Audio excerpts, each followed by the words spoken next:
This place is rich with the sweet scent of flowers. Can we stay here for a while longer?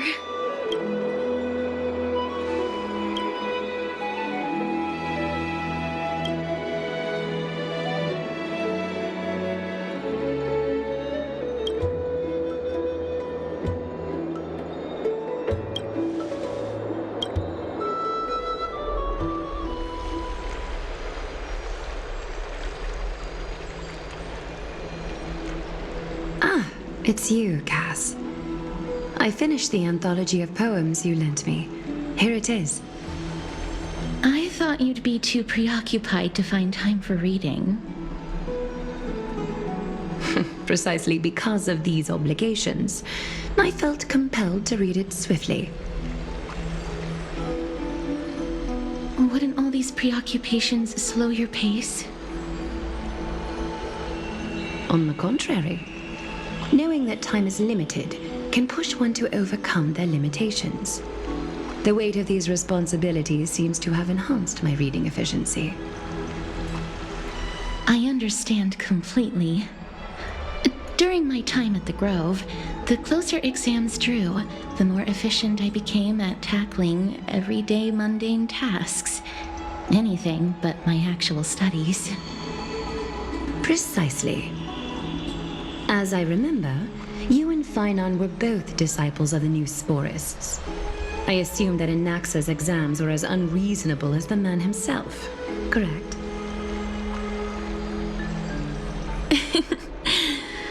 The courses Professor Anaxa taught were Introduction to Alchemy and History of Mythology. And to be perfectly honest, those two courses were the students' greatest nightmares. The history of mythology, taught by the blasphemous great performer himself. I can imagine their fear. Now that I think about it, students would often rush to the podium during class to challenge him on those blasphemous ideas. May I ask, Lady Aglaya, has your relationship with Professor Anaxa always been like this? He openly dismisses people's faith and questions the very justification of the flame chase journey. Our positions have been destined to be at odds. While you were studying there, I assume you must have heard of his nickname. Dromus draped in finery? As I see it, this nickname is more of an insult to the Dromas.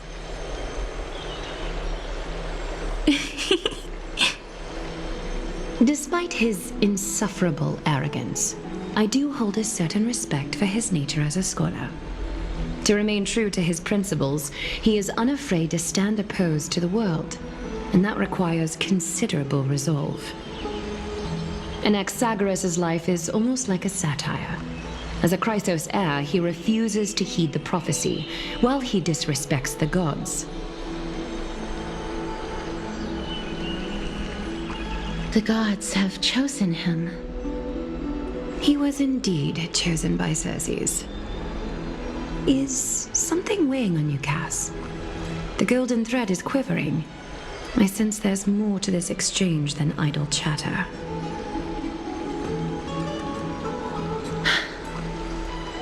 With all due respect, I'd like to know what you plan to do with him. In light of his assistance in the battle against the Flame Reaver, I am willing to grant him some time to find a way to remove the core flame. However, if Anaxa decides to make any move that places us in danger, I will not hesitate to take extreme measures. Just as I feared. The Flame Chase journey is the destined path for the Chrysos heirs. Yet he now seems more like an empty shell. Given his strong sense of self-respect, I trust that Anaxagoras will make the right decision. Still, I can't help but hope for another possibility. Perhaps Anaxa will also overcome his limitations, now that he knows time is limited. I understand your stance. Let's continue this discussion another time. But now, let's greet our guest. You're here. Does this mean you're ready to take on Orynyx's trial?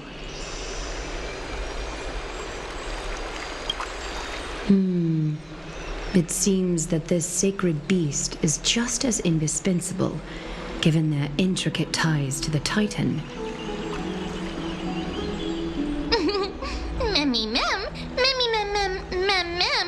Surrendering the core flame is a Chrysos heir's duty. Your selfless assistance is deeply appreciated. However, I urge you to carefully consider the risks of accepting the trial. Becoming a demigod means forsaking your humanity. You will inherit Orynyx's divinity and bear the time of Amphorius, all on your own. From that point onward, your fate will be forever intertwined with ours, never to be separated again, until the end of Genesis. On the contrary, you are the only one who qualifies to attain divinity. Yet, for that very reason, I do not wish to pressure you. It's exceedingly rare to find a capable Chrysos heir. If this path proves unattainable, I am willing to lower my expectations. There are still many priests of Yanissopolis and their descendants in the city. If I'm left with no other option, I'll try to find someone worthy among them. Mem worry! Memmy, memmy, mem! Memmy, mem, mem, mem! Memmy, mem, mem, mem! Mem, memmy, mem! Mem, memmy, mem, mem, mem! Hero! Memmy, mem, mem! Mem, mem, mem, mem, mem, mem! Memmy, mem, mem, mem, mem, mem!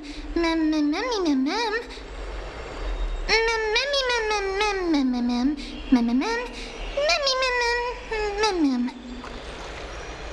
It looks like you know that Titan rather well.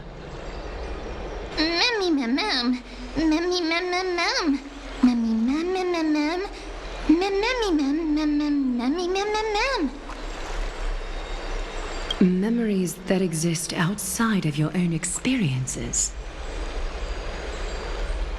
I can't explain why, but I can vouch for Mem's words. When I was in the abyss, I heard the Titan's groans, full of pain and grievances, yet without any ill will.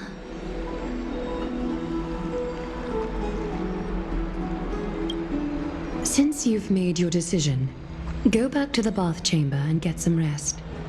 Trinem will call for you when the ceremony is ready.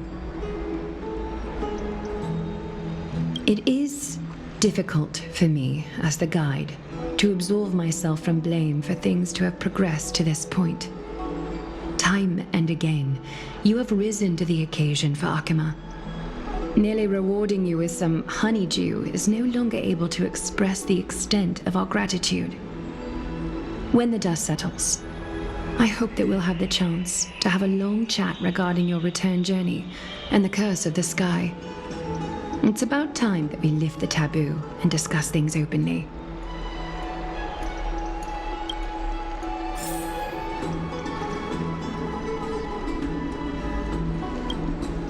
Miss, may everything go well for you and Mem.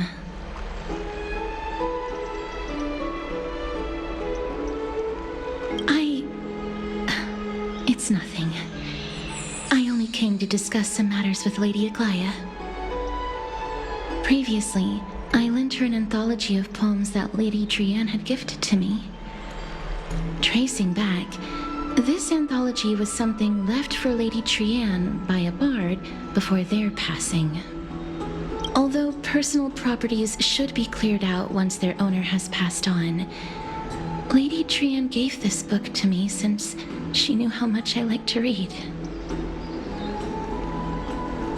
It just contains an allegory. In a faraway land, in a city known as Styxia, a dragon corrupted by the black tide descended one day, swooping upon the city like death itself. It swallowed the princess of the city whole before it was suppressed. After taking down the evil dragon, the warriors discovered that the princess's life had already met its end. Overwhelmed by grief, the queen hired an alchemist to resurrect the princess using the dragon's flesh and blood. However, having lost memories of her previous life, the resurrected princess turned into an evil dragon herself and wreaked havoc on the city. As a result, the prosperous Styxia met its demise.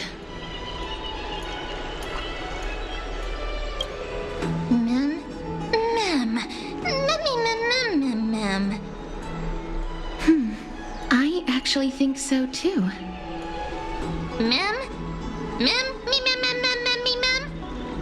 The author of this book is Archepia, a wandering bard who traveled to many cities. Among the things she left behind are poems, dictionaries, and many tragicomedy scripts.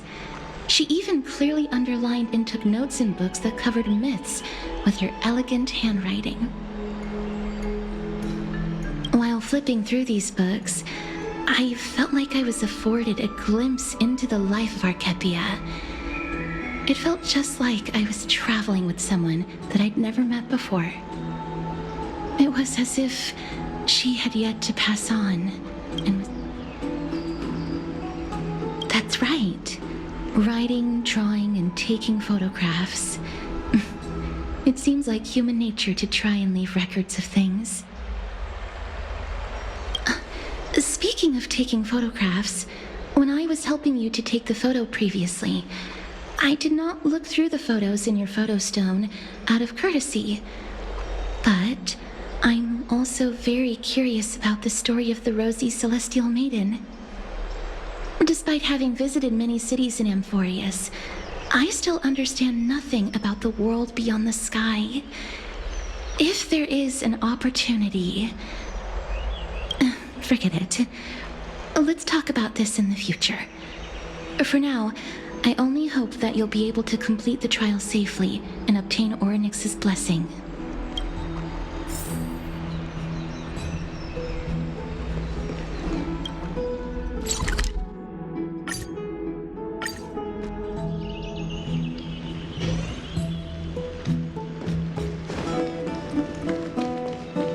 I'd love to go in and take a look.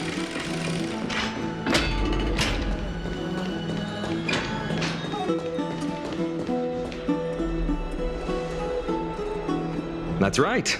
Oh, partner, you're back just in time. This is something that the both of you should probably know. Good news? I wouldn't call it that.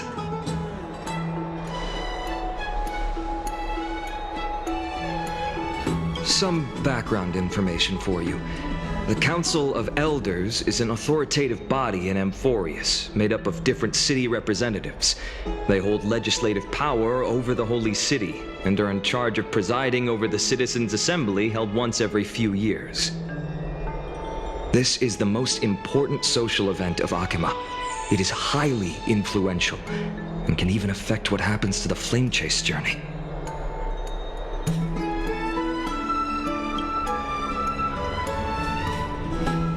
Every 5 to 10 years, the Council of Elders organizes a citizens' assembly at Dawncloud.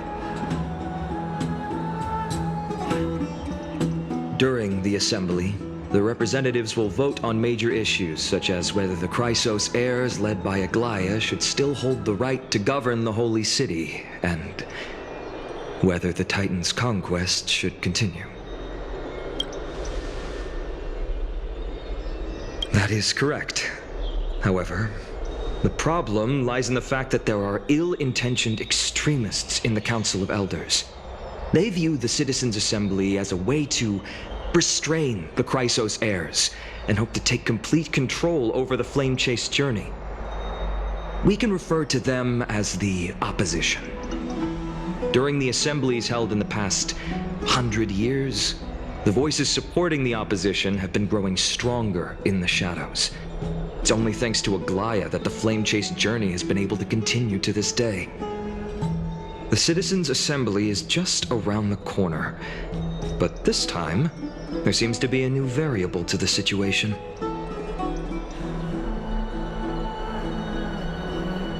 Me? I'm afraid that the Council of Elders might want to take advantage of Professor Anaxa.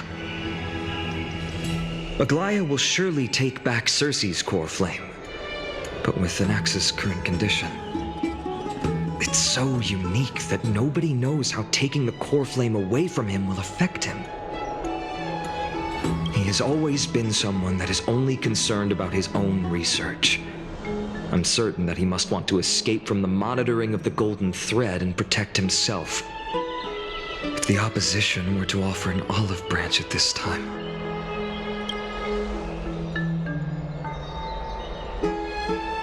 Anaxa has never believed in the prophecy, so technically it cannot be considered a betrayal. However, he has taught many Chrysos heirs, and has long been considered an important ally of Akuma. I truly do not wish to see comrades turning on one another. As I believe in his character, I plan to plead with Aglaya and try to buy more time for him. Then, the greatest way in which you can help is for you to know what I am fighting for.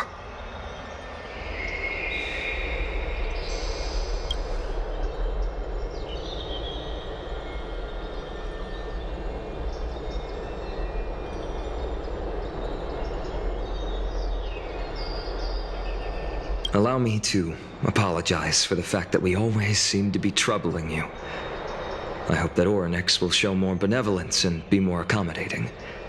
I remember that they seemed quite fond of you back in the Abyss.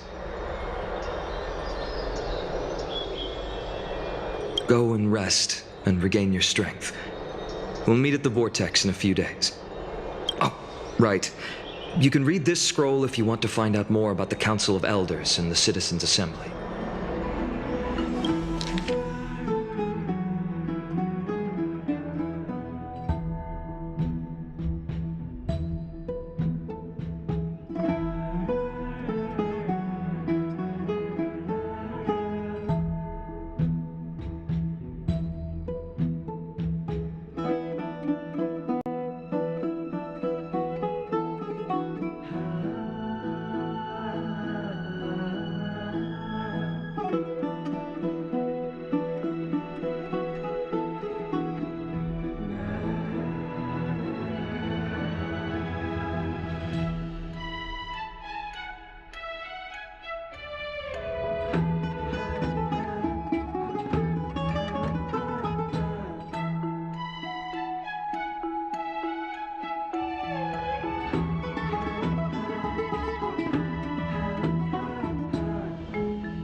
Esteemed one, Orynyx's vacant totem awaits. If you have already made your preparations to become a pillar of Amphorius, please, step forward.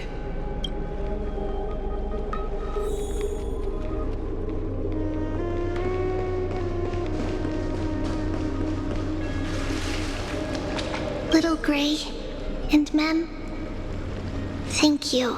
Your resolves cannot be questioned. We praise your pure selflessness and courage. May Kefali light your path forward.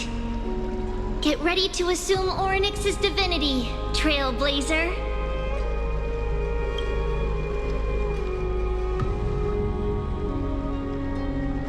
The divine position of Orynyx has already been vacant for some time. We can feel the space of the trial closing. As there isn't much of their soul left, we'll have to complete the ceremony before their soul completely dissipates.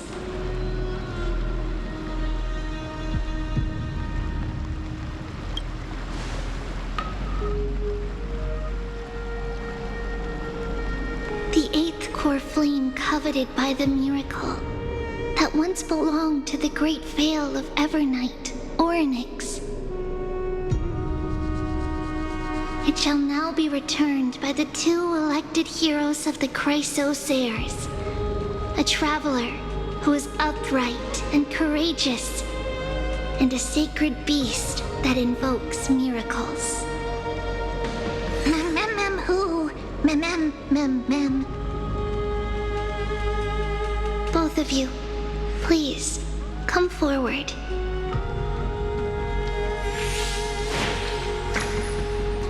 Recite along with us.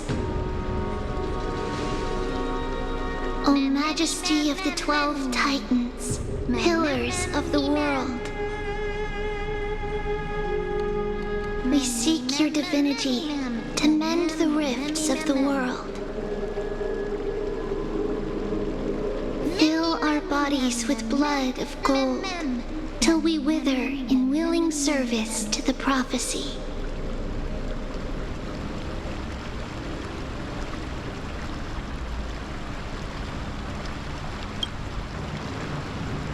These are just words meant to make the prayer seem more solemn. Please, focus.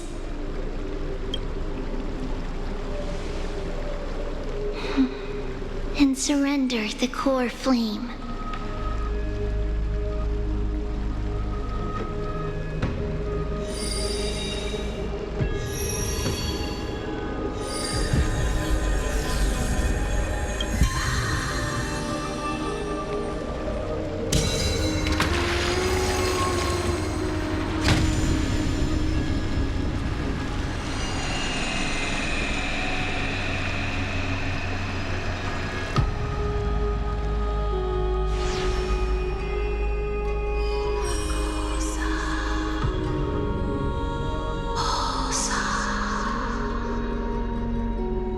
Orynyx. Their soul has been waiting for a long time. Perhaps they're also quietly waiting for the arrival of their successor.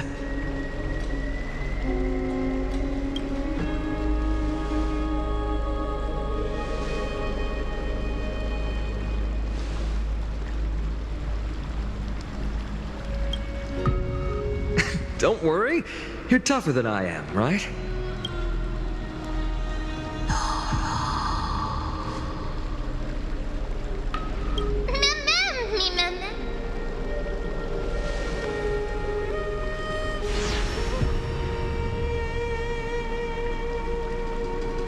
Traveler from beyond the sky, let us pray that the Titan acknowledges your worthiness.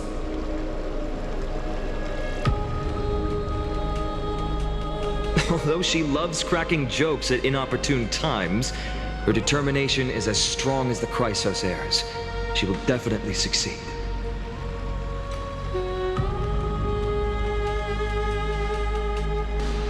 While she's away, I would like to have a chat with you, Aglaya.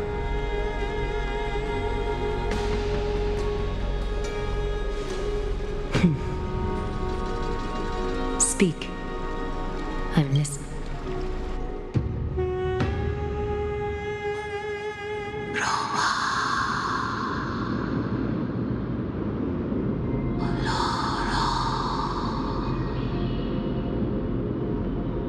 Slap, slap!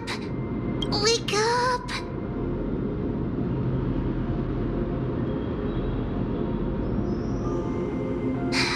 it. How do you feel? That's right. Look. I don't know what happened, but I'm able to talk. Testing, 1, 2, 3. Testing, 1, 2, 3. I have such a cute voice. It must be because of all the memories that I collected. They allowed me to grow beyond expectations. Also, listen. The words of the Titan are becoming clearer. Mother.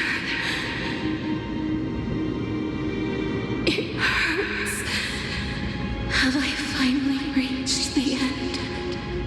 Are the years of isolation coming to an end? Oryx. Oh, how heartbreaking. Ever since the figure draped in the black cloak robbed them of their core flame, they have been relegated to waiting in isolation in such a confined space. We are going to help alleviate their pain, right? Memories broken. Mother, where? Mother?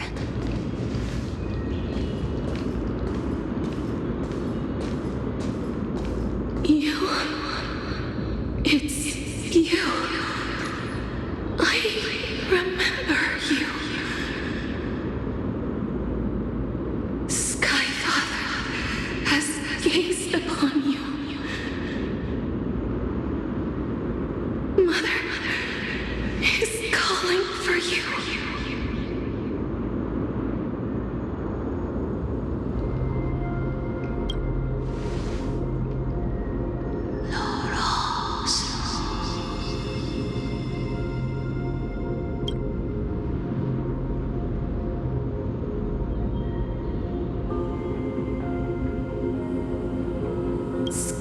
Skyfather has chosen you.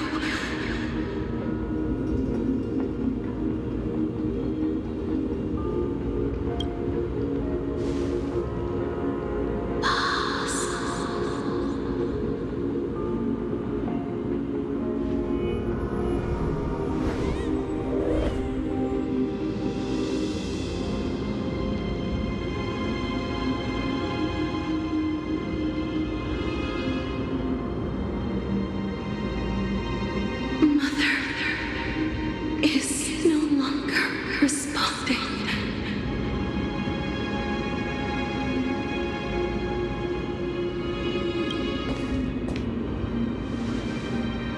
Something important. An important matter. Oryx, listen to me.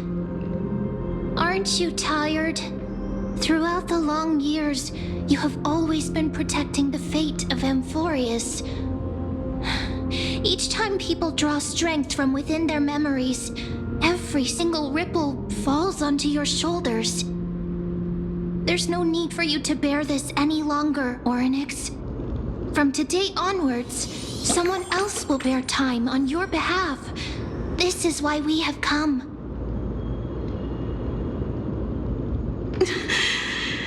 Freedom.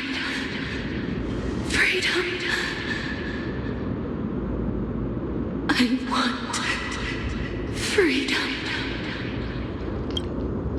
Oh, poor child. Everything will be fine. Let us help you. You can have a good rest now.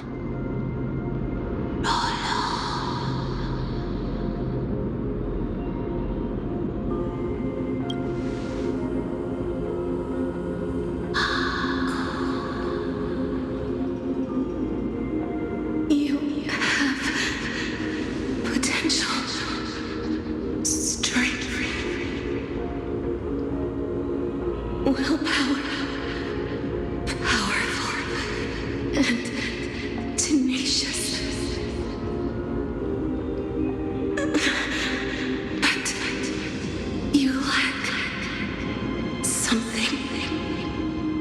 Just one thing. Lacking something. What is it?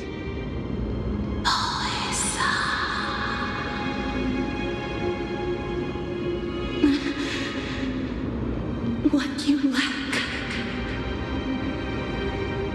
is a future.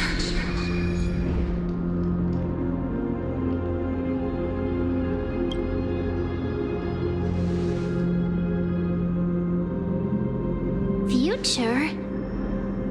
Traveler from the sky, you should have dissipated already. The gaze from the Sky Father stabilize your form.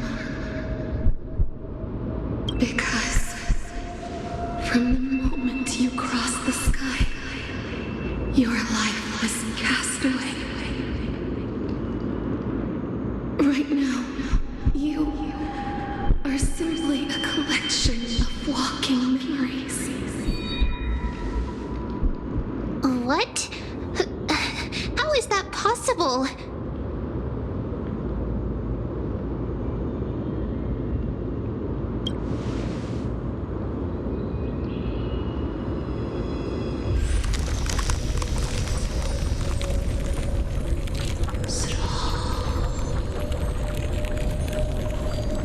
The space, it's someone must inherit the authority of time. If the pillar is lost, the laws of time will collapse. Emphorius will succumb to eternal disorder.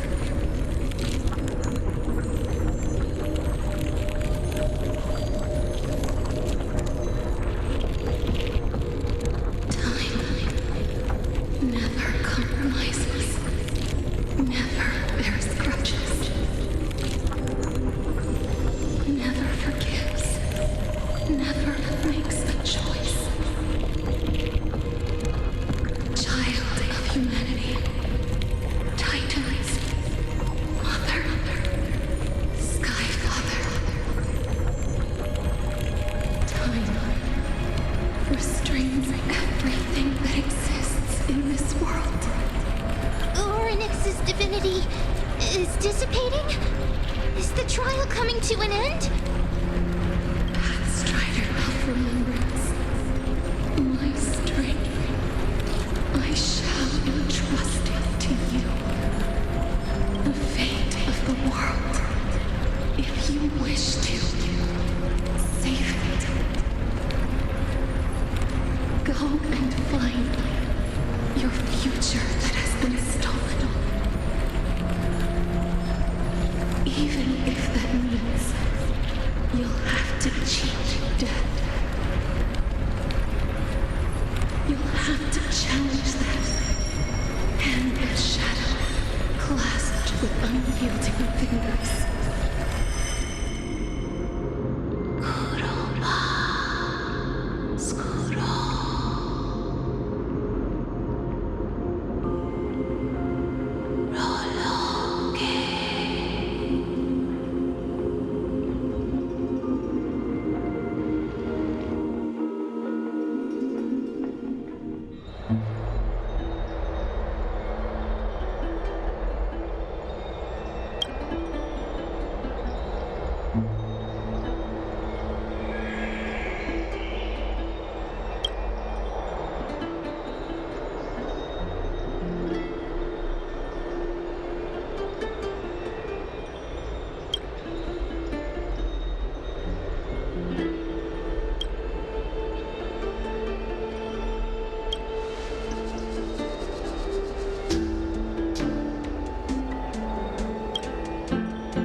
you two talking about Thanatos, Cass is also very concerned about the warning.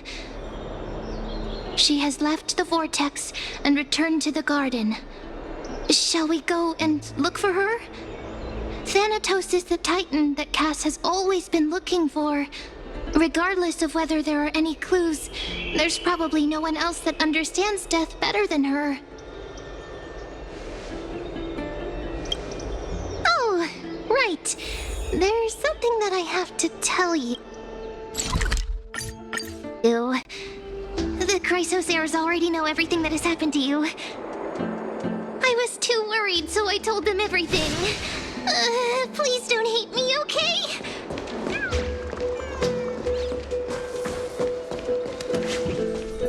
Miss, I'm right here.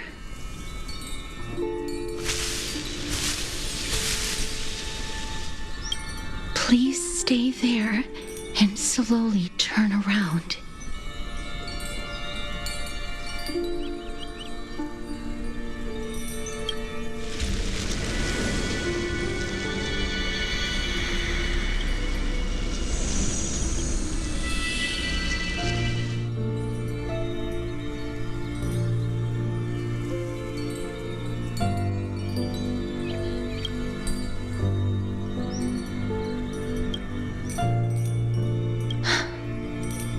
Please pardon me.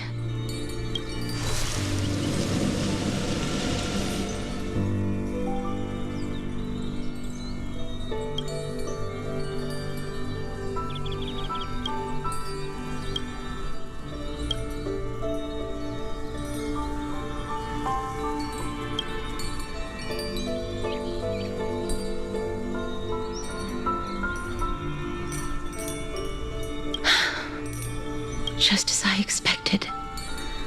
I cannot feel anything.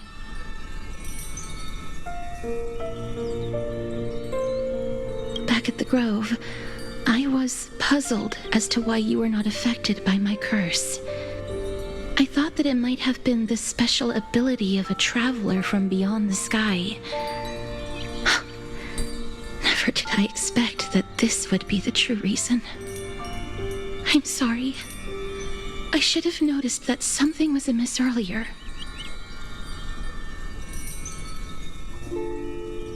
Miss, if my abrupt behavior just now offended you, I hope that you can forgive me.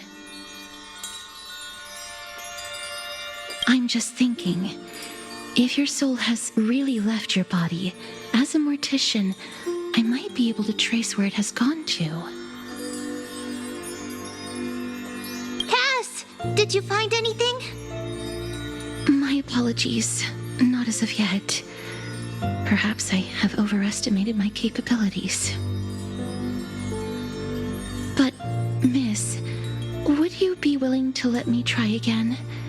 This time, I'll increase the area of contact slightly. Perhaps the result might be different this time.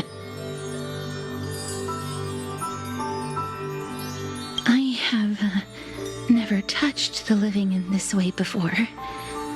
If my actions are in any way disrespectful, I hope that you can forgive me.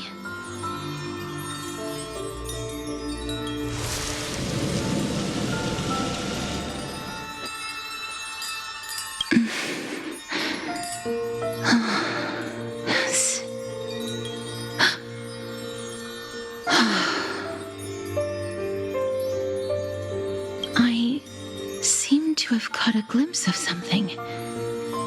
Your soul is currently roaming someplace and cannot find a way to escape. But perhaps it might not be a bad thing. If your soul is still wandering around, it means that we still have time. We have a chance to find it before the fingers of Thanatos sweep everything away. Clues. Just a few more. I need more guidance. The connection has been severed. With my strength, I'm not able to trace it. It was me. I was a little too hasty. Don't worry, miss. Although we currently have no leads, I will do my best to search for the whereabouts of Thanatos, bring back their core flame, and personally return to you the life that you have lost too soon. I know that I'm lacking in confidence, but I hope that you can keep this promise of mine in mind. Before I manage to deliver on this promise, please do your best to hang on.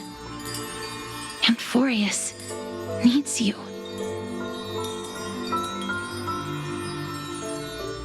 Lady Aglaia and Lord Finon are currently discussing some matters in the paths. They're worried about you too. If possible, please go there and let them know that you're well. Although, I don't actually know whether your current situation can be described as well. Also, please accept this Styxian fable. Reading can help one to focus and relax. I hope that reading this can help tide you through this difficult period. More and more species are disappearing. Lady Aglaia and Lord Finon are currently discussing...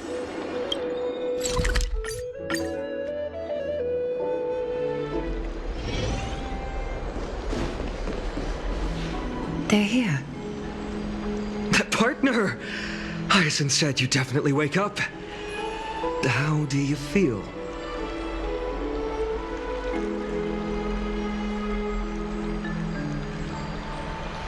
I beg you, please forgive me. You've completed the trial of time. And I have to admit that the process went better than I expected. Even in the end, that Titan's heart still showed a soft spot for humankind. However, I never expected that two people who have cheated death would appear in Akima at the same time. That's what we have been talking about. Mighty has been in Akima for such a long time, but has no one thought to study his indestructible body? If there were even any minor breakthroughs, we wouldn't be as clueless as we are right now. Many have had this idea, but so far there have been no results. If it were successful, Thanatos wouldn't have disappeared without a trace. Nevertheless, now is not the time for us to give up. At the very least, we can still see a glimmer of hope. Cypher. If anyone in this world knows the whereabouts of death, it would be her. I'll try and get her to return to Akima, but do be prepared for a less than ideal outcome. Please understand that throughout the history of Amphorius, no one has ever managed to escape the clutches of death. At the end of time, Thanatos silently awaits all. It is my duty.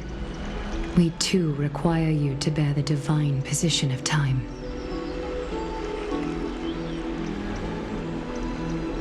But before that, just...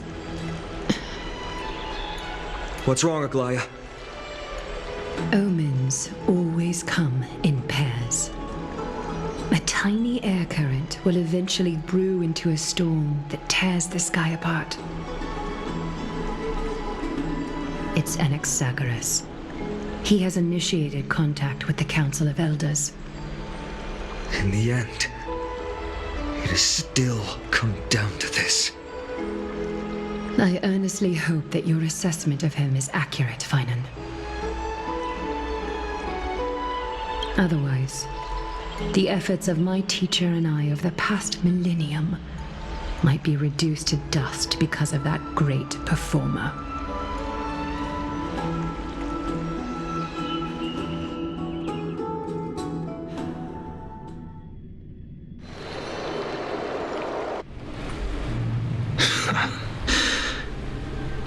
I'm back here again. I remember this dream. This realm is covered in a silk-like fog, and the land is barren and harsh. The crowd of travelers leaves tracks everywhere. Hey! Excuse me! What is this place? Where in Anthorius are we?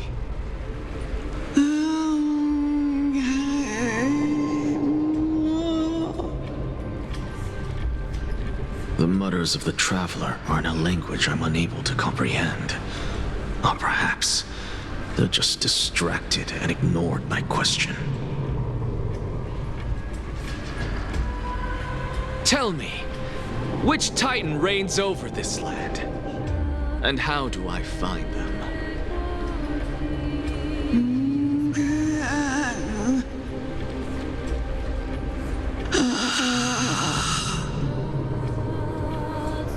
Hand of Shadow.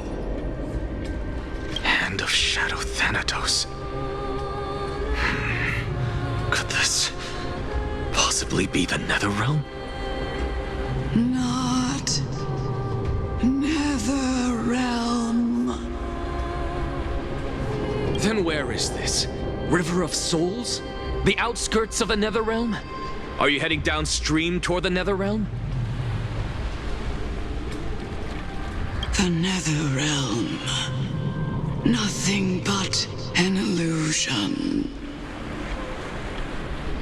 Titan rejects you, me. Listen. What? The traveler lifts their wrinkled fingers and remains silent. I look in the direction they are pointing and listen closely. There. A massive shadow brought the sound of rushing tides. The sound of tides. I can hear it. I hear it deep within the tides. Beyond the closed gates of the void world. A voice about to recount something. Child of humanity, is it death's embrace you yearn for with such urgency? Oh, you have awoken. Welcome back to the mortal realm. Your consciousness is dissipating much faster than I expected. Ultimately, it seems like the Titan's core flame is incompatible with a mortal body. How much longer can my consciousness remain in the mortal realm? In my estimation, at best, you'll see 15 more entry hours. 15 days and nights. What is it? Are you finally starting to become attached to the mortal world now? On the contrary, 15 days feels a little too long for solving a singular problem. Stop giggling. It's time for us to go. The messenger from the Council of Elders is almost here. Let me ask you one more question. Are you really planning to betray Aglaya's will? What betrayal is there to speak of when I was never loyal to her to begin with? What about that white-haired student of yours? Acting so recklessly, do you not care about what might happen to him? There will be a price to pay for blind faith. This is also a lesson for Finan.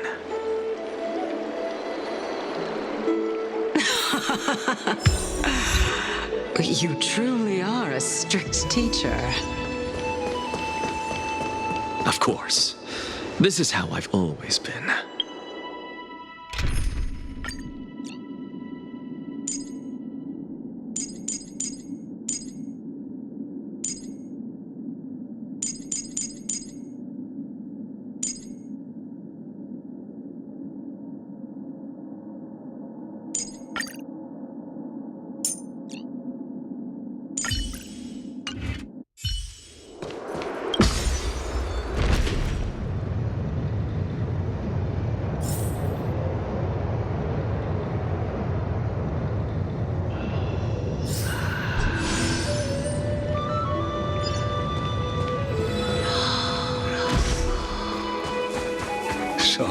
to keep you waiting, Lord Anaxagoras.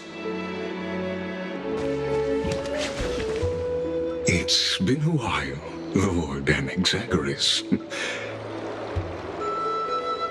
I greet you on behalf of all the citizens of Akima and express my deepest regret about what happened at the Grove of Epiphany. It's you. I never expected that you would personally come and meet me.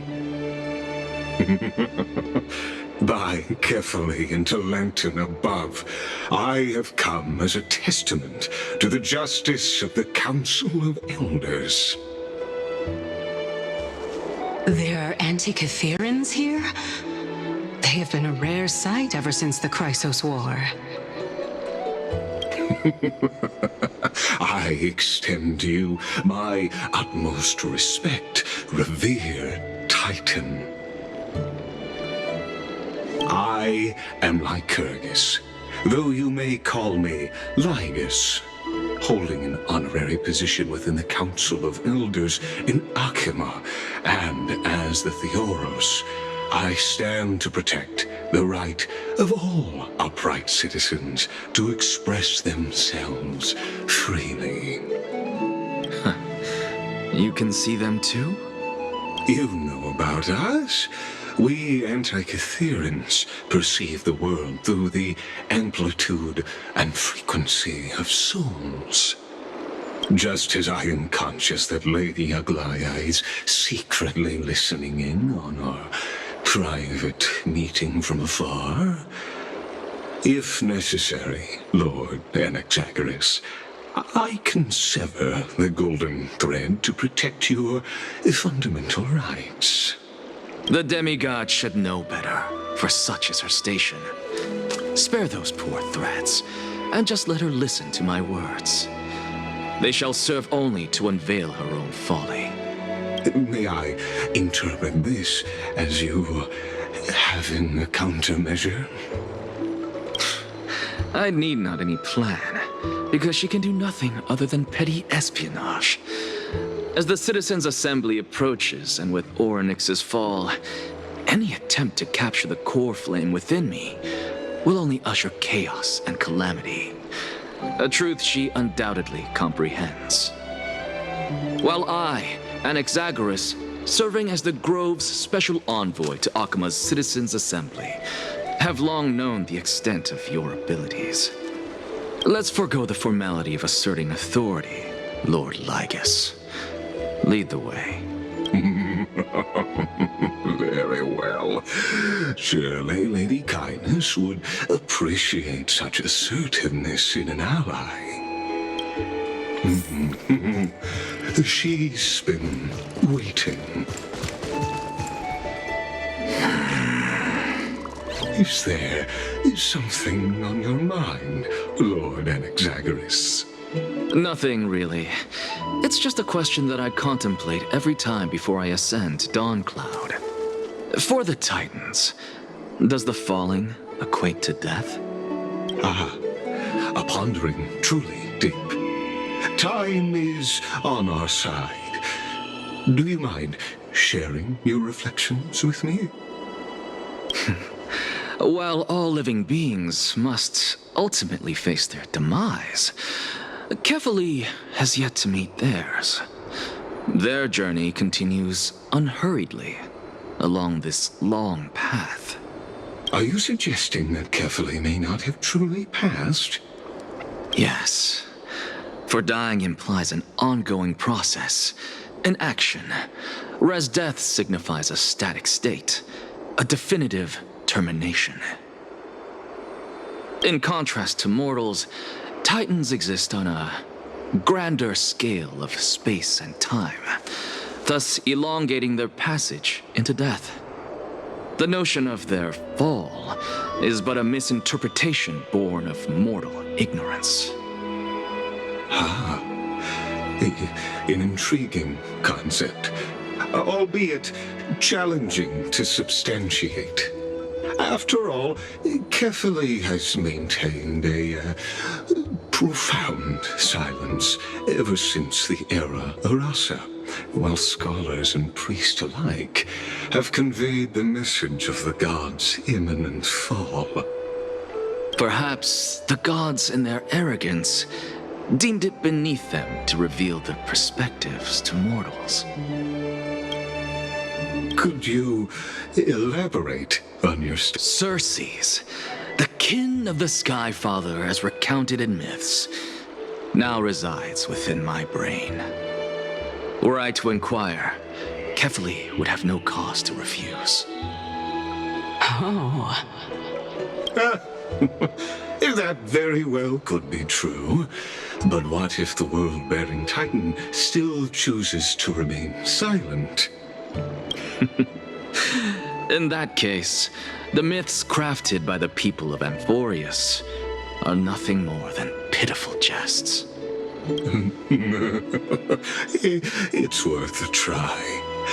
I believe, and I'd love to witness the fruits of your theory and the change it may bring to this imperiled world. Because I completely concur with you on this aspect. If the Titan has indeed met their end, any response from them would be impossible.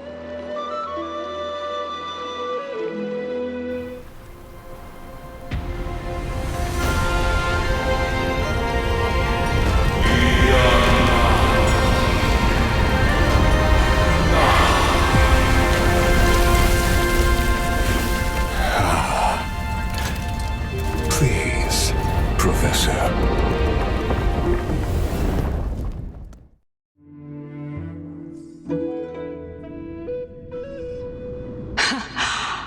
The children of humanity have indeed created a spectacle. Welcome to Dawn Cloud. The atmosphere here carries a greater sense of solemnity than the mundane clamor of the Marmorial Palace, with entry permitted only to the invited. Only esteemed beings grace this place, and among them I've received priests, scholars, warriors, and now we even have the honor to be in the presence of a Titan. Oh, what a joyous occasion. Once deemed a blasphemer, now a surrogate for revered divinity. The honor should rightfully be mine, shouldn't it? I'll notify Kindness and the others of your arrival. Kindly wait for a moment. A soldier will be here to guide you shortly. In the meanwhile, you're welcome to explore the vicinity, but kindly remain within the guard's view. Delaying the crucial meeting is something none of us wish to see, I presume. I'm well aware of Kindness's methods. There's no need to emphasize that. As you wish. Your cooperation is much appreciated. Alas, I had hoped for a brilliant plan from you, but it turns out you just left one cage to enter another. Save your concerns. I know very well what I'm doing. I shall depart to explore the surroundings then. Now that I look around, I wonder if there are any murals bearing my portrait around here. I'm quite intrigued to see how the children of humanity beyond the grove perceive another Titan. Off you go. I won't be joining you. This Titan appears to be quite at ease. I should investigate the Council of Elders' recent activities first. Be aware, I can hear you perfectly well from here.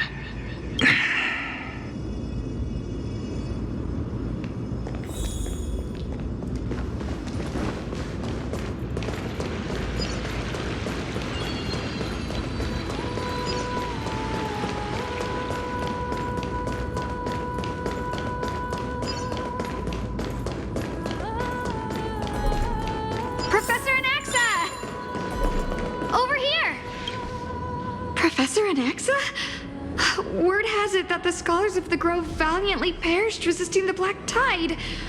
To find you here safe and sound, thank the fates.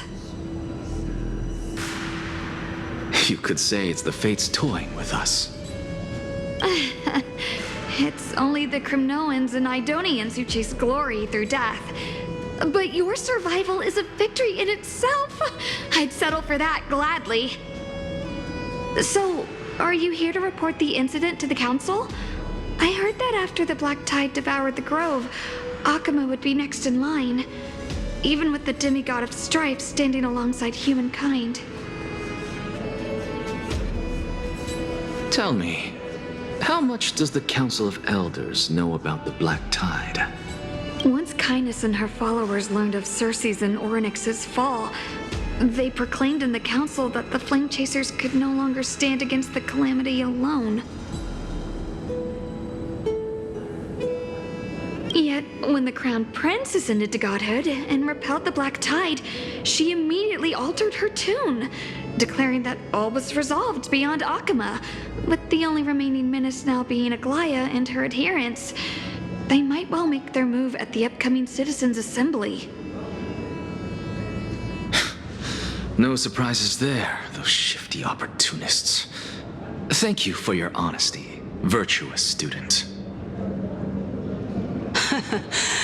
Being an opportunist could very well be a facet of wisdom. Shouldn't you be searching for murals of yourself? I've had enough of your prattling. I was really curious to see how you would find the middle ground between both factions, so I came to listen in. But it seems as though this Kindness is much more ruthless than Aglaya. If so, why do you want to work with her? Could it be that perhaps you've decided to readily surrender this hollow shell of yours, just because you feel like death is fast approaching? I'm afraid you'll be sorely disappointed if that's what you truly think.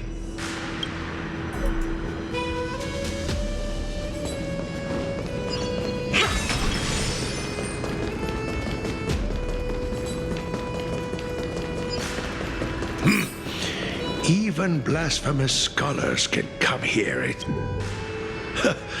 Anaxagoras, I thought that you had died to the Black Tide, just like the other scholars. As Kephale's priest, are you not aware of the decorum of respecting the dead? Surely you jest. You blasphemous heretics are not worthy of respect from the Supreme Being. Let me remind you that you're currently in Dawn Cloud, so you'd better keep your deranged language to yourself. I am no longer that altar servant from years ago who could only acquiesce to the commands of others. Now, I have plenty of ways to deal with people like you. I'm not sure whether I should laugh or cry right now. I can't believe that a follower such as you could have been made by a creation titan. As I see it, a dead titan can't provide you with this level of confidence, right? Then who is it exactly? Could it be Kindness? You. Seeing how fond of you Elder Kindness is, I shall let that slide for now. Leave immediately, and don't impede us from receiving the Supreme Being's blessings. Seeing as we were able to hear of this matter from the mouths of others, it seems that Kindness is indeed quite sincere toward us. Perhaps this affair will proceed smoother than I had anticipated. Oh my, what a thrilling confrontation.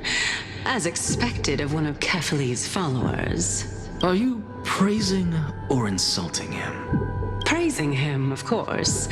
As a believer of the God of Deliverance, it is only natural that he detests evil. Didn't you hear me? I asked you to leave. Go as far away from here as possible. Don't mutter to yourself like some sort of madman and disturb my meditation. I've had enough of this. Could the 15th entry hour arrive any faster?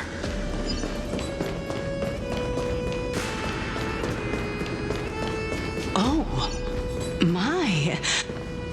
Every plant, every tendril, no, even every leaf could be the embodiment of Circe's. As a result, mere mortals who did not know what the Titan actually looked like chose to paint them as a giant tree instead. Their wisdom was portrayed as fruit, to symbolize how they shared their knowledge equally among the masses. Such exquisiteness indeed. This mural is quite abstract. I really can't tell whether you are praising or demeaning yourself. Now I'm quite curious whether the Reason Titan has studied figures of speech before. Of course I find such stylistic devices interesting. For all we know, this could be the answer to the question, what exactly are we? I, for one, am not willing to admit that I could look this ugly. Was this the reason why you failed in your attempt to refine my soul when you were ambushed at the Grove? Since you are aware of this, why did you save me back then? From my perspective, this point alone was enough to separate you from the average person. How do two lunatics coexist in the same brain? Therefore, it seems that your journey to Dawnfloud this time is not just to seek protection. What, then, is the intention behind your actions? The entire plan is stored in my memory, so why don't you look there? Then don't mind if I do.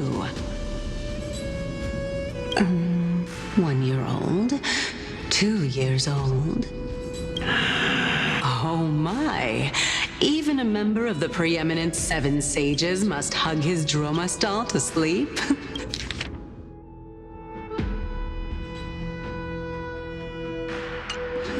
That's enough. How unusual. Your soul is actually trembling.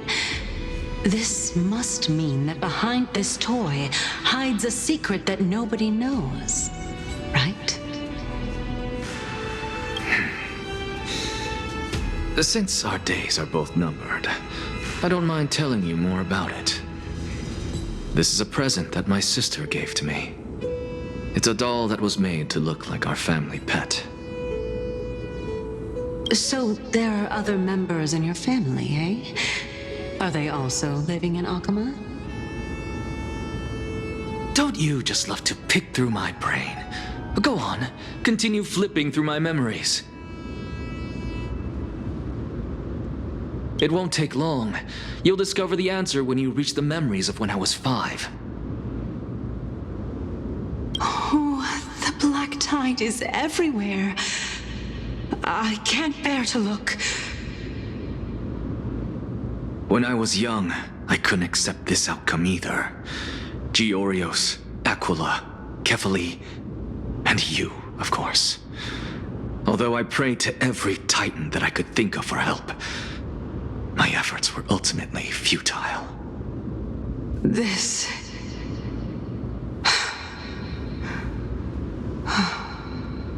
Could this be the inception of your research into alchemy? Indeed it was. Everything started from that verdant courtyard of yours. When I was pursuing my education there, I naturally also came to learn of Thelesis' theory as well. Oh, I remember that person.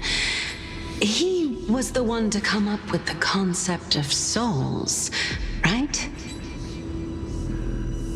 Not only that, he also believed that life, as well as the composition, movement, and transformation of matter, all stem from souls themselves. This is why I thought that Since all living things stem from the same origin, why could I not sacrifice myself in order to resurrect my nearest and dearest? Anaxa, you... I did it, teacher! But this is absolute blasphemy. Regardless of how much freedom the Grove provides, such an act could cause you to be burned at the pyre. Your beloved, where is she now? Send her away from the Grove at once, to a place where nobody will ever be able to find her. Otherwise, the both of us will be judged by the Council of the Seven Sages. Calm down, teacher. My sister, she's still not in the mortal realm, even to this day. What do you mean? It was naive of me to think that I could snatch the deceased from Thanatos' grip by merely sacrificing one eye. Equivalent exchange. All I received for that price was but an opportunity to see her for one final time. Nothing more.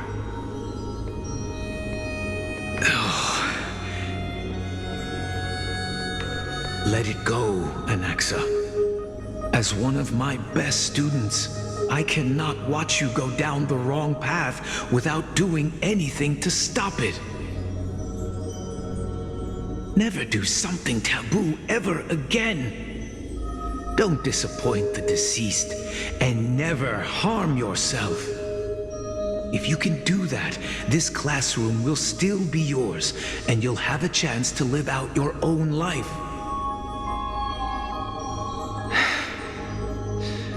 Since I was able to see her one last time, I have no other desires.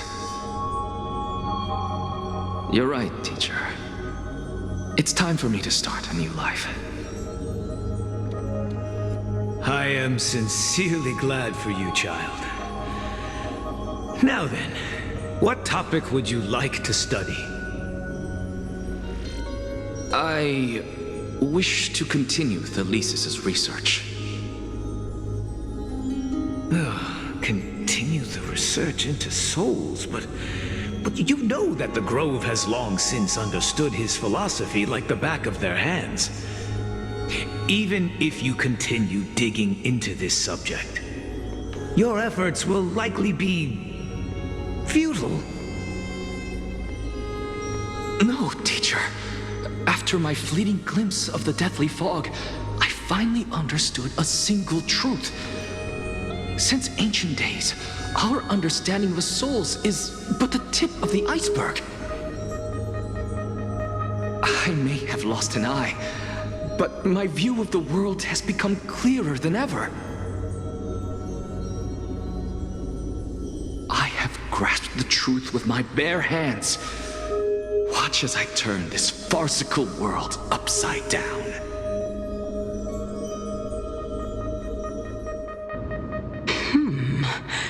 Who would have thought such a secret lay concealed beneath that hefty eye patch of yours? However, this story doesn't seem to be connected to your plan. In fact, I'd say that they aren't related at all. The answer lies within the tale. If even you cannot understand it, perhaps you should relinquish the divinity of reason to me.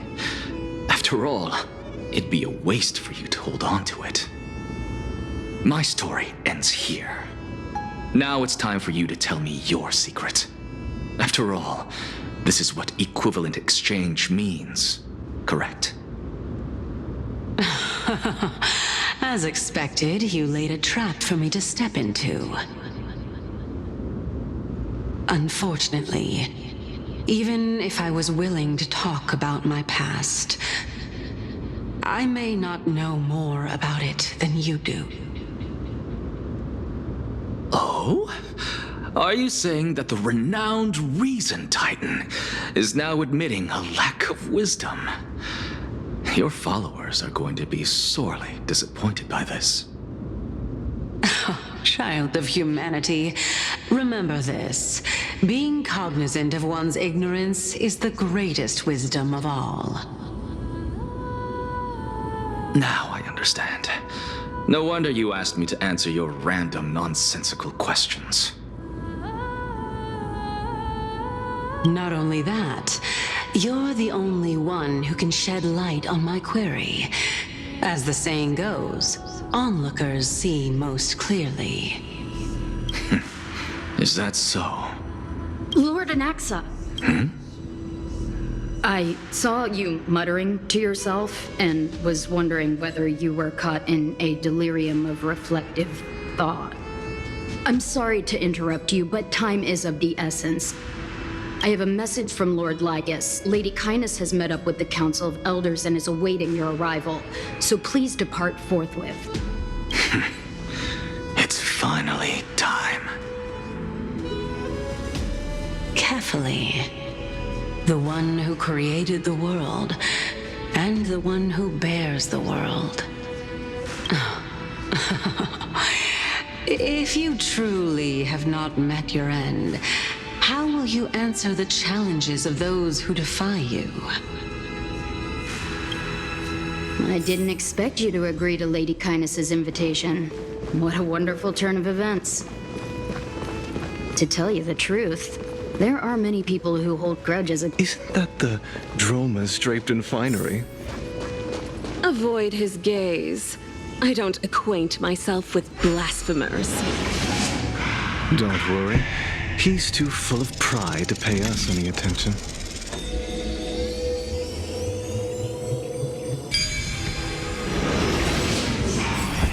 A student of Empedocles?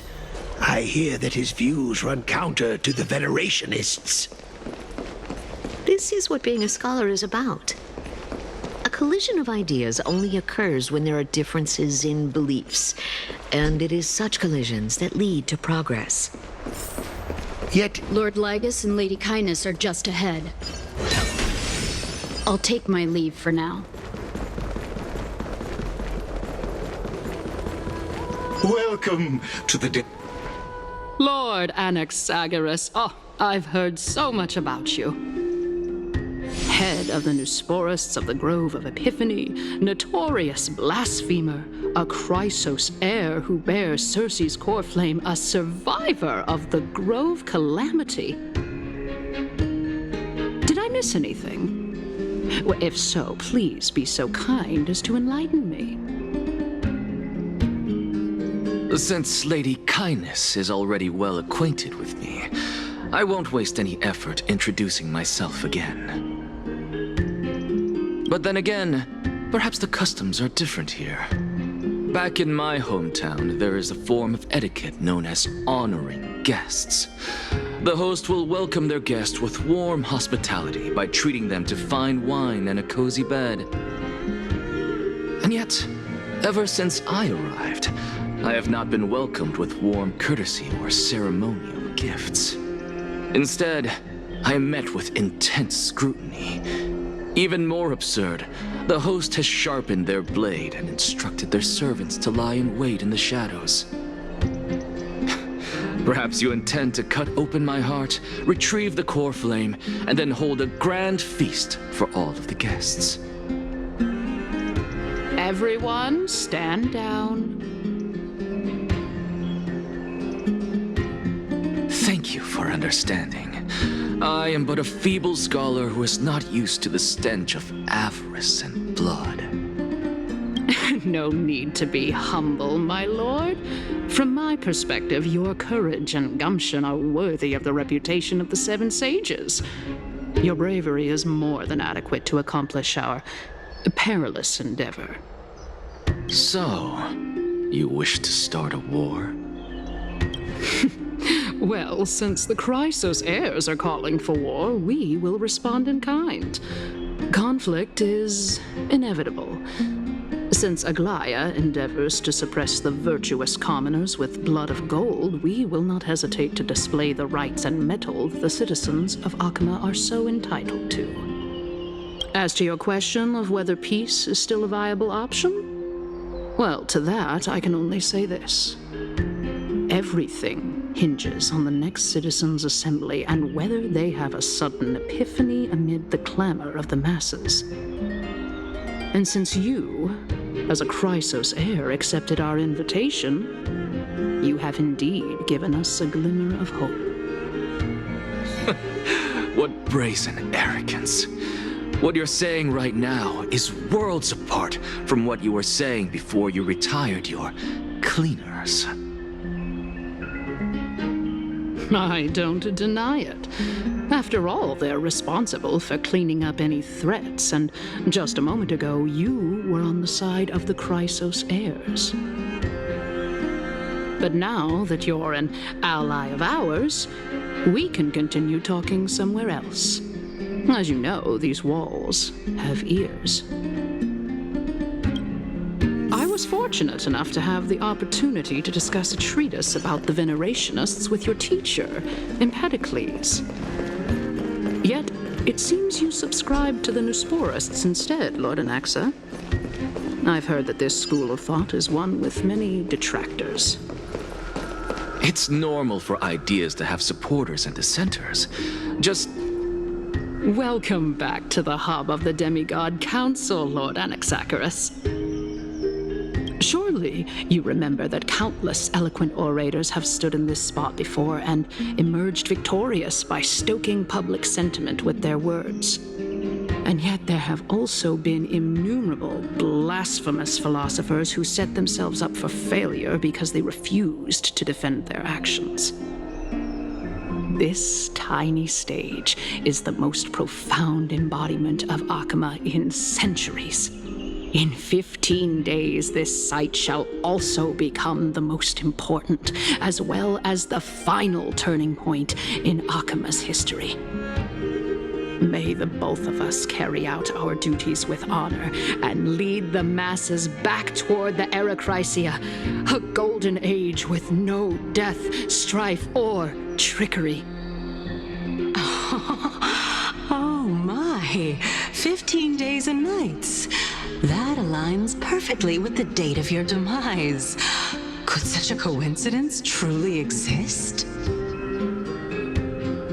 Using death to prove myself fits my intentions perfectly.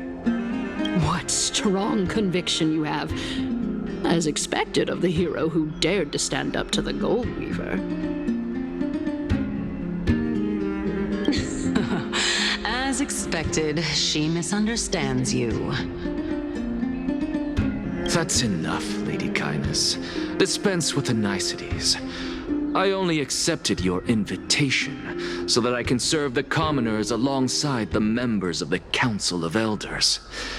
Don't test my patience with such superfluous formalities.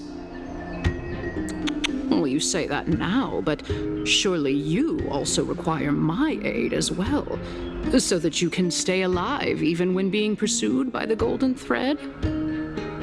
You worry too much. She won't show her hand too freely, as she still needs to garner support from the masses at the Citizens' Assembly. Even someone like me can tell that only a sliver of her humanity remains. Surely you're not asserting that she will definitely act in a rational manner. As you're no doubt aware, Aglaia covets the core flame that I possess, which makes it the bargaining chip that allows me and the rest of you to negotiate with her. However, in return, I'll need the Council of Elders to support me as much as possible. Naturally, this includes the guards as well. You're well aware how valuable Circe's core flame will be in the Era Chrysia that you are desperately pursuing.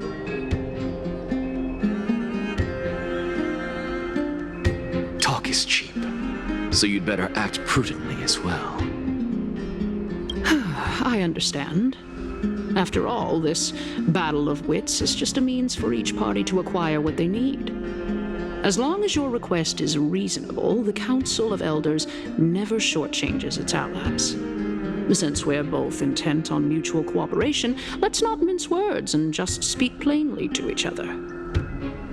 Let us decide how much we can secure for ourselves and how much we're willing to sacrifice, like true philosophers, with our words and wisdom.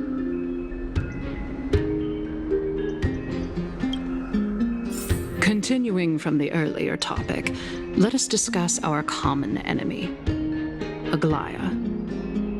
She is the second most experienced Chrysos heir across the whole of Akama, who has gradually lost her humanity to the ravages of time and the ablation of the core flame. A formidable opponent indeed. Admittedly, there is ample reason for her to take your life. Yet your previous reasoning is quite sound. As a seasoned political animal, it's unclear whether she will actually cross that irreversible boundary. Moreover, she still needs you alive so that the Titan's trial can be completed. Is there anyone present who can swear by the sacred vow of Kefali and guarantee that you weren't in league with that woman before coming here? Are you just trying to pull the wool over our eyes and aid her in her savagery? I believe you're aware of Castorus the Executioner. Long before I returned to Akama, Aglaia had already dispatched her to monitor me. If I weren't able to reach this place in time, I would have been forced to meet Thanatos first.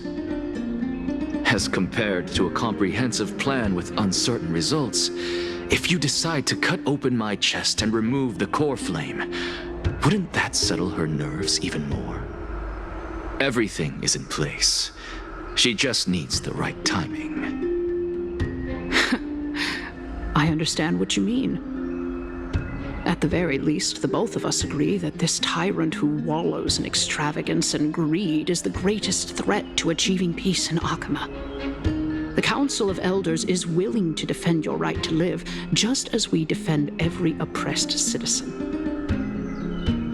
However, I regret to say that sentiments in favor of the Chrysos heirs and Aglaia are only growing in magnitude. The peace that we are aspiring toward, as well as everything that we hold dear, will be destroyed completely. The city will be burned to ashes, and the citizens' blood will be shed.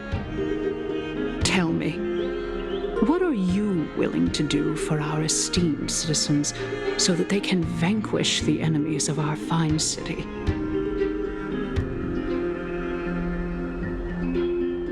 Although the circumstances are rather unfortunate from an objective point of view, it is an undeniable fact that ever since the Grove was attacked, I have become the de facto leader of the Grove. The Council of Elders needs more backing if it wishes to topple Aglaia, and it's evident that the Academy wields considerable influence. At the very least, I have served as the Grove's special envoy to Akama for a significant amount of time. Of course, this also means that I will hold a crucial vote at the Citizens' Assembly. In the name of Kefali, Akama thanks you for your sincere and valuable thoughts. At this stage, it's clear that you and I understand the benefits to be won from this discussion. Let me put it plainly. The Council of Elders has always been renowned for its fairness, and that fairness is built on a foundation of sincerity. The Council of Elders has vowed to all citizens of Akama that it will always remain loyal to them. As for you, my lord, how will you guarantee that you will be able to live up to such earnestness and will not betray Akama's indomitable citizens when the opportunity presents itself? Just as you now betray Aglaia when it suits you. Surely you jest. My loyalty does not need to be proven. The fact that the Council of Elders is asking for proof of my loyalty is itself akin to a form of betrayal. I am incredibly honored to have witnessed the both of you bury the hatchet in a civilized manner. However, I am afraid that I must interrupt for a brief moment. As the Theoros, I have observed the following. Lady Aglaya, the Gold Weaver, is currently on her way to Dawncloud. Oh. Well, I do believe that we might have a slight overabundance of guests today. Feeling dissatisfied, Lady Kindness? Despite the Council of Elders' lofty residence on Dawncloud, it must still tolerate the whims of the Chrysos heirs. So you were holding back just now. Seems like you are better at playing this game than I. In any case, I'm glad that she's arriving here. So tell me, Anaxagoras, now that you're an ally of mine, if Aglaya were to demand that I hand you over, what should I do? You can do as she says. Tell her that the Council of Elders merely wished to chat with me and had no intention of offending her. However, by doing so, the authority of the Council of Elders will be as thin as papyrus that has been soaked in blood. Not only can it be destroyed at the slightest touch, but the Council will also lose possession of a valuable core flame. No, more like 2 core flames. After all, at the next Citizens' Assembly, that young lady who is synonymous with death will also be standing on our side. Oh? How can you be sure of that? Is that of importance to you? All you need to know is that I have a plan. In my opinion, you should be more worried about the impending threat. If Aglaya can seize me in full view of the masses today, she could also dismiss the entire Council of Elders in one fell swoop tomorrow. If that happens, the discussion that we've just had will turn into an utter joke instead. Is this the outcome that you wish to see, Lady Kindness? Fine. I will handle this matter appropriately. But you do best to remember this. Fool the people and karma will be on your tail. I'll overlook it this time, but don't count on there being a next time. Unless, of course, you crave cruel punishment and consider suffering the perfect state to ponder the true nature of souls. Well, what do you know? That happens to be one of my rare talents. We shall see, then. I've got to say that you've managed to really impress me again. But shouldn't you be going after more? Dying to know what I'm after, I mean, I'm the reason Titan after all. It is in me to ask and seek answers. Easy there. You'll learn the answers soon enough. I didn't bring it up with her purely because she doesn't have the means to give me what I truly want. It's as they say, onlookers see most clearly. The true masters of Dawncloud have always been the Theoros, who watches over everything.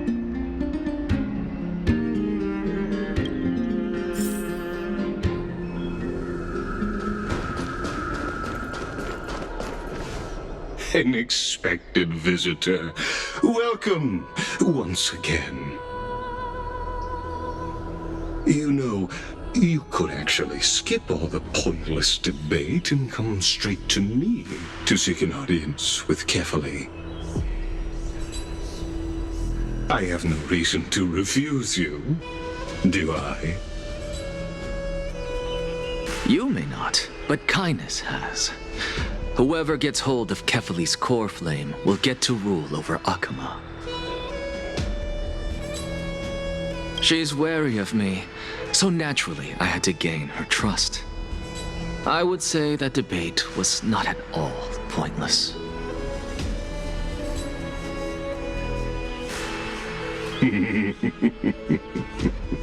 Very true. In my view, this individual has gone to great lengths to get close to Kefali. He might very well be plotting something nefarious against the Titan. Are you still willing to let him pass, knowing this? Yes, very much so. All living creations are always free to visit Kefali's transcendent vessel. This comes with being the World-Bearer. How convenient it is to be able to hear what they say. It is truly my honor to speak to a venerated Titan in person. Please, go ahead. Let me join you both on this journey. Oh, a bygone myth tells of an occasion where Kefali once answered their followers' questions on the peak of the holy mountain. Their followers have since believed that scaling this Titan cliff is one way of being with the god. Hear that? It's not every day that you get to climb a mountain with Circes. You should sing me a hymn of praise. Titan hymns are beyond me.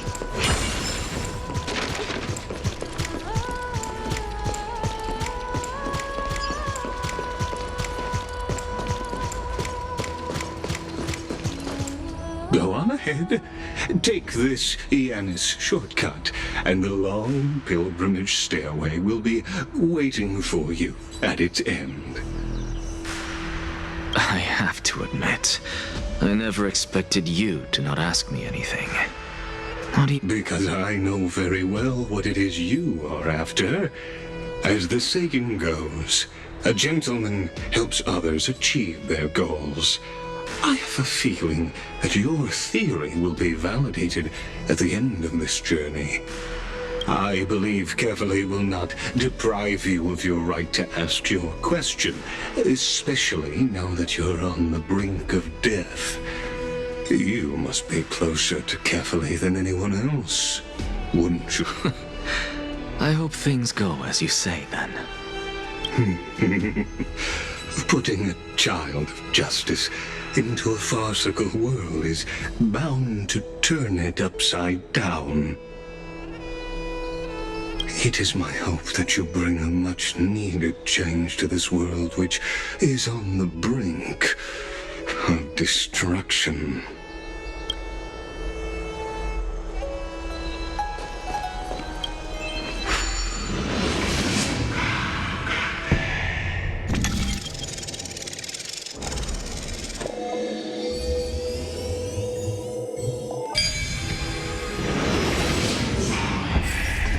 Honestly, this is my first time going up to Dawncloud's peak. What a splendid view. Isn't it about time you recognize the magnificence of us Titans? Well, I don't see how this place is different from those temples in the city. All they have are magnificent facades. And even though I've come this far, I'm still doubtful about getting useful clues from him. I must be getting ahead of myself to be expecting to hear something nice from you. Oh? Haven't you been in my head for some time now? It's high time you get used to how I feel about things. All right, we're just a short hike away from Kefali. No time to waste here. So the intellectual debate from earlier was too draining for you, huh? If Amphorius gets a new lease on life, you should focus on strengthening your body and stop shirking social interactions. Save your concern. The Titan is in sight. Can you make it? Why? Are you going to carry me up if I were to fall now? I know how far I can go, so just hold your tongue and come along. Fine then. I guess I won't say any more. I'll just wait till your soul dissipates completely to gain control over your body. Wait. Who is that? Cersei's? Hey, look at that. Huh? What should I be looking at? Am I hallucinating? Or do we even get to see souls when we're close to dying?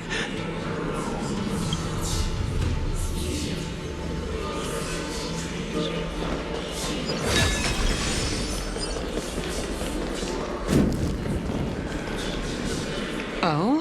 Why didn't you bring your favorite spear with you on this trip, Nias? Nias? I know I've heard this name somewhere. It's unfortunate. The Black Tide destroyed every last inch of my calyx. How could that be?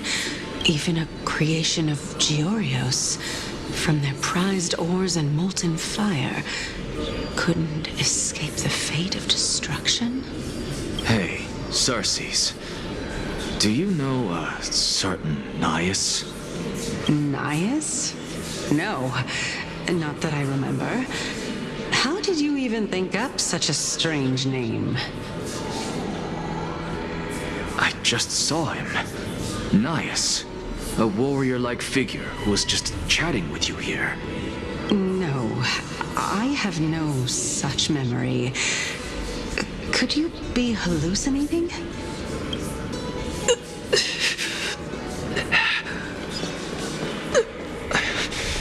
This is a departed spirit.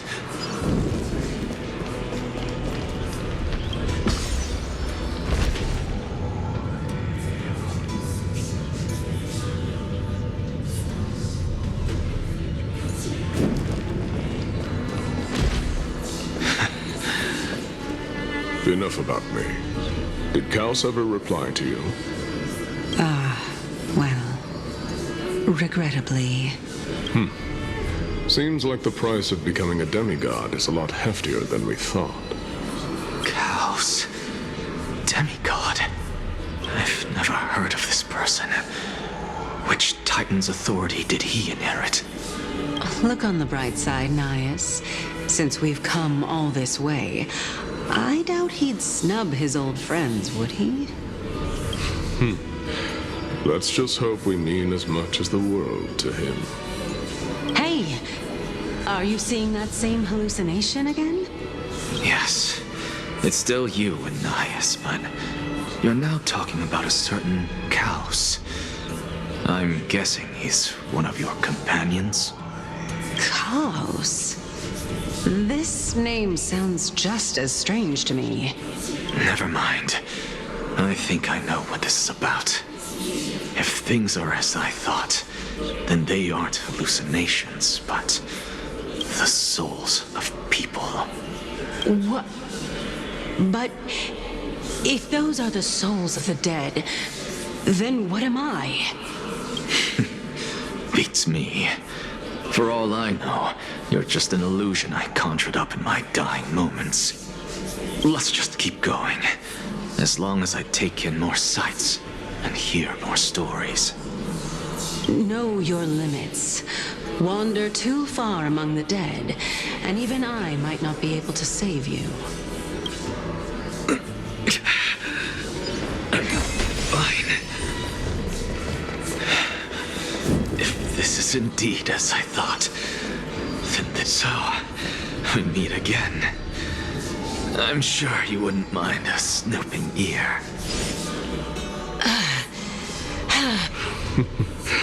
Can you keep going? Of course. I'm just... If I knew we had to climb a mountain, I wouldn't have come along with you.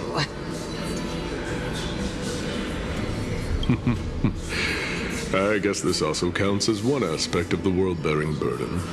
If Amphorius does have a next life, you may want to get your body in shape. Keep your sarcasm to yourself. I'm not getting anything of value from them. Would sooner throw myself off this cliff and hit rock bottom than exercise even a little.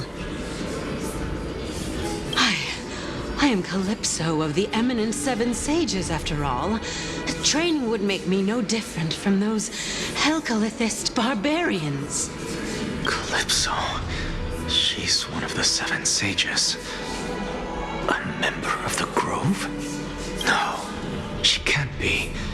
I would know her name if she really were one of the Seven Sages. Hey, Circes. Does the name Calypso ring a bell? Circes? They're gone. Doesn't matter. I can do this myself. Oh, beautiful old world. Where are you now? Oh, legendary era Chrysia, return to the mortal realm. Splendid gods once walked the paths we walk. We're here. Finally.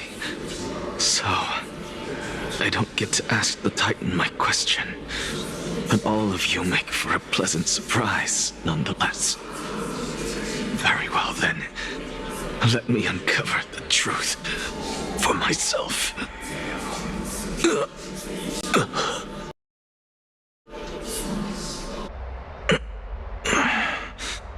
Did I still fail to make it in time? So, I'm back here again. I can hear it. I hear it from the depths of the tides, behind the closed doors of the void world. A voice ready to tell me something. This time, the voice is a lot clearer than before. Since we've come this far, let's just wait. Lord Nias and Miss Calypso, are you both here to visit Chaos too? Yes, and we've been waiting for quite some time now. Regrettably, he hasn't answered us. The worst-case scenario is that he's already been overwhelmed and crushed by the world-bearing burden. You're overthinking, Lord Nias. I can still sense Chaos' soul in the area. And besides, we both know Chaos' nature. A deliverer like him wouldn't fall so readily, much less give up on all that he holds dear. Isn't that so? Yes, I have faith in him. That reminds me. Why are you making this trip alone, Polixia? Oh, my sister needs more time to make sure the flowers are fine. Such a pity. Both of you have hearts kinder than anyone else. Yet you are born only to take over Thanatos' divinity. Everything that I see and hear this time has left me shaken to the core. What may seem like a mundane conversation is in truth a once-in-a-lifetime exchange that has revealed the ultimate answer to Circe's question. The conjecture has taken shape and must now be solidified into a theorem. Next, I only need to seek verification from Kefali. By doing so, I can answer Circe's question and reclaim my body. But no, I will not do that. That isn't important. Because another one of my conjectures, one that I have always dreamed of proving, has been proved right this very instant. Fusing a mortal soul with that of a Titan to replace said Titan is not a ludicrous idea after all.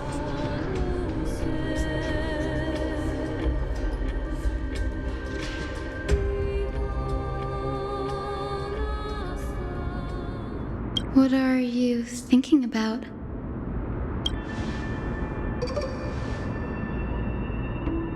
Is that so? You don't look the slightest bit amazed, though. Plus, you seem to be strangely familiar with the city around the Great Tree.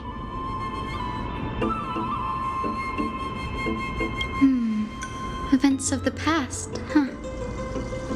I was also a child when I looked up at Circe's. Their leaves and branches reflected the sparkling stars, and their trunk was like a pillar that supported the sky and ground. I stood at this very spot back then, imagining the day when I could climb to the top of this tree, because I would be the closest I can be to the sky at that spot.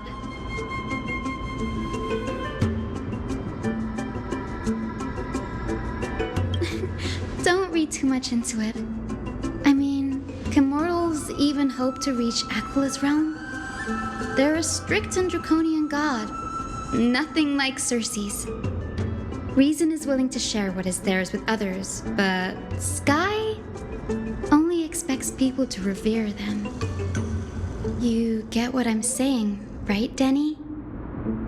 After all, the titan that imprisoned you and Grey here in Amphorius is none other than Aquila themselves.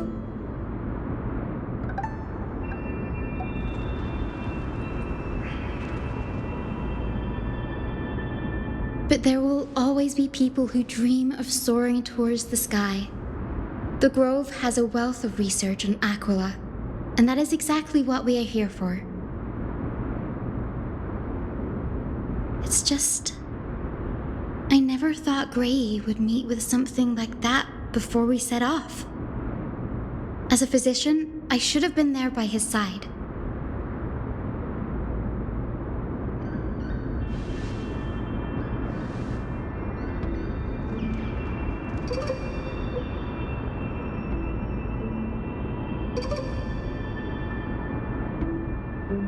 Yeah, there's no rest for the weary, huh? In any case, what we're looking for could be anywhere in this enormous grove. Let's split up to cover more ground. Danny, with your skills, I'm sure those monsters born of the Black Tide will pose no threat to you anyway.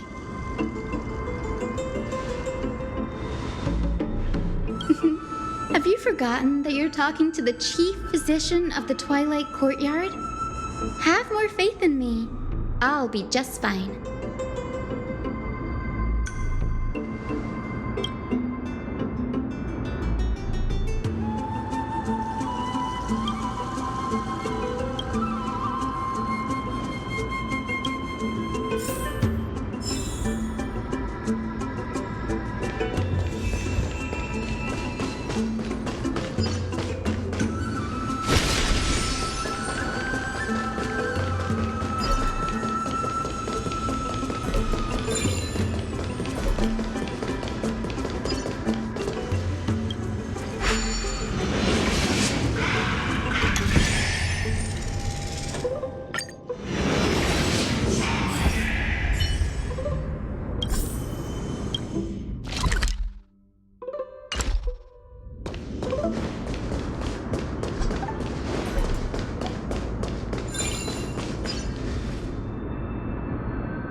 Really now?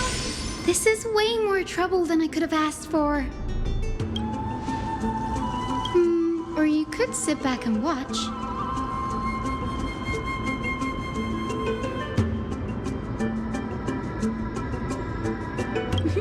I'm kidding, Danny. Lend me a hand.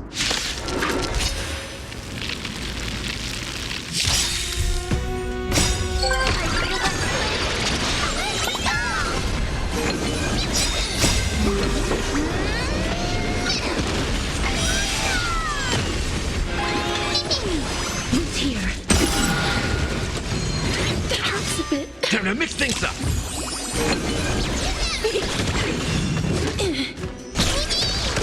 As you wish.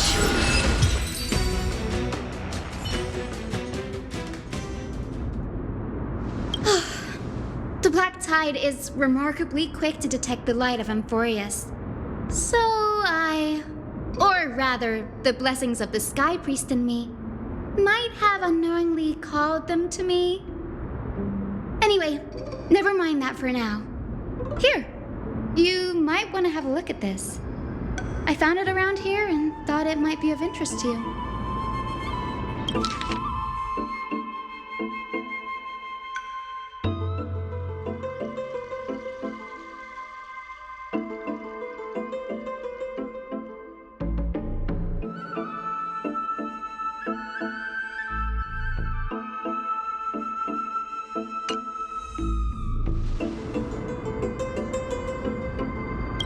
This is new. I didn't know Professor Anaxa was researching the sky. He's never mentioned anything about it.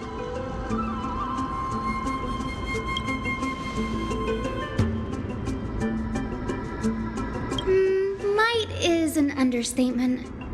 Anaxa has never been one to venerate the gods, nor has he ever found it within himself to put any faith in the prophecy.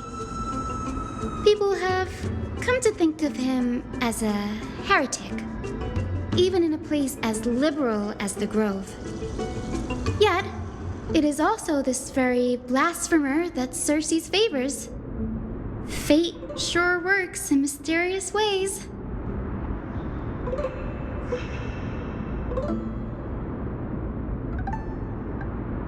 Oh, let me have a look.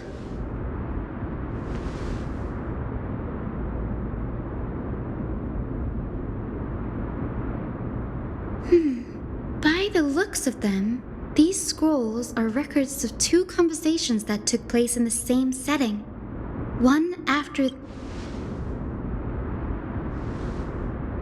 Sure, go ahead. The Grove of Epiphany is home to 7 schools of thought. While all 7 schools are founded on the ideologies of Thalesis, the first scholar, each is unique in its own way. Among them, the Venerationists revere and worship the Titans the most. As the sage of the Venerationists, Euthyphro has always been at loggerheads with Anaxa. If we were to place the 7 sages on the scales of Talanton, Anaxa and Euthyphro would be placed on opposite sides to achieve balance. Anaxa often says that every failure brings us one step closer to the truth. Perhaps, to him, the crash of the sky ship carries a different interpretation. The firmament is not impenetrable. On the contrary, it was precisely because the sky ship represented the first step toward breaking free from the shackles of the earth that it's a shame that the majority of the Grove's research on Aquila was headed by the Venerationists, with sacrificial rituals making up a predominant part of their findings. Discourse about more esoteric subject matters in relation to Aquila dwindled even further after the skyship incident. So much so that even this scroll is completely new to me.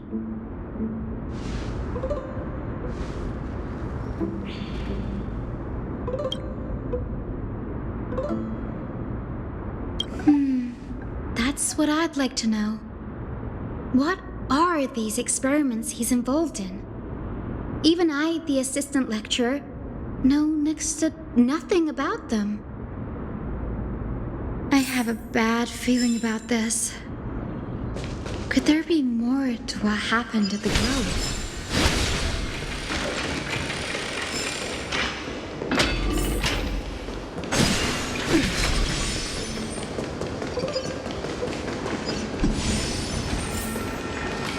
This is the Library of Philia, a place where the Grove stores its collection of tomes. Other than books written by the 7 schools, you can also find philosophical texts, ballads, and religious writings from the Outlands here. Cities that desire to learn from the Grove were apparently expected to contribute knowledge of equal value to what they sought. We've had more than our fair share of hilarious episodes over the years. For instance, it's said that the Erythrocheramists once borrowed a manuscript from a certain author, but ended up returning a copy instead of the original. What's more, the original manuscript was supposedly then hidden here.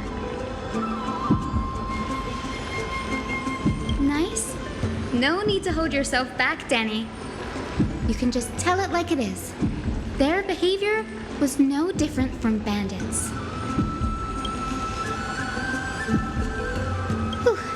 You've got me there. Some said you couldn't even find a dictionary in Castrum Kremnos, so I guess they were spared. There are too many books in the Library of Philia. Flipping through them all will take too long. Why don't we use the Biblioslate to search for the texts we need? We can bring them back to Akama for reading after that.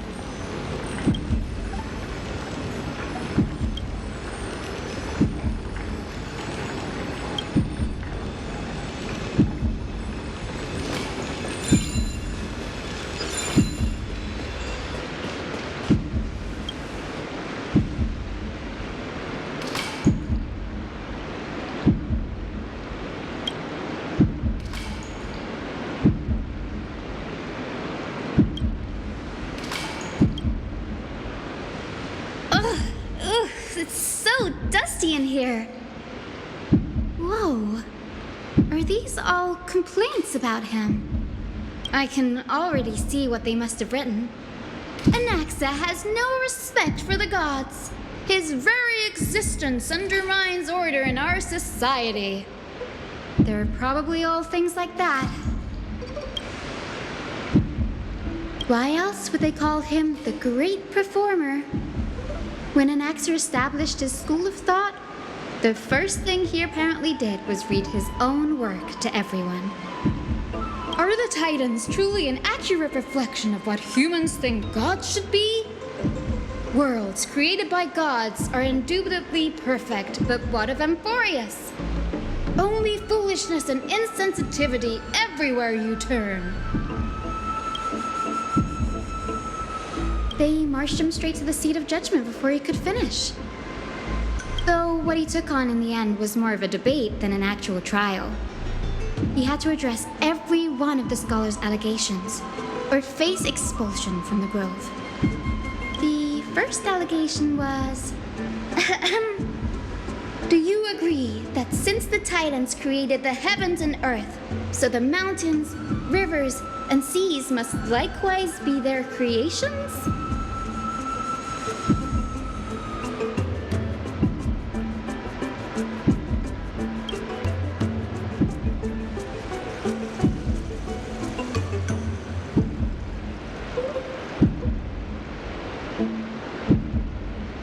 Anaxa would have probably been spared a lot of trouble if he had answered this way. Instead, he quoted past instances of the Flame Chase journey and posited that humans have the potential to take over the divinity of Titans. Needless to say, his critics didn't take kindly to his answer, so they followed up with a second allegation. You claim to be studying souls, yet you are, in fact, defiling them and committing acts condemned by the gods. Do you admit it?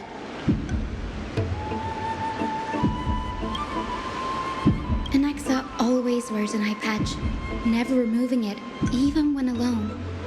Some say he used one of his eyes as an alchemical ingredient. Every being in the world owes their safekeeping to Kifili, And this is even more so for the Chrysos heirs who have divine blood coursing through them. If he has really done something of that nature, then it'd indeed be sacrilegious. Thankfully, they had no way to prove it, so it amounted to nothing more than an allegation in the end. One by one, Anaxa engaged in wars of words against those who would challenge him. Toward the end, a scholar asked him, "Anaxagoras, have you any respect for the gods?" It was only after a brief silence that he answered, "I have never denied that titans are meant to be noble constructs."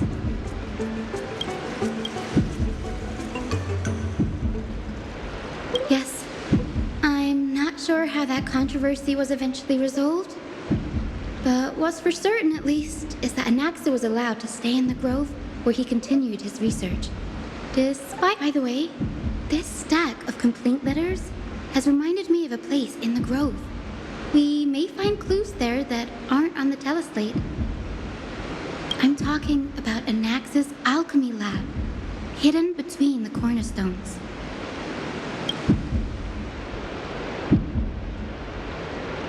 It's a well-kept secret. Among the 7 sages, excluding the nominal chief sage, each has a private sanctuary where they can conduct research undisturbed in their free time. Even the administrators of the Library of Philia are restricted from accessing those places and documenting the sage's research. But with the grove in this state, I'm sure Anaxa won't be mad even if we sneak into the lab for a short while. Right?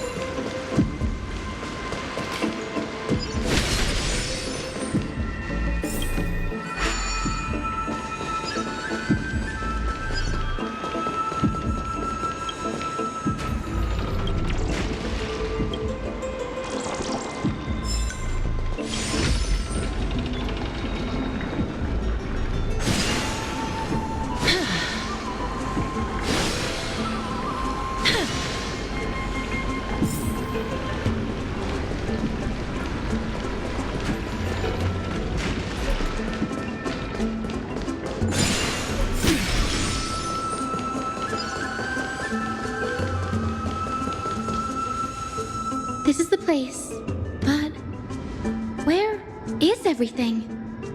Materials for alchemical experiments, matrix diagrams, and even the seal to the lab. They're all gone. Did the Black Tide destroy it all?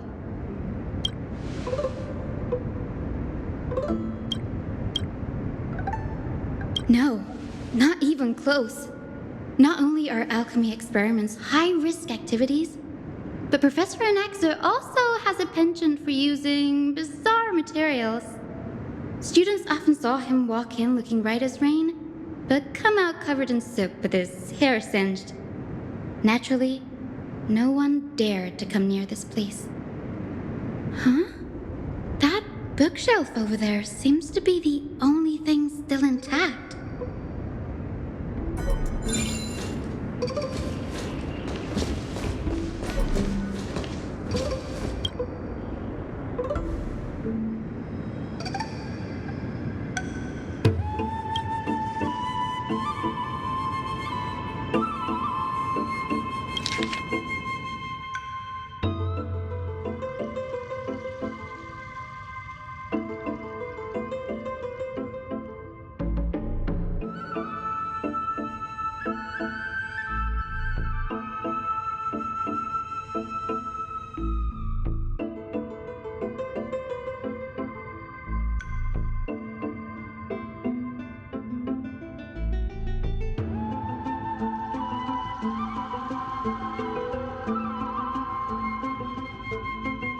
What's going on? Anaxa is conducting research on our friends in Alchema and me?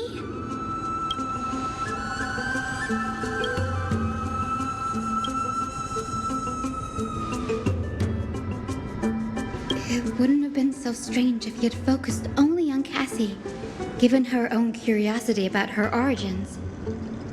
Plus, considering that the new sporists have crafted omnipotent medicines capable of curing diseases, it also makes sense that he would conduct research on immortal Chrysos heirs. But now, it seems Anax's objective was never to create medicine, but to identify the origin of the golden blood and figure out its inner workings.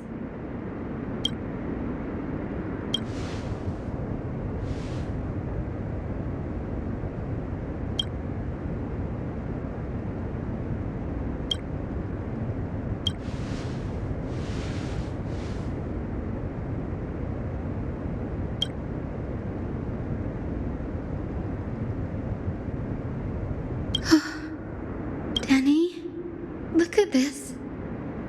I have a bad feeling about this.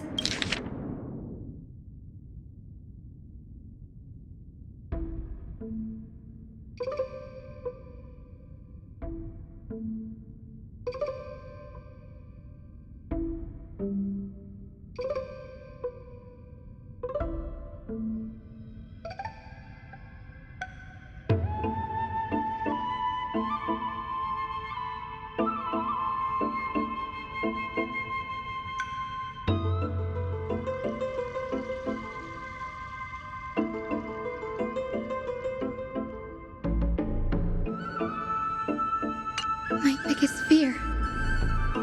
It's come true. After going through his notes, I think I can piece it all together now. Anaxa was carrying out experiments on soul transmutation. Yes, this is what he was secretly conducting research on. Something he had to keep hidden from others. Compared to his public speeches, this is the real blasphemy. Oh, I just thought of something. Do you remember when the black tide was approaching? The Grove had planned to send Cersei's core flame to a safe place. But an accident happened along the way, and Anaxa lost his life in the process. That's right. But what if Professor Anax's fusion with the core flame of reason wasn't an accident? Put yourself in his shoes. Knowing that the black tide was closing in and your time was running out. What? Exactly. When the black tide came, the true reason Anaxa headed to the Luminary Throne was to transmute and fuse himself with the Titan's core flame. No. Judging from how he reacted after the event, the results came as a surprise. Maybe he failed to consider the possibility that Cersei's would make a similar decision. The manuscripts detailing all the alchemical formulae have been taken away. His research is still ongoing. Like, what? There's only one Titan left in the world now. No. No way.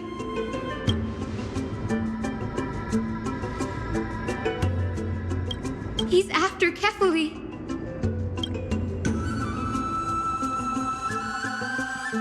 Sir, this sky above us, it's not real, is it? Of course not. This is just an image from a projection device used for educational purposes. A simple trick. The day-night cycle has been lost to this world. So that students like you may still learn about the night sky, astronomers have harnessed the Titan's miraculous power to manipulate the light, projecting the nights of the past here for you. Much like how the sky above the Holy City is also illuminated by Kefali's dawn device. So, the skies of Akama are fake too. You mustn't conclude that, Anaxa. You should know that only a child would expose a trick and be proud of it. Often people know more than they let on. They simply choose to feign ignorance because they have no other choice. Then they're just deluding themselves. People believe in Kefali's tale of Genesis, accepting wholesale whatever the priests preach. But we're different. We've already walked out of the firelit cave of ignorance. We have already realized that we live in a world where Titans make the rules. Even when we look at the sky, we're only seeing what they allow us to see. Rather than gazing at this mockery of a night sky fabricated by them for the rest of my life, why shouldn't I be the one to take control of the projection device instead? So much time has passed since you sowed the seeds of doubt in my heart, child. Many a night, I find myself penning down all my theories and wild ideas, only to burn them to ashes when I open my eyes in the day. Why? Because we'll face death by burning if word gets out? As a sage of the Venerationists, my soul has already become inextricably linked to the great tree. Every word I say and every move I make is certain to influence every leaf, every branch, even the tree itself. But above all else, my days are numbered. Instinctively, I have my doubts about the golden blood and the human soul, yet I have no means of verifying them. The golden blood in my veins is woefully thin, and I am loath to waste what little time I have left obsessing over a hypothesis that cannot even be proven in the first place. But I can, sir. I can do it for us. The time is right. Give me all that I need, and I shall accomplish this grand feat on your behalf. You're right. I shall do just that. In the next meeting of the sages, I will spare no efforts fighting for the rights you deserve. Go. Establish your own school of thought. Find out what we are. Become the one who conquers the ultimate truths of the world. Child of humanity. You didn't go to such lengths for an audience with Kefali. Just ask him a few questions, did you? So, you figured it out. If I were as foolish as a Dromus, perhaps I'd throw myself down and prostrate before their greatness, begging for the gods' prophetic wisdom. Before such power, does it make any difference whether you're a human or a Dromus? I'm sure you're familiar with the story of the Styxians. When the raging waves threatened to swallow them, they didn't just give up and become sitting ducks. No. They constructed a dam that kept the roaring tide at bay, chaining down the mad Fagusa. They call me a blasphemer, Circes. But that doesn't mean I deny the existence of gods. It's just... as I see it, Titans are simply a force that mankind has yet to find a way to tame. Oh? If power that rivals the Titans is what you crave, why not conform to the prophecy and brave the trial? Why stop at harnessing the power of the Titans when I can do so much more? The source of life is what I wish to grasp, to understand what makes up the soul, and to learn what we really are. Thanks to you, I've had the chance to personally verify. in more ways than one, that the soul indeed ceases to exist in death. But where there is death, there is life. And where there is an end, there must also be a beginning. How then is a soul born? That was the only unknown variable left in my calculations. And by the sound of it, you have already formed a conjecture. No, I have already drawn a conclusion. In my journey unto death just now, I finally saw the answer with my own eyes. Professor Anaxa, I'm here. Her life hangs by a thread. I must ask you to refrain from taking any unnecessary steps. Of course. I'll bring this to a conclusive end and give you the answer you so desire. However, in accordance with the principle of equivalent exchange, I must also demand from you what I need. As you wish. Don't you care to know what the price might be? It's a matter of uncovering the truth about the Death Titan and her survival.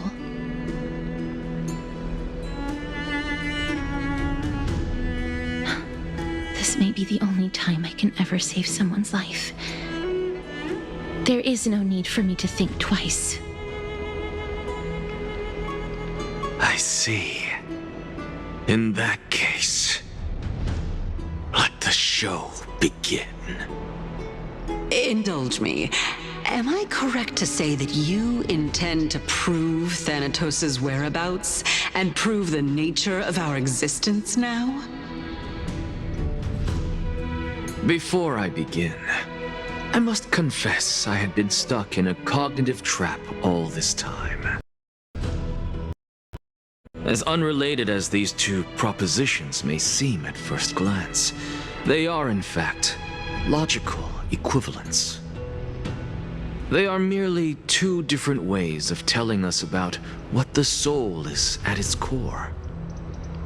The reason I say this is, as I've mentioned earlier, the answer was hidden in my journey unto death. Anaxa, you were in the Netherrealm? Yes, I am but a living dead man now, but that's not important. What truly matters is, I overheard a conversation between heroes. That's not all. Remember how I said you were a part of that conversation too, Circes? And I've told you that I have no recollection of such an event. That was likely just an illusion conjured up by the mind of a dying man. Of course you wouldn't remember. Because that wasn't you. That was Calypso, one of the 7 sages of the Grove. Calypso? Huh? Oh, that's the name I made up on a whim when speaking to this girl. How do you know of it?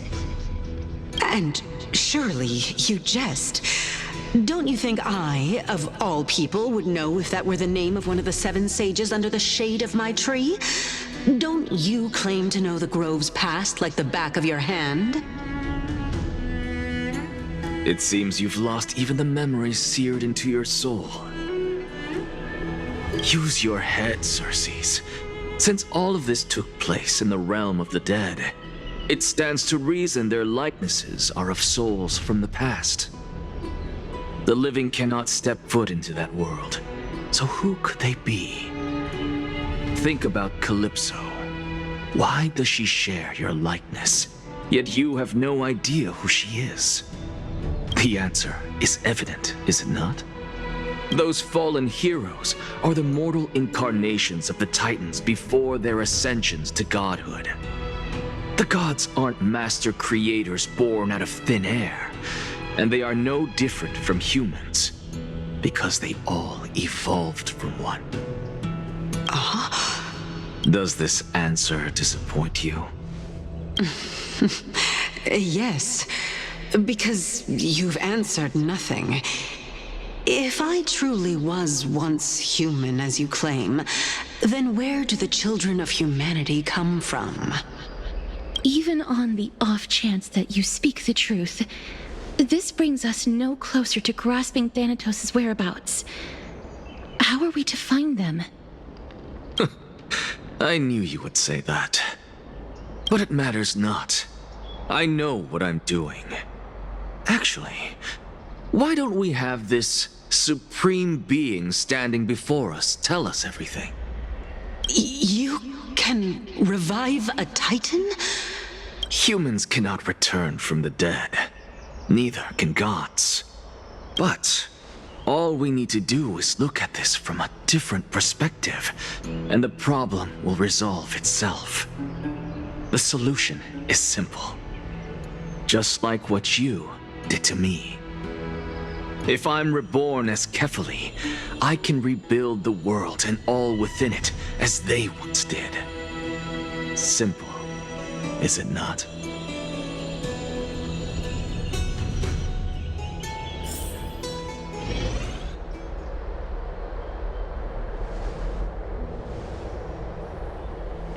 I have news from Hyacinth and Dan Heng. Anaxa might be trying to do something with Kefali's divine body. Kefali? But what could Anaxa want? Is the Council of Elders going to sit around and let such a sacrilegious act unfold? That is not possible. He is indeed the great performer, capable of fooling anyone and everyone with his tricks. I'm sorry. No need for guilt, for this is good news to us. The Council of Elders has found themselves a traitorous ally. Anaxa's ambitious desires will be something we can exploit. What we should be doing now is to keep our eyes peeled for whichever trickery Kainis is up to, and react accordingly to thwart her plans. Being Akima's political center, the Demigod Council holds just as much significance as the Vortex of Genesis. Someday, after my duty is over, this site will take the place of the battlefield where you hunt gods. Become the next challenge you ought to overcome. Till then, it's best to get used to this place as soon as possible.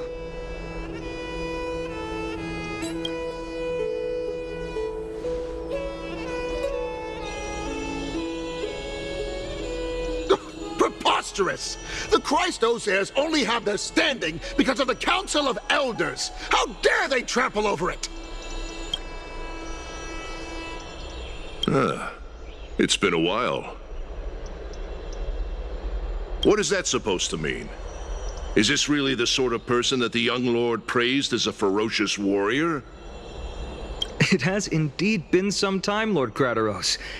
What brings you here in such haste? Shh. Keep it down. Be more vigilant. See those duplicitous dogs over there? They do the dirty work for Kainis.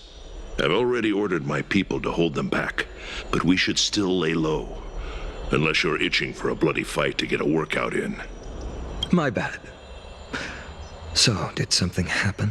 Did you hear thunderclaps last night? Hacker, what? She's been through a lot lately. Please pardon her.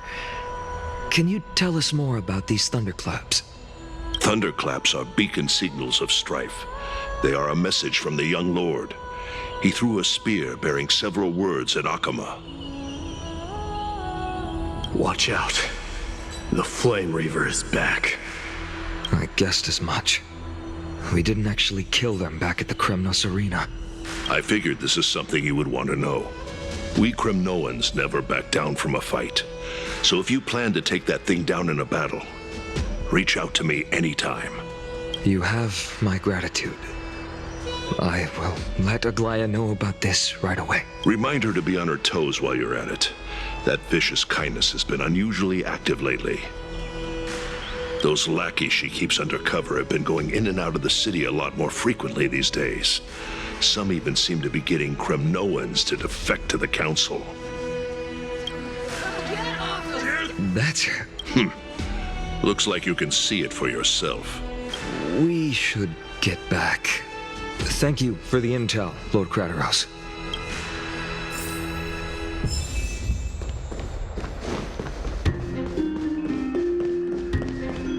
By Catholic into Lenten above, as the Theoros, I have Aglaya, what happened here? I know about the poisonous fangs of that king snake through the golden threads. In the past, I would be confident about keeping her in check, but I admit I am now unable to do so. What do you mean? It is no longer about eloquence or arguments. I have been a demigod for far too long that I hardly have any humanity left. Before I realized it, I have become no different from these hypocrites, no longer capable of relating to the people. This has come a lot sooner than I expected. But perhaps it is time. I need you to step up, Finan, in order for me to retreat behind the scenes. Yes, this is my duty, but... It is far easier for the Council of Elders to fool many than just fool one person. Their so-called more support is no more than a ruse to distribute power using words instead of lances. There is no glory in winning this debate, but that makes having respect for humans so much more priceless. Finan, you are a Chrysos heir without flaw, capable of relating deeply with humans. I appreciate what you've taught me, Aglaya. I hope we'll live up to your expectations and win this debate.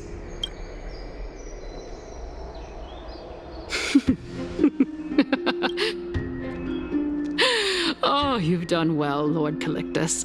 Let me take over and personally close this debate for today. Dearest counselors, let it be known that I sorely miss the blissful times portrayed in lyrical poems.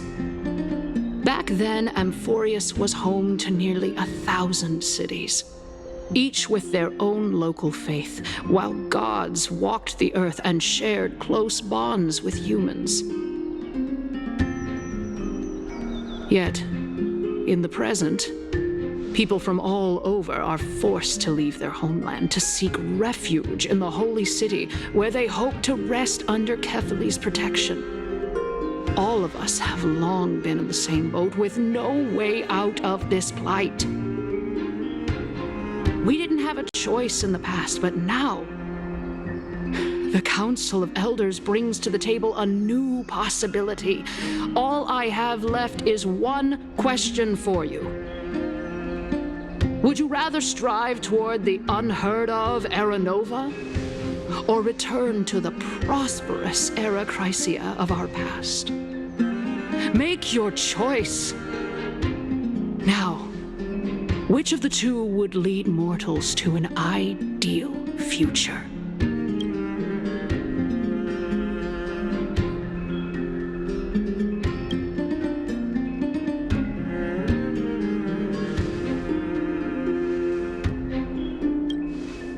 We all know that Era Chrysia is a thing of the past, Lady Cainus. Please, enlighten me. How does the Council of Elders plan to turn back time? Let the three Titans of Calamity be born, and Era Chrysia is nevermore.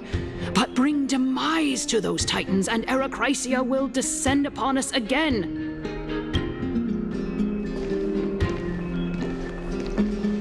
Know that the Council of Elders is never one to make empty promises.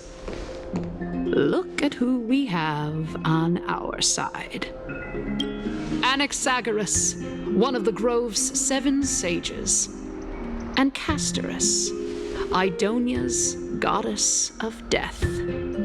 With the help of these 2 heroes, I can promise all of you that Era Chrysia will exist once more. Aren't they Chrysos heirs? They're supporting the Council of Elders instead? It's clear from the start that these heroes do not get along well in their group. All the more proof that Aglaya isn't fit to speak on behalf of every Chrysos heir. I am in favor of Era Chrysia. Era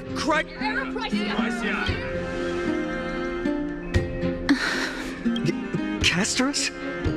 Why are you standing over there? You finally arrived, Anaxa. So have you, Cass. Don't worry, Aglaya. Well, I know that you have many queries.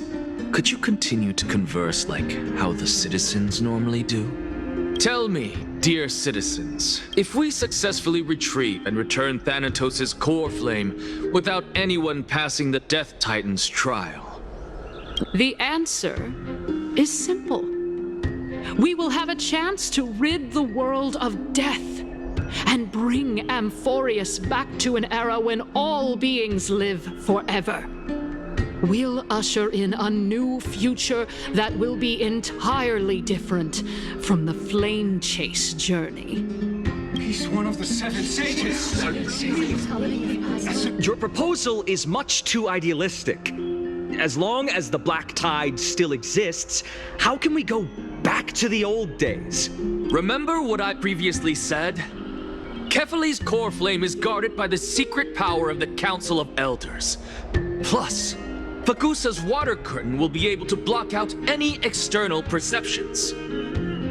Tell me, dear citizens, have any of you ever seen even a glimpse of the threat that this person is talking about anywhere within the walls of this majestic holy city?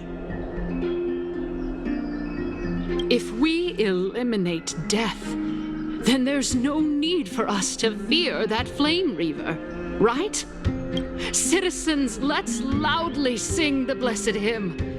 Oh, beautiful old world, where are you now? Oh, legendary Erechrysia, return to the mortal realm. After the destruction of the 3 Titans of Calamity, the Flame Chase journey will have to end. Erechrysia! Yes! This is bad. The masses are now totally riled up. Anaxa, pray tell. Everything that you've mentioned hinges on the premise that we can find Thanatos' existence, right? Thank you, Lady Aglaya, for still caring about this city. However, dear citizens, we are truly fortunate and blessed. For Castorus, Idonia's goddess of death, will surely find Thanatos under my guidance. What? With that, I solemnly promise that the core flame Lady Castorus brings back will be personally managed by the Council of Elders. Thereafter, if we are able to garner the support of all of you at the Citizens' Assembly, we shall spare no effort in ensuring that the Erechrysia will return to our world once again.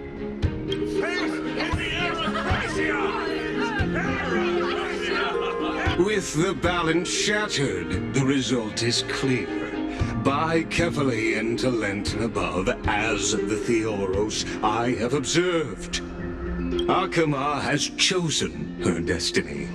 The issue up for discussion at this Citizens' Assembly shall be modified to the suspension of the Flame Chase journey.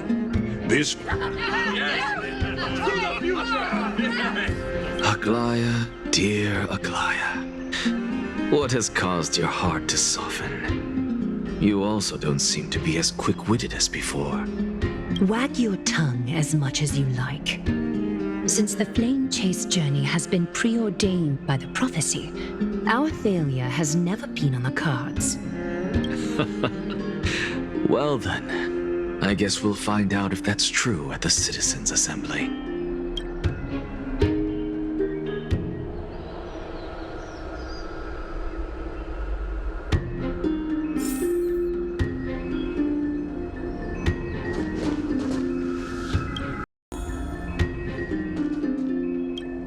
Well, it seems that when I sent you to look for Anaxa, I unintentionally facilitated your partnership with him instead. My apologies, everyone. I know that you have many questions to ask me. I will answer them to the best of my knowledge. In that case, please tell us as much as you can. In actuality, he showed me a past that was both long and heavy. The reason I say this is as I've mentioned earlier. The answer was hidden in my journey unto death. Naxa, you were in the Netherrealm? Yes, I am...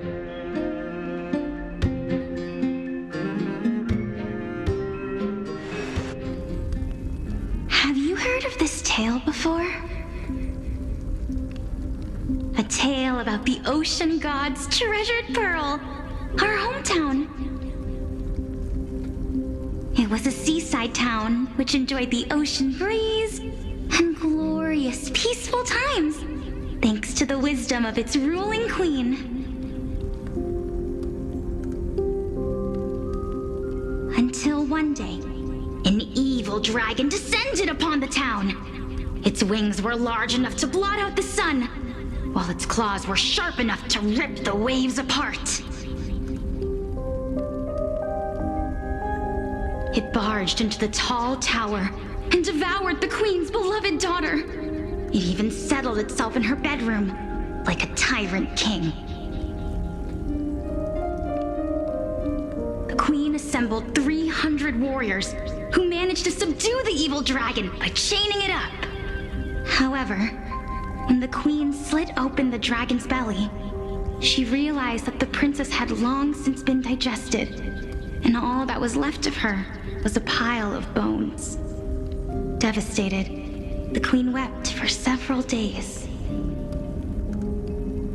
It was then that a devious, smooth-talking scholar arrived at the palace and suggested that the princess could be revived through the use of dragon bone and dragon blood. That liar called this process the secret art of alchemy. The princess was reborn! The queen was overjoyed, blissfully unaware that the evil dragon's soul still lurked within the princess's body. As revenge, the evil dragon swallowed the poor queen, the glib liar, the courageous warriors, and all of the town's innocent civilians in a single gulp. Worse still, the souls of the deceased were refused entry to the Netherrealm because they were filled with regret. Forced to roam the mortal realm, these resentful souls ultimately converged into a river of souls that would not retreat for a long time. The terrifying death had consumed all. Thereafter, our hometown fell into ruin as well. Until... Until? Actually, I don't know what happened next either.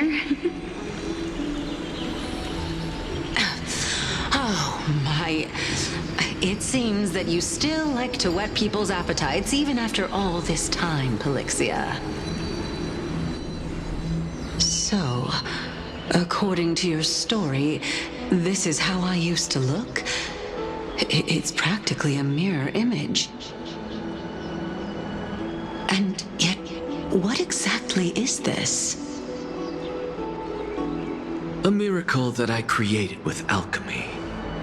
As for what it is and how I was able to accomplish it, I'll keep the answers to myself for now. Oh, my goodness. Is this cliffhanger really necessary?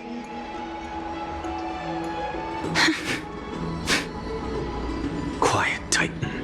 Continue to enjoy this splendid play, and the truth will naturally reveal itself. Dragon, huh? I've heard this legend before. In that case, What do you think of it? I think that this so-called alchemy was a tenuous analogy added to the story by future generations. After all, you've never heard of a tradition of alchemy in your hometown before, have you? Indeed. Before I left home to pursue my education, I never even knew that anybody was looking into this area of study.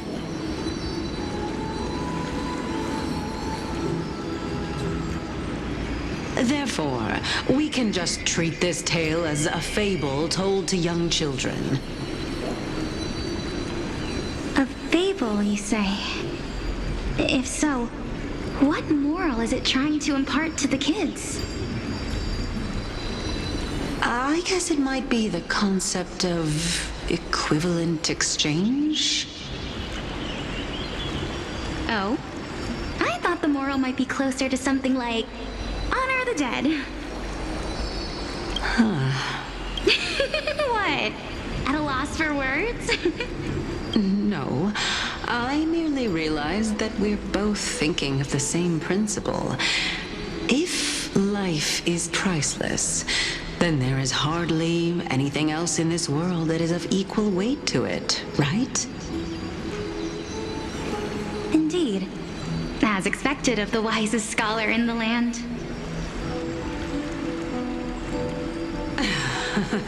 You flatter me.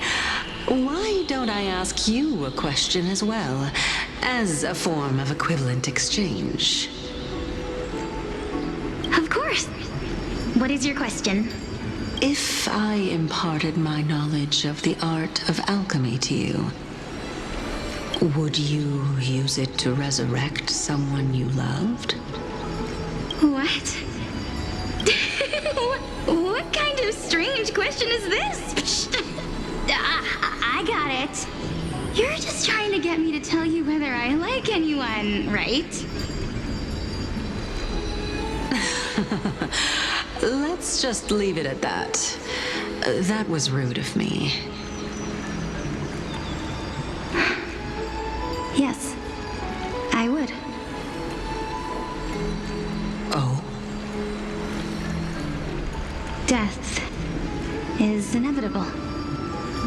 In the days to come, I'm certain that someone whom I cherish deeply will leave me for good. If such a mighty power really existed, I think I would use it without hesitation. After all, you, me, and the rest will all have to face that fateful moment eventually.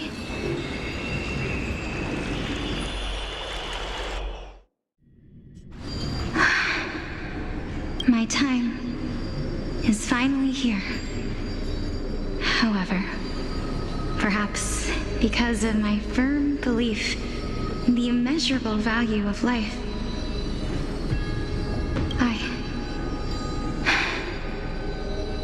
I am unable to complete the trial.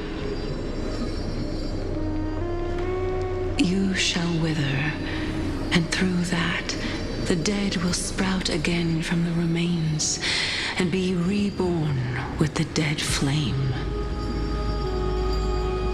It is a pity that fate is such a cruel mistress. Is there no other way of interpreting those words? I'm afraid that the meaning is clear. Between my sister and me, one must pay the price.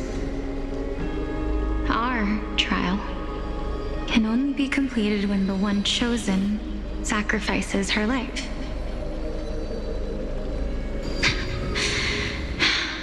I'm afraid that the prophecy might even have selected a pair of twins for this exact purpose. Fortune makes fools of us all. My sister is prepared to sacrifice herself.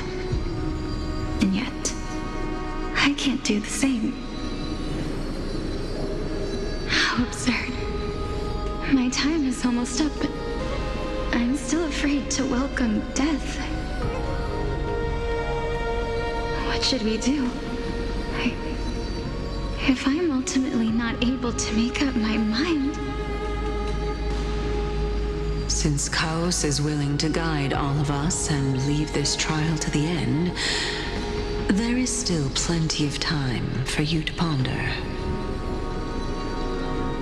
That's right. Don't allow the fog of an uncertain future to cloud your mind. Trial, prophecy, the topics that they're discussing seem familiar.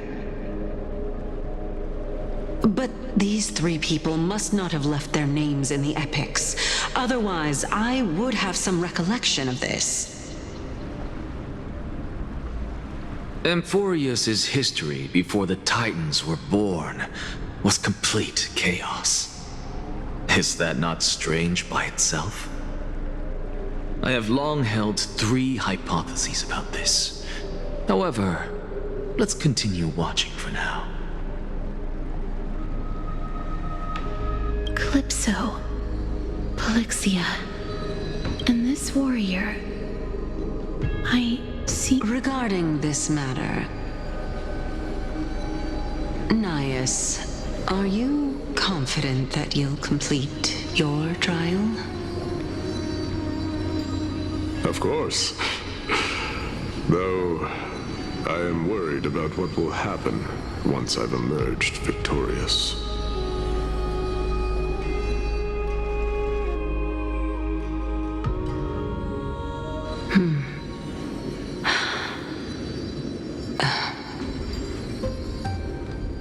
Looks like you have made up your mind.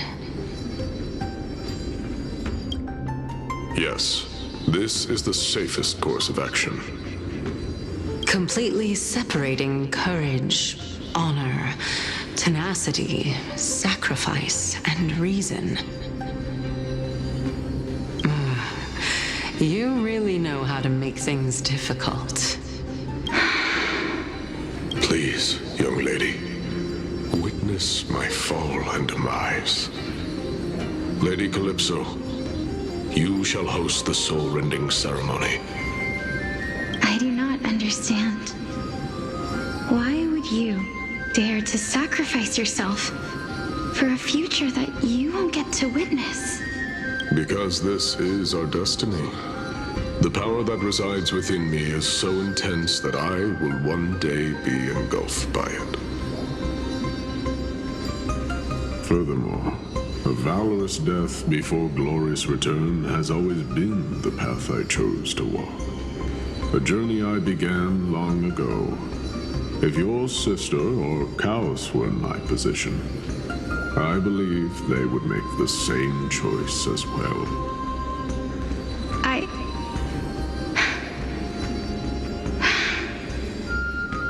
I'm not that brave.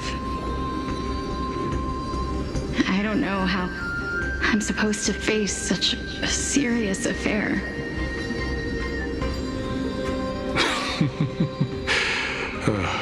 Despite being Death's chosen one, it seems you still don't know how to face it.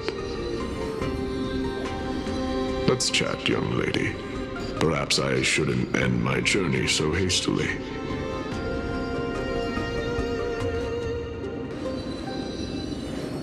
Since there's still time, I'm not worried about letting fate wait a little longer. Of course. This warrior is Lord Nias. As the embodiment of Nikador's divinity, he entrusted his life to us and allowed humankind to end his madness. That means that what I'm currently seeing before my eyes is in fact... Looks like one hypothesis of mine has already been proven true. These heroes are the true forms of the Titans, before they attained their divinity. If so, the chosen one of death that he speaks of is actually... Polixia! previous form of Thanatos? But her appearance...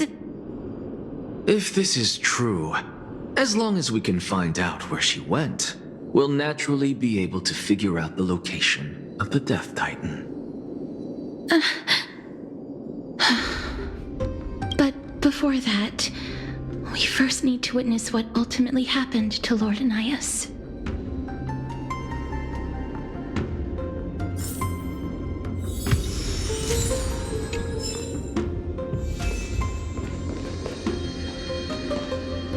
Nikador's courage is a testament that they have never once retreated from a battle. I've heard that these words are still engraved in Castrum Kremnos even today. It didn't occur to me that they were actually part of an alchemical formula.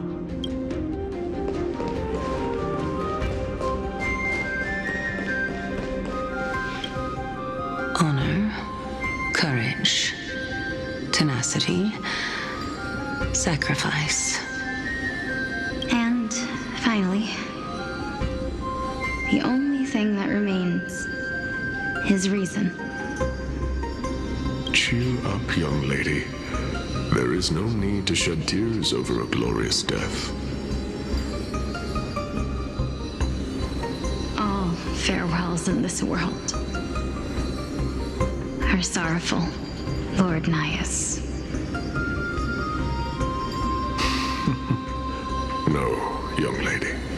As a warrior, I have witnessed too many bitter deaths. But now, all I feel is peace. I did not know until this moment that mortals could live their lives in such a way. Although only a sliver of your soul remains, you remain so optimistic. Or maybe the truth is that you aren't able to feel sorrow anymore. To be honest, I don't know either. But I am certain of one thing. This is not an acceptance of death nor apathy toward it. It's not even a feeling of despair. I am just enjoying what remains of my life to the fullest. Enjoying? Indeed. Along this journey that we've taken together, not only have I changed the world, I myself have also changed in the process. And now I have reached the journey's end. When I look back and see the grand epic that I've personally written, how could I not revel in that fact? But when you depart the mortal realm,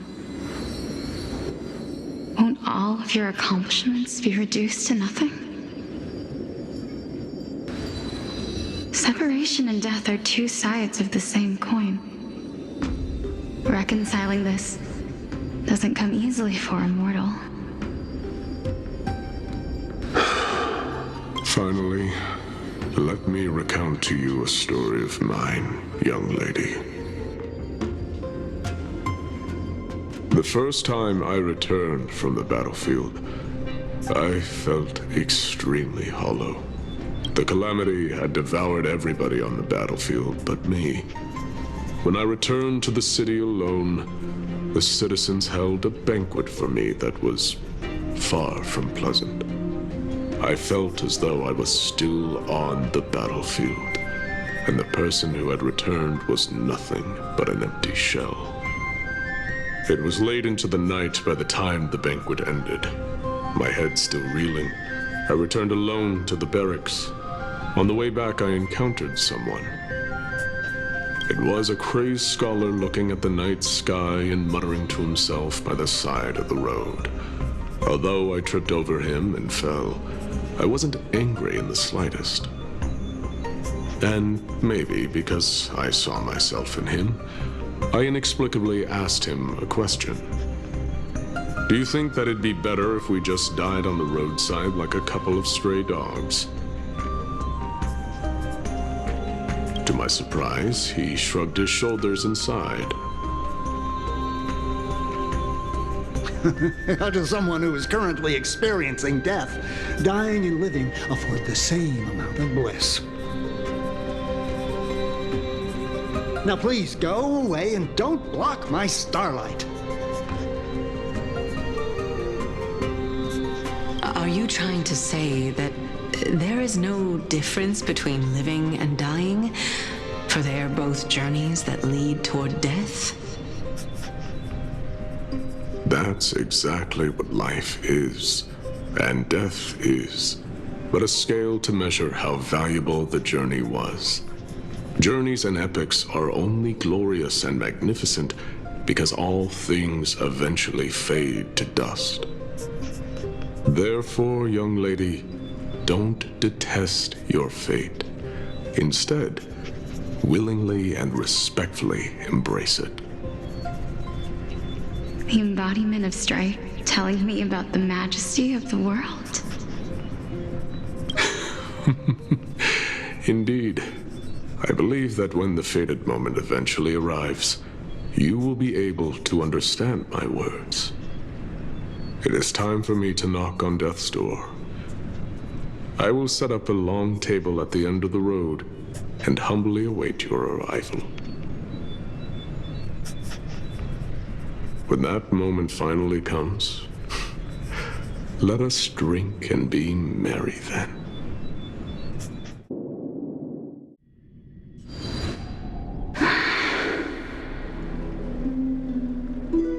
I knew this day would eventually come.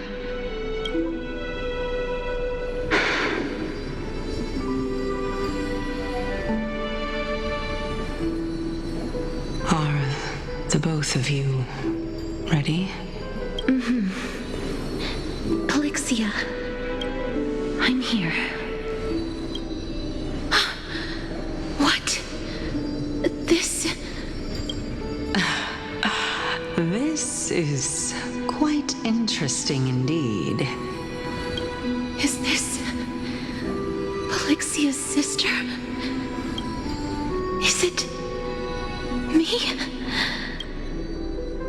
Now, it's time for us to fulfill our promises. Are you afraid? What are you afraid of? That I won't be able to do it.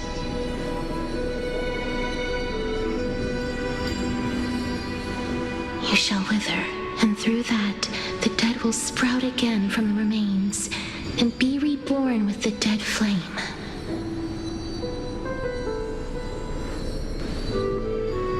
As foretold in the prophecy, and according to our vows, once it all ends, we must face our fated moment head on.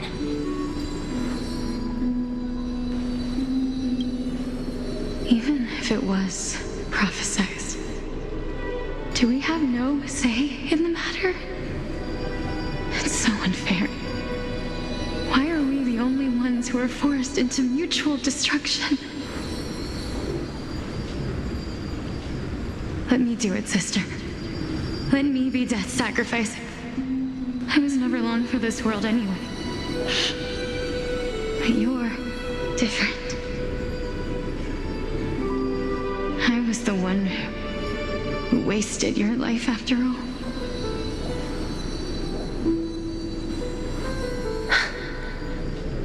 You're wrong, Polixia.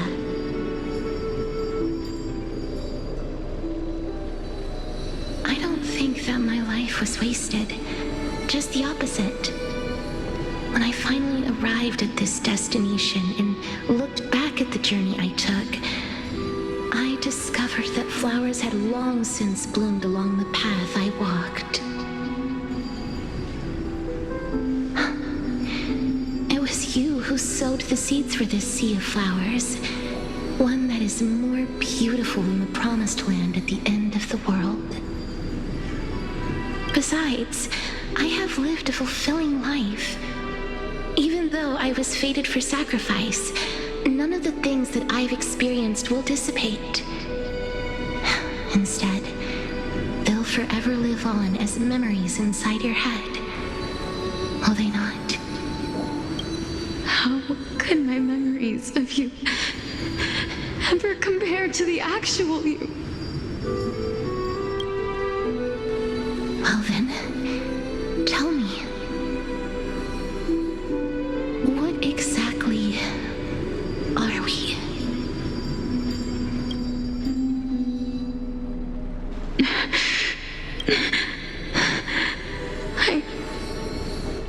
I don't know. I don't know either. But regardless of what the answer is, regardless of how we're shaped by others, or even by this world, ever since we were born, the fact that we existed was predestined, and nothing could erase it. This is why I will always, always be by your side. We're twins, after all.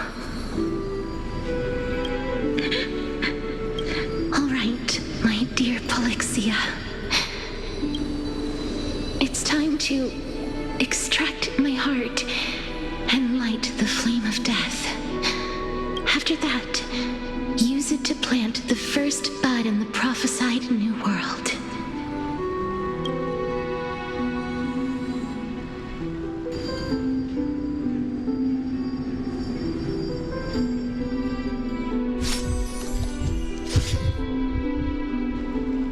If I imparted my knowledge of the art of alchemy to you,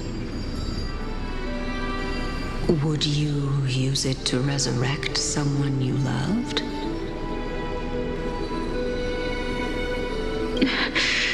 Death is inevitable. If such a mighty power really existed, even now, this is why, sister, in the prophesied new world, I shall plant the first bud on your behalf. Go now. Return to the ocean god's treasured pearl, our hometown. I shall open wide the entrance to the nether realm and grant you a second life.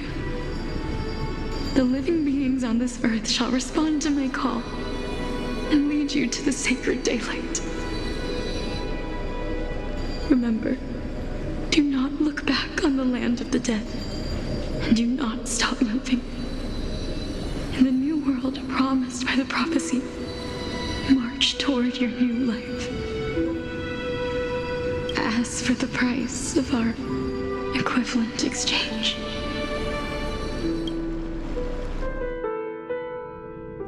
Everybody, we've come to the end.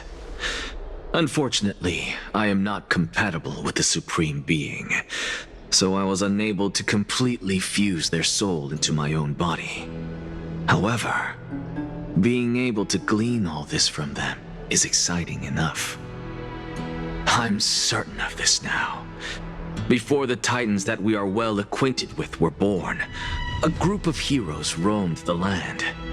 These heroes followed a prophecy and took possession of divine authorities one by one, until they eventually became the pantheon of the new world. Just like the flame chase journey of today, Amphorius's history is cyclical in nature. What a startling revelation. This means that the demigods, who bear the core flames, will also become the new Titans at the world's end. Thereby, I believe that this is the truth behind the Era Nova, as mentioned in the prophecy.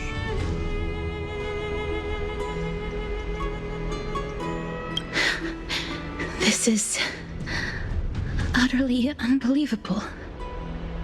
Besides, those twins in the past, even if they really are Thanatos, their whereabouts are still unknown even today. Are their whereabouts truly unknown? Didn't Polixia mention that seaside town, the birthplace of alchemy and the tale of the dragon? In our world, there exists a city which perfectly matches that description. Styxia. But the people there worship Vagusa and bear no relation to Thanatos. I have also never been to that place, as in the time of Idonia, it had long turned into underwater ruins. Take this. This is... the Nusporist masterpiece, the Philosopher's Stone. It was made by transmuting all of the sages' wisdom into a single entity, with their flesh and blood as its foundation. Remember? I've mentioned before that the art of alchemy is all about conversion, tempering, and ascension. This process also applies to the pursuit of truth. Regardless of how unbelievable this sounds, the truths of the world have been refined from the impurities. Think about the story of the dragon. This stone will lead you to your real hometown, allowing you to reform the door to the nether realm and discover Thanatos' fate. You still look as confident in your victory as ever. But what if your conjecture is wrong? Simple. I shall merely admit to the entire world that my experiment was a failure. However, my line of thinking will not fail because I have already planted the seeds of doubt into the hearts of the masses. Actions speak louder than words, Castoris. With the assembly about to begin, don't forget the promise you've made. I've already searched for so long. I'm willing to try one more time. While we converse, her life is also slowly slipping away. But before I leave, I have another question. What exactly did we witness just now? That was the world imprinted in Kefali's soul. If we are to prove its existence, you must take the final step. Go. Do not disappoint me. I understand. Hey, child of humanity. Don't get antsy. I still remember the question you posed to me. As a scholar, I do not wish to offer up ambiguous conclusions. Let's discuss this topic again when she manages to find the evidence. I merely wanted to ask, was that stone transmuted from your heart? If so, rebirth is no longer an option for you. Why not? When I was a child, I lost someone dear to me. When I was a teenager, I lost my faith. A while back, although you saved my life, I also lost my soul in the process. Now I'm merely forsaking my body. What's the big deal? Why are you always finding ways to die? Isn't it good to be alive? This is but a necessary sacrifice on my path to transform into the purest of them all. Can someone who's dead even claim to be the purest of them all? Furthermore, if your hypothesis is proven correct, does it not just confirm that the myths are true, and thereby invalidate all your theories? No, it's just the opposite. If my hypothesis is correct, it means that I can actually ascend to godhood and reshape this absurd world that you all have created.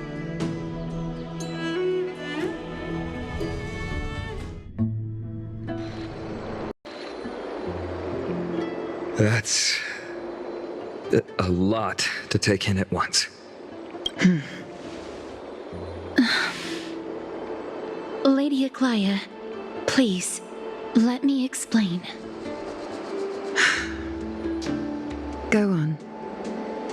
You know know that the core flame of death has always been the greatest unknown regarding the Era Nova, which is why both you and Kindness desire to gain the power to control that core flame in the approaching Citizens' Assembly. Professor Anaxa has come to a consensus with Kindness. They want to suspend the trial once Thanatos' core flame is reclaimed, hoping thus to eradicate death from this world. If they're successful, then the flame chase journey will cease, and Akama can enjoy everlasting peace. But I know this runs counter to your wishes. So long as we do not usher in Era Nova, the Black Tide will never be eradicated. Even with Lord Mighty on the front line, and the Black Tide not posing an immediate risk, the danger nevertheless remains. Honestly, it's difficult for me to assess the pros and cons in this decision. But someone must bring the core flame before we can begin negotiations over it. The Titan could be very near. I cannot let this chance slip by. Besides, someone has to make this trip to bring back Mrs. Soul. Well said. You already had every reason to seek an audience with Thanatos. It's that great performer who has weaponized your wishes and placed us in this difficult situation. A world without death. Do you desire that too? If fate dictates that my path must oppose yours, I will do all I can to resist it and protect what I aspire to achieve. Lord Mighty showed me that without taking the first step, all talk of what follows is moot.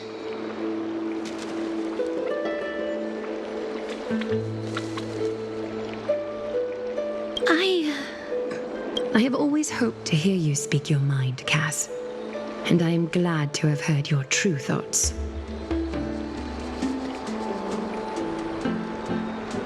Styxia. I visited that place in the past. Though it is now an island surrounded by the river of Soul's torrents, it's not hard to see its former splendor. Go.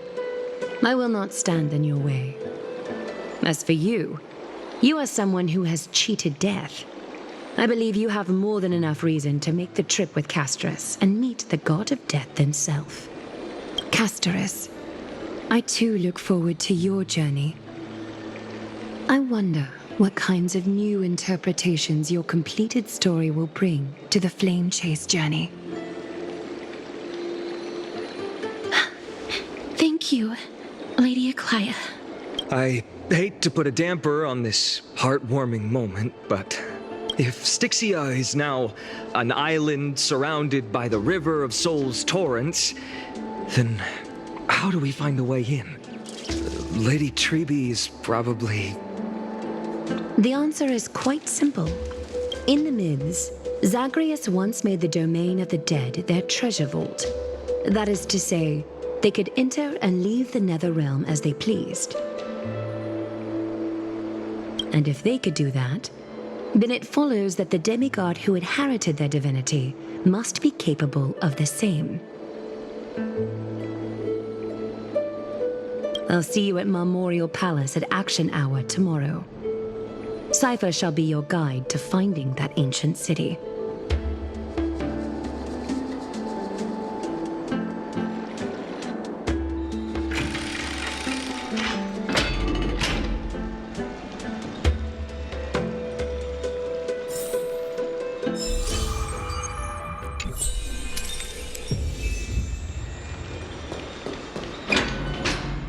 Hey, friend! Is the debate finally over? Did you win? What a glorious defeat. You sure know how to look on the bright side. Well, moving on. I was hard at work even while you were at the debate.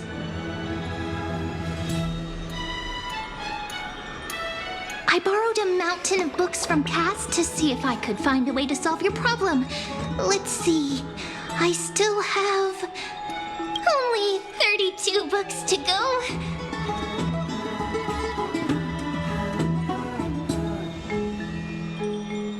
Really? Oh, that's fantastic news. I knew it. Hard work always pays off. Especially if you're as diligent as Ma'am. I feel like a huge burden has finally been lifted off my shoulders. Why are my eyelids so heavy all of a sudden? You're right. Then I'll go back to...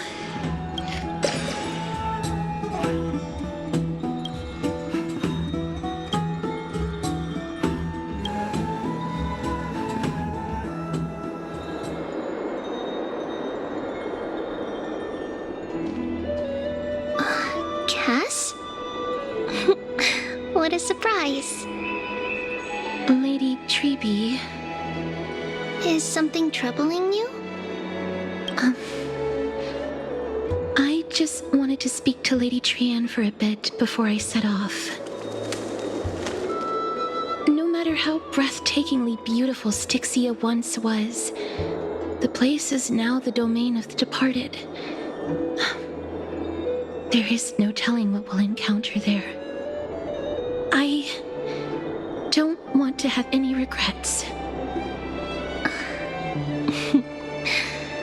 Has anyone told you that your eyes are sparkling? Is that a figure of speech? In the past, when you did smile once in a while, all of us could see that your heart remained troubled even as you smiled. Lady Treby, you know perfectly well that see you tomorrow is nothing but a white lie. I hope your toughness is not a mask hiding a lonely heart. Cass, you hardly ever talked of your past. None of us knows what you went through apart from Maggie. But we know it must have been filled with pain and hardships, as it is the fate every Chrysosaur is destined to live out. We are just happy for you that the core flame you're meant to inherit has finally surfaced. Isn't it a little too soon to say that? But you already know where tomorrow is, don't you? There's no need to rely on anyone else. Just give it your all and leave no regrets. We have always believed that your embrace is just as warm as everyone else's. Because we embrace others to comfort them. And Cass, you're the kindest Chrysosaur we know. Thank you, Lady Treby. This feeling, it's hard to put into words. I suddenly found myself with so many wishes. So much I want to accomplish before setting off. Then go do it, Cass. Trian was actually working on a surprise gift for you. It's a pity she didn't get to finish it. But now Trinan and I are working on it, and we'll make sure to give it to you. So, let's meet back here when you return from Styxia. Safe travels. See you tomorrow!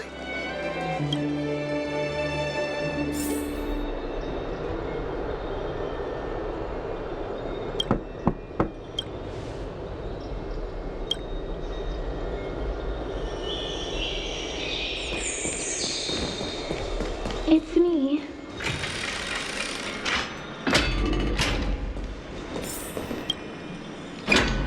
I hope I didn't wake you. I'm glad to see you're as full of life as ever. I'm here because of private matters, actually. If it isn't too much to ask, I'd really like it if you could come along with me to retrieve something. Aren't you going to ask me what it is? It isn't a long way from here. Shall we?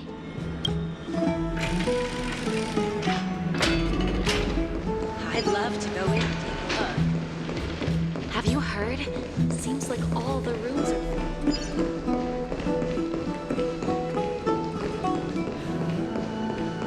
Faith can dispel the black tide.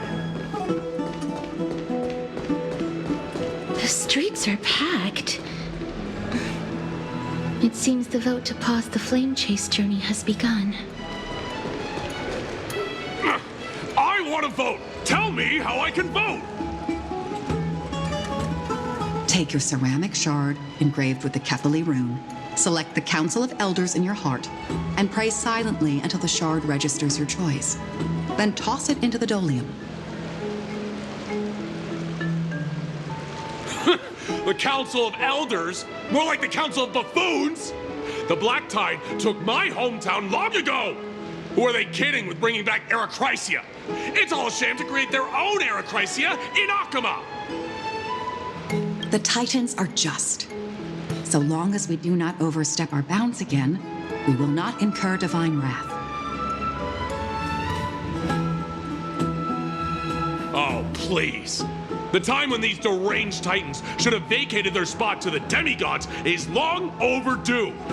You'll see soon enough, you old fogey. And I pray that Talantan smacks some sense into you with their scales. We shall see how this turns out. That was quite a I suppose peaceful is technically correct if no actual violence happened. To this day, I still find it almost unreal that Akama is the only place illuminated by light amidst the crumbling ruins of Amphorius. And its people are even holding votes to reconcile differing opinions. This peaceful sight is making me forget that this is the end times.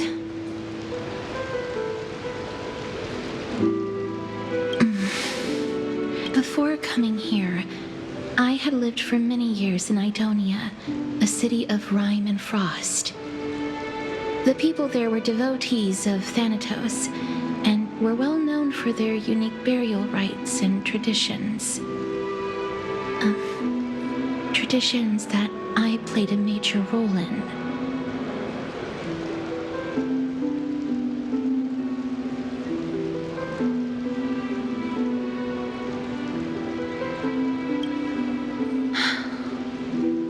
Yes.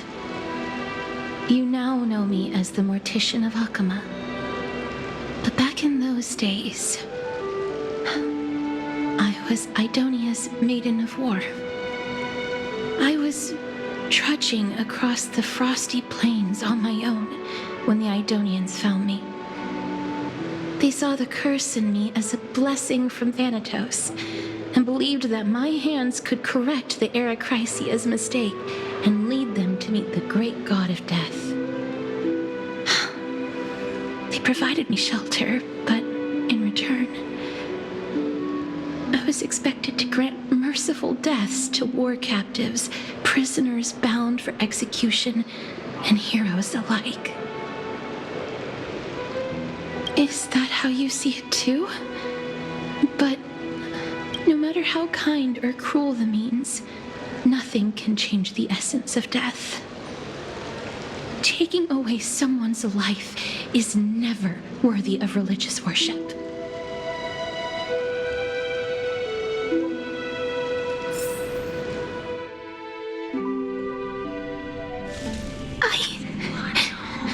I can't do it. Their voices, they pierce my ears. The pleading, the thanks.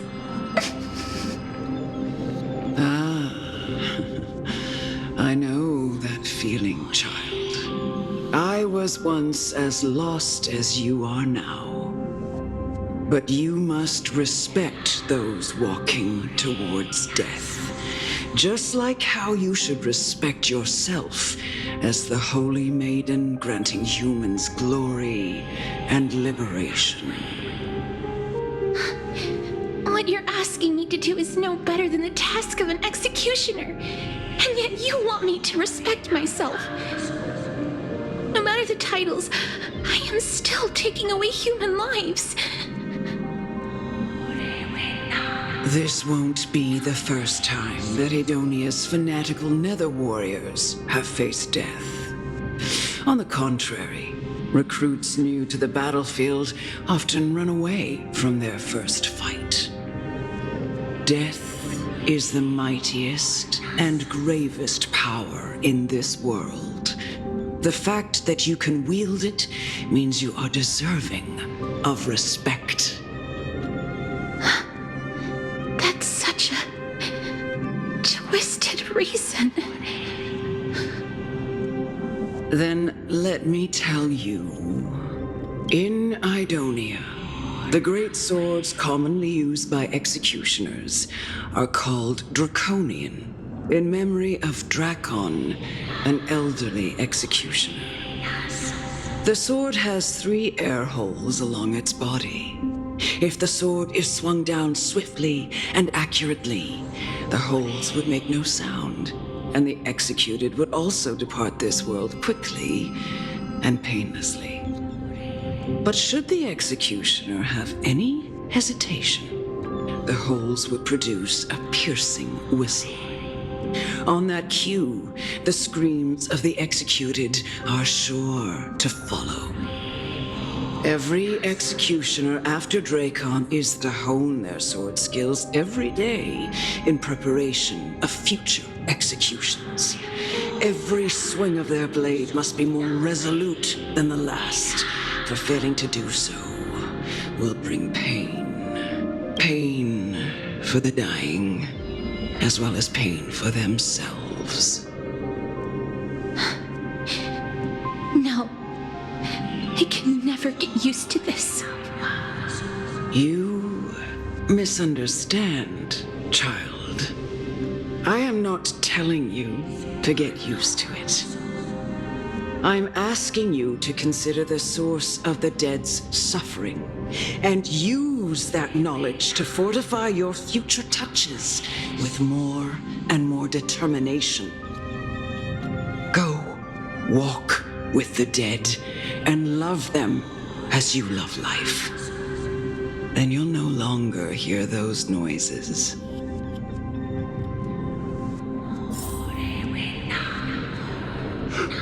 Please, don't kill me.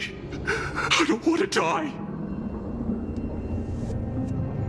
This is your duty.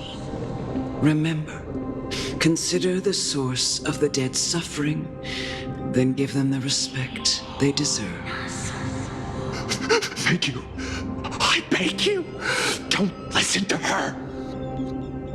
If you cannot learn to accept death, then Idonia has no place for you. This is your last chance. Do it. No, please. I don't want to die. No.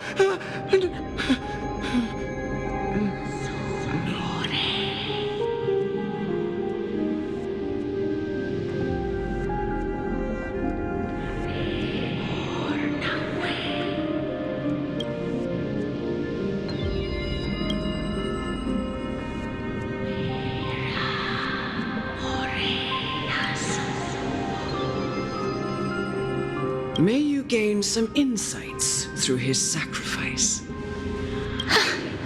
Is this all? No. Come with me. This is just the beginning of your life as the Maiden of War. You executioner!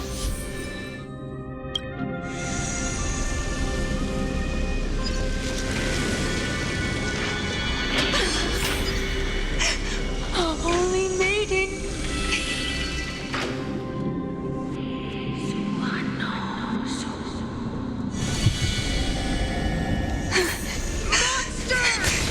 Do it then, executioner.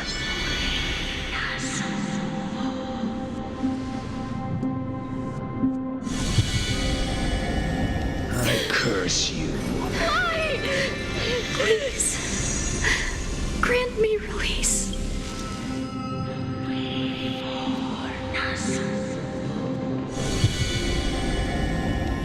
When will this ever end? Come. What are you trying to do with me? I have aged.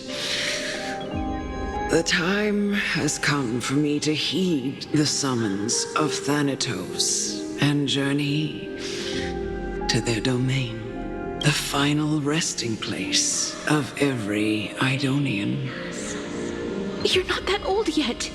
You still have many, many years ahead of you. No. I'm already dead. For I have come to fear. Castoris. Will you give me one last chance to charge towards fear and prove that I am no coward? I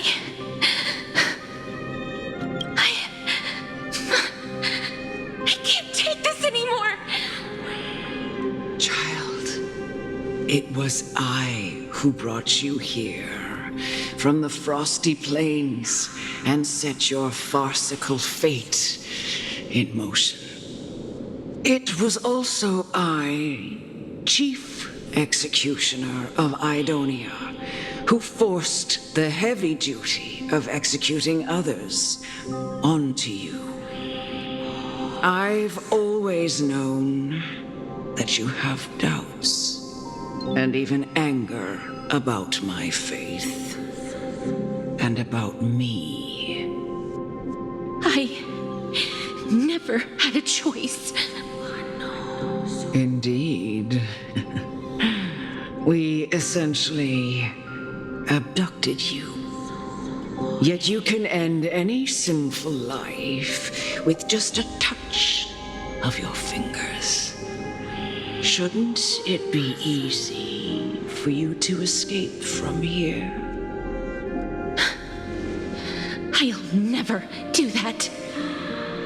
It doesn't matter how lightly the Idonians take death, or how readily they accept it. I simply can't do it.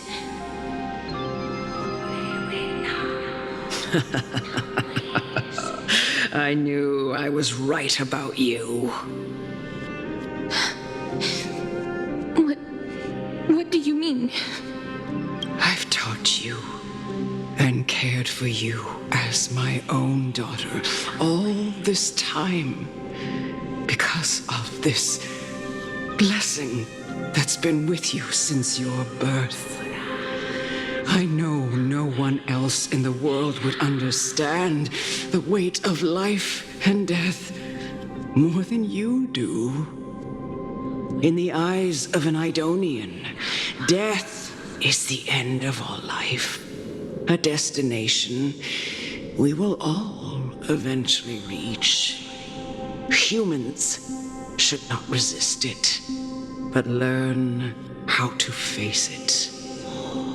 You can only live your life to the fullest after understanding this principle. And when you do, even if you eventually leave Idonia's protection, even if you must carry the curse forever, you can live with your head held high, like everyone else. No! How can I? Come now. It's time. I've already taught you all that I know. Show me that you are a fitting holy maiden, or at least that you possess the resolve to become one. Come now. Careful. It's time. I've already taught you all that I know. Show me that you...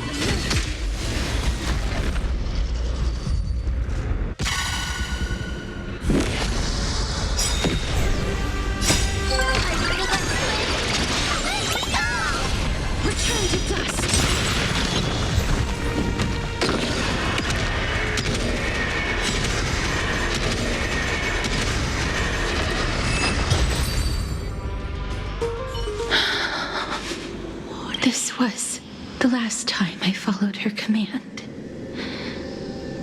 I gently touched the elderly woman before me. The executioner, who had seen too much death, died the same way as everyone else. A gasp for air, a wistful look in her eyes, and a barely perceptible tremor in her fingertips. Elder Amunet, the person who tried to teach me about death, ultimately vanished like dew in the morning mist. She spent her life embodying the beliefs of the Idonians, and when death finally came, she embraced it exactly as their doctrine had taught. I have nothing but respect for her. I erected a cenotaph in her honor in the marshes outside Idonia's city walls with the others I had laid to rest. Then, I set out once more in search of Thanatos. It was a long, long journey. I heard so many discussions about death along the way. Life finds meaning in death. The world improves because there is an end. It seems the most terrible darkness in this world. Everyone talks about its heavy weight. Some resist it, some worship it, and some even revere it. How did a disappeared titan become the deepest fear of humankind? And why do they haunt my dreams? I continued my travels to seek an answer. Initially, I was running away. Then, I started searching for it. And now, at the end, I just want to know if my touch, if my embrace, can do more than taking things away. Can I make anything? Can I leave anything behind? I don't want to die. Please, I'm begging you, just let me go. I don't want to die, please. I don't want mercy like this. Just let me go. I need it. I don't...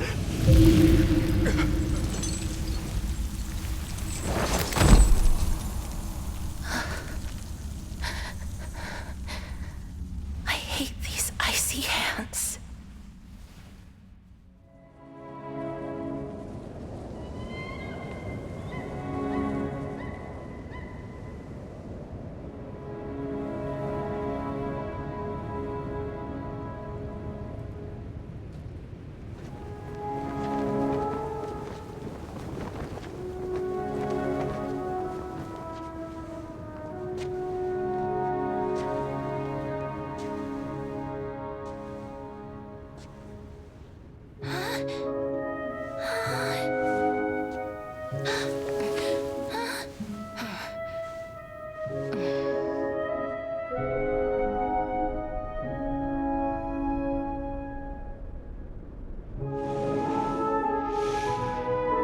Get it over with.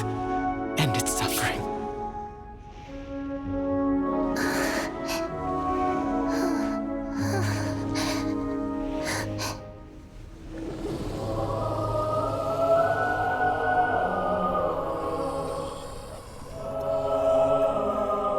The Reaper has blessed your hands. Only you can grant them peace.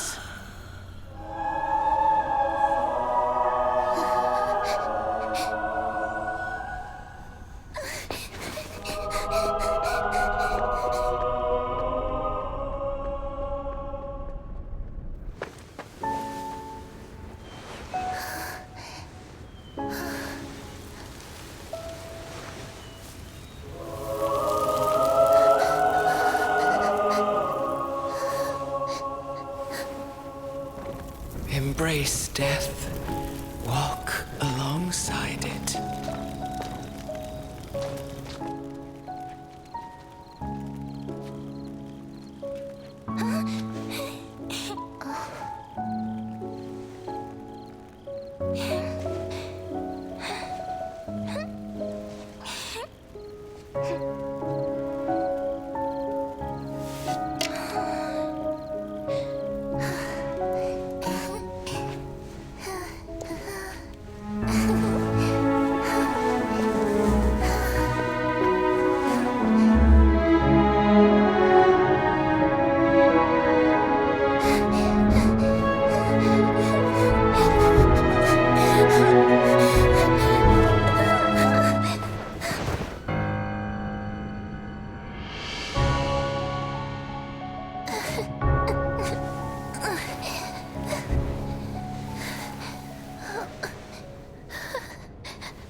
Is that you, Castorus?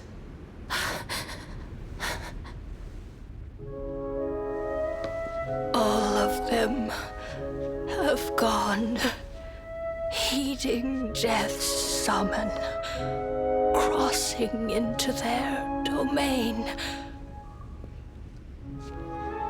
I must go too. I don't fear it, just I have some regrets. Watching people leave this world again and again, it must be lonely for you.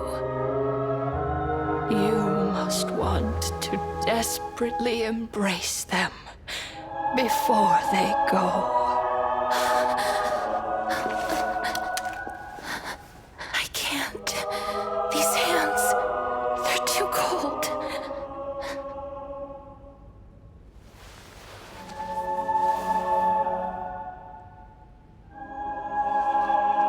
But Big Sister Castorus, your hands are so warm. Just like anyone else's. So go on. Don't hold back. Give me a warm hug.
Can hands like these really be warm?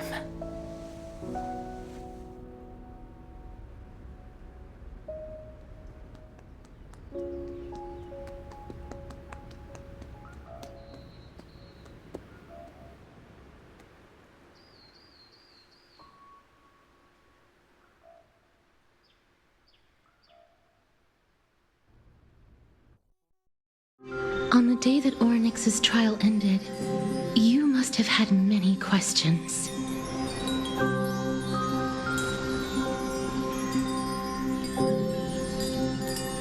I felt just as confused.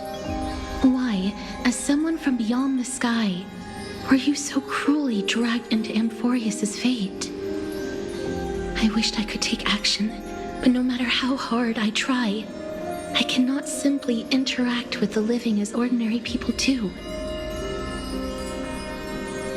Even when we brushed against each other unintentionally in the grove, and it was obvious that nothing had happened.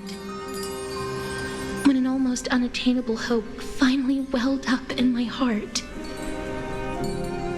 When I thought that perhaps my touch would no longer bring sorrow, fate declared to me, it wasn't that the curse of death had finally been lifted,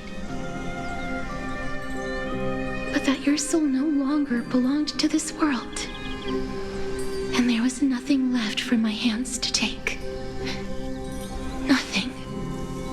And did I really think this time would be any different? It's not that I don't understand this reality, just that I'm unwilling to accept it. Having walked such a long road, I am still unable to find the answer to life and death.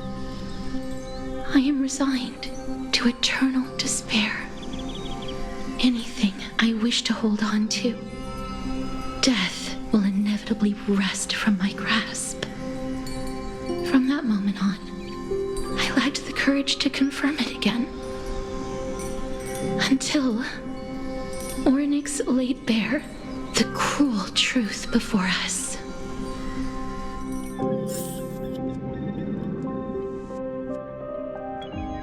But now, perhaps I might have one last chance. Long ago, Trinan read a prophecy to me. At the end of the Sea of Flowers, the souls of the living shall warm thy fingertips, and after an embrace, there shall be eternal separation. I found no surprise in it, for her words sounded not like a foretelling, but a perfect reflection of my past. Embraces in this world are born of reunions, yet my touch speaks only of farewells. In that moment, I had no doubt that this destiny would weave itself through the entirety of my life. And yet, things have taken a turn for the better. Now that I can finally have an audience with Thanatos, perhaps I can rewrite the meaning of that fated prophecy. I have no reason not to give it my all, for your sake and for my own.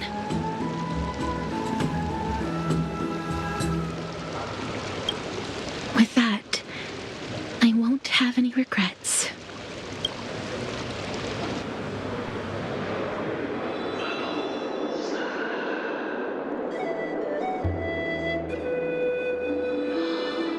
Let's put that aside for the moment. We've arrived. I want to retrieve a small gift I specially prepared for you. I made it myself, like the trinket I gave Lady Trianne. I want to leave something for everyone, if possible. The journey to seek an audience with the Death Titan cannot be an easy one. I want to make full use of every moment I have before we depart, so that I don't have any regrets.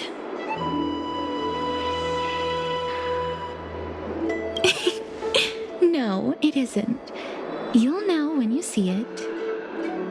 Look, it's right there.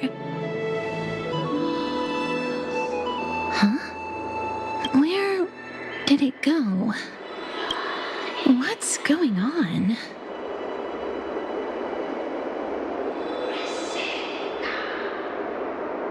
Just some handcrafted trinkets. Well, things that shouldn't catch the eye of thieves anyways. What's this? The coin of Zagreus and a slate. So, it's a Lady Cypher, the demigod of Zagreus whom Lady Aglaia had spoken of. She's a master thief who's left legendary tales all over Amphorius. So many years have passed, yet she's still announcing herself in such a crass manner. Let's just do as the slate says and look for Lady Cypher.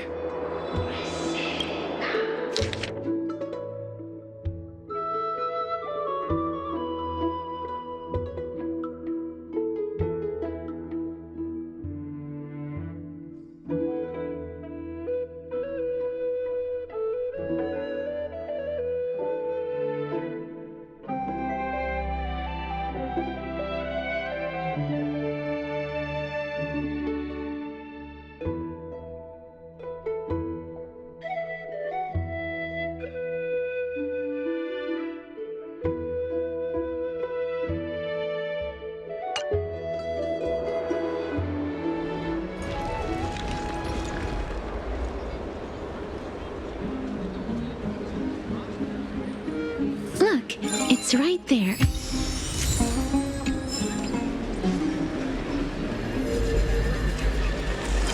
We must pursue her.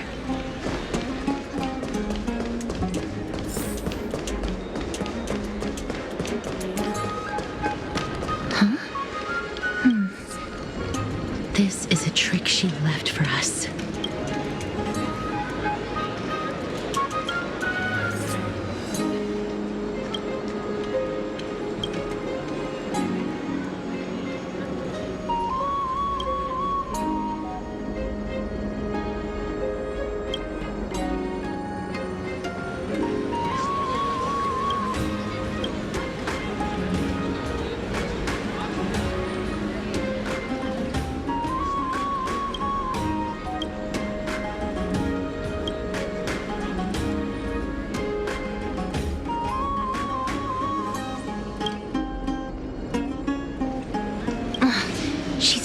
incorrigible.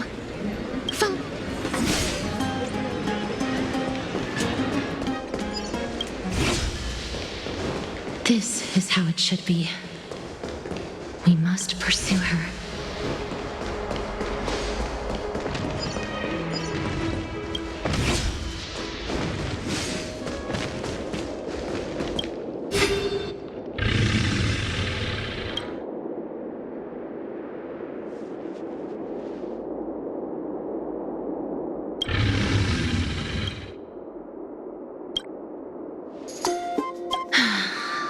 Lady Cypher, please come on out. You're still careless as ever. Shouldn't you keep such a precious gift near your bosom?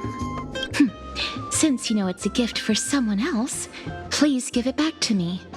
Stop hiding among the people and letting the wind carry your voice. Now, since I know it's a gift, that just means I need to milk its worth. The children of the wind never stay for long in one place. Unless your offer is tempting enough to still the wind. What say you? Name your price. I'll give you however much you want.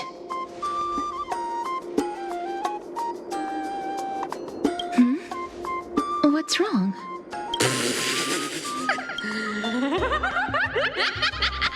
No wonder they call you Princess Homebody. Why don't you two come over to my place?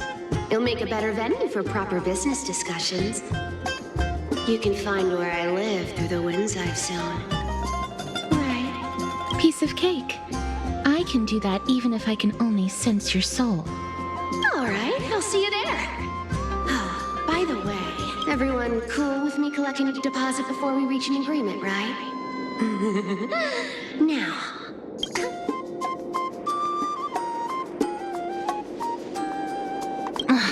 She's incorrigible. Follow me.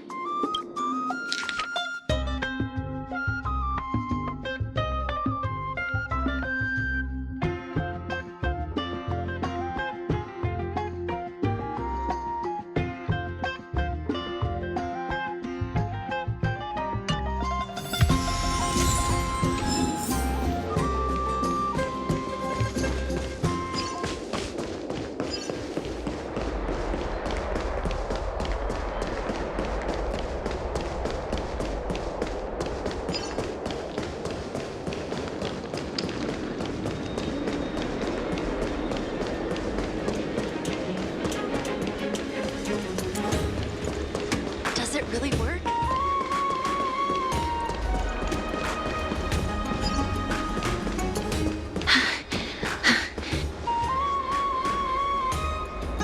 Over here! Over here! No, not that way! This way! Come on. If I really wanted to hide, you'd never find me. So relax, you two. No need to get your hackles up. I'm not that scary, am I? Meow. No way. Some people might have been into that a millennium ago, but it's long since gone out of style. Loosen up, buddy. Shall we get down to business? Give me the jewelry piece first, or everything's off the table. Oh, come now. Don't be so upset. Relax. Relax. Look, isn't the view here just great? You can see what everyone is doing and where they're going, and they won't even know you're here. Now that we've broken the ice, let's get to the point. Everything I've said so far has been a joke. I'm inviting you two here for 3 things. 1, the seamstress found me and wants me to take you to Styxia to look for the Death Titan. 2, the Council of Elders also found me and wants me to make sure the core flame of Thanatos ends up in their hands. And last, but I'm telling you that I'm not interested in doing either of those things. Don't go look for the Death Titan. The end.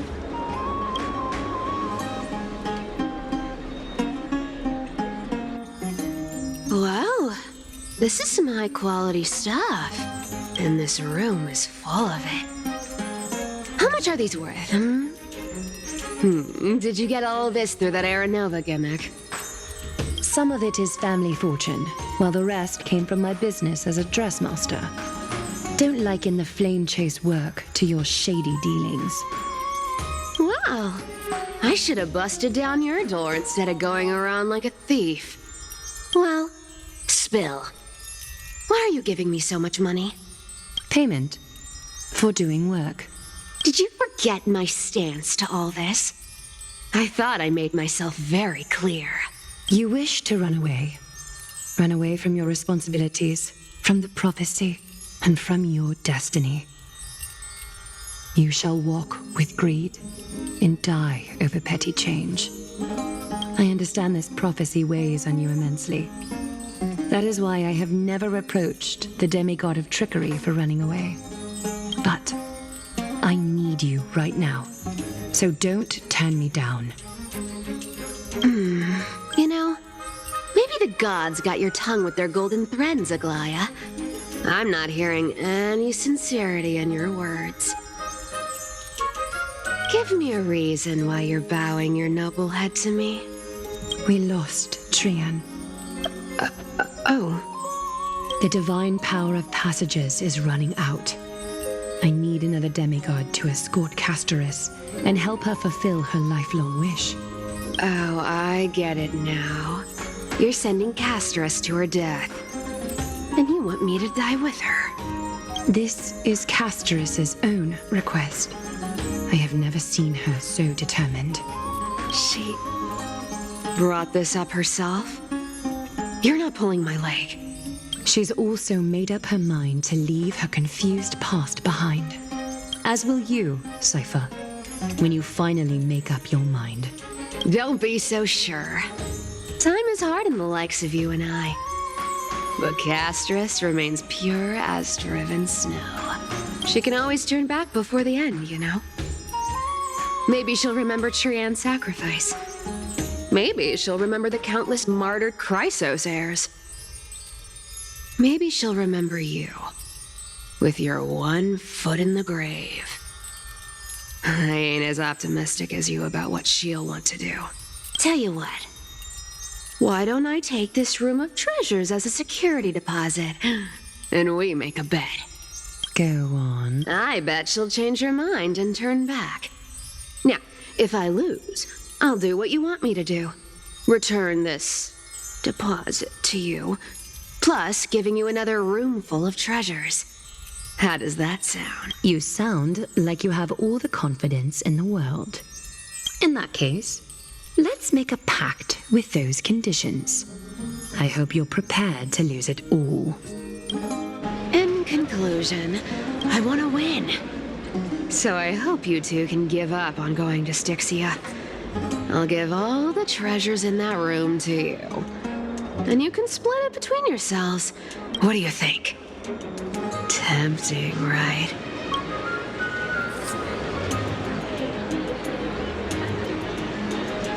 I decline. If we don't find the Death Titan, her soul will... Oh? I can't go into the details, but we have to go to Styxia. I really don't get how. Princess, homebuddy, you keep talking about needing to find Thanatos, about getting rid of your curse, and you don't care about anything else. But did you ever live for your own pleasure? Even for just one day? What are you trying to say? I'm saying, contrary to your beliefs, Aglaya didn't take you in just so you can die for her Aranova. The flame chase journey walks hand in hand with sacrifices. Isn't that why you're always running away from Lady Aglaya? Fine. Never mind. We all have our own problems. I ain't gonna say anything anymore. It's not like I was gonna honor that bet anyway. But listen to me. Styxia is no tourist destination. Sure, the treasures buried in there are 10, no, 50 times richer than Aglaya's vault. Yet, I've never been there. And I never plan to. because even a demigod can't be sure they can walk out of that place alive. And now I'm supposed to escort you to Styxia. Sure. Pay up.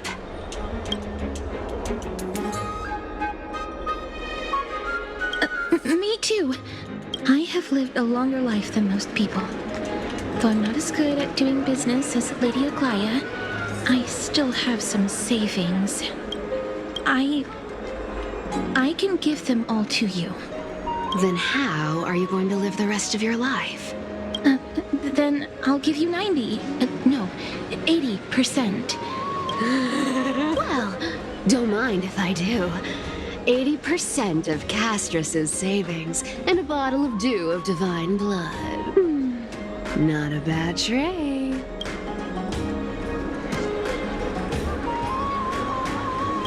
Okay. I didn't know you hold grudges. Gray mystery. Here! Be careful with that! A minor change in plans, though. Don't go to the bath tomorrow. Come look for me at Akama's city gates instead. So, why are you changing the meeting place? Oh, nothing really. Just a bit scared of the seamstress's frosty face. I wouldn't stay a second longer in Akama if it were up to me. Well, now that we've struck a deal, why don't I give you guys a lift back? It's gonna be a long ride. So have a good rest.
Bright and sunny. Just the weather for farewells. You're here? Totally. The trio team is the best set up to reach the finals. No need, I already told her. She's fine with it. You sure know how to put me in a spot, Castorus. I need to travel with you, but I can't touch you. What a bother. Sorry. Aw, I was just teasing. Don't take it to heart. Did you know that the legends say you have to put an obol into the mouth of the dead or over their eyes if you want them to successfully cross the River of Souls and enter the Netherrealm? That's the fairy fare for entering the Netherrealm. However, I honestly won't ask you to pay this time. I'll pay. And then we'll just have to go through the motions.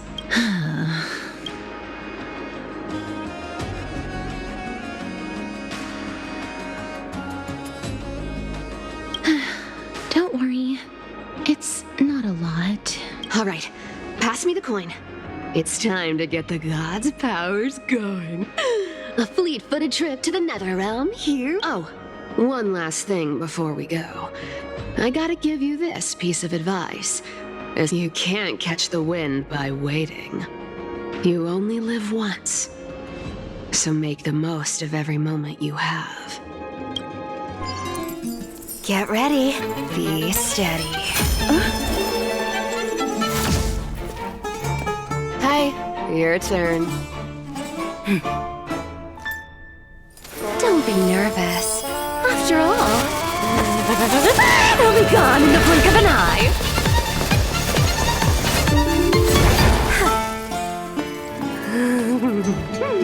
All done. Bye-bye.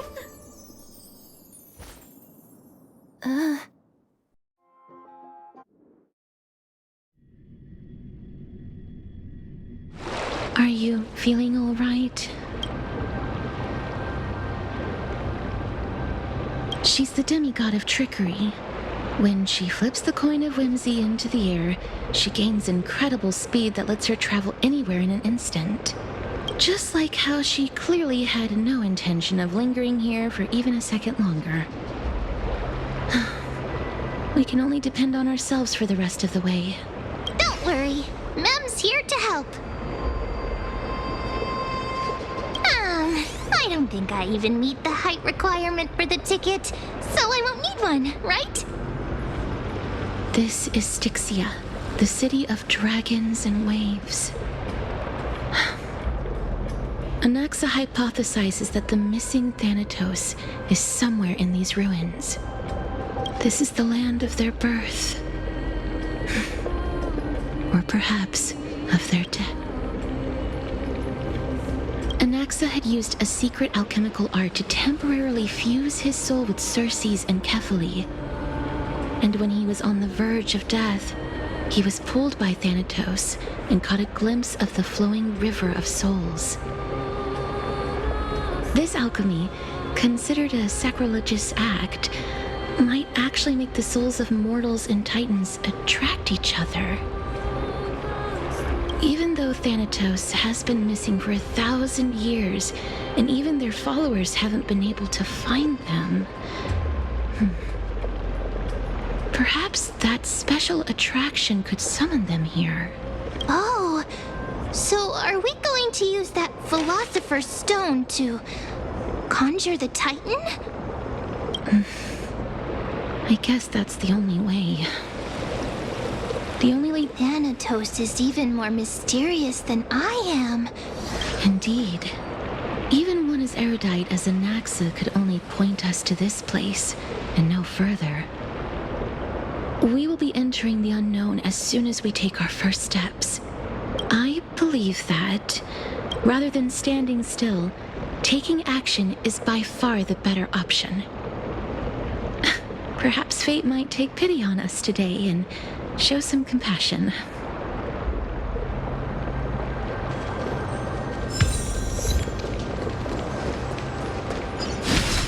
Go back whence you came. Go back. What a beautiful butterfly. Is it talking to us? This is a eulogistic butterfly.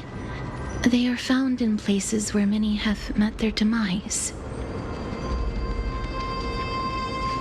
In Idonia, some think of them as manifestations of Thanatos' benevolence. By turning the lingering obsessions of the deceased into these creatures, it is as if the Titan has made life into a specimen. Others think of them as Thanatos' messengers that guide the departed to the nether realm. The second theory sounds more believable. After all, the things they're saying are rather, direct. Perhaps. But the fact that we're able to hear their whispers proves that we're fast approaching the realm of the dead.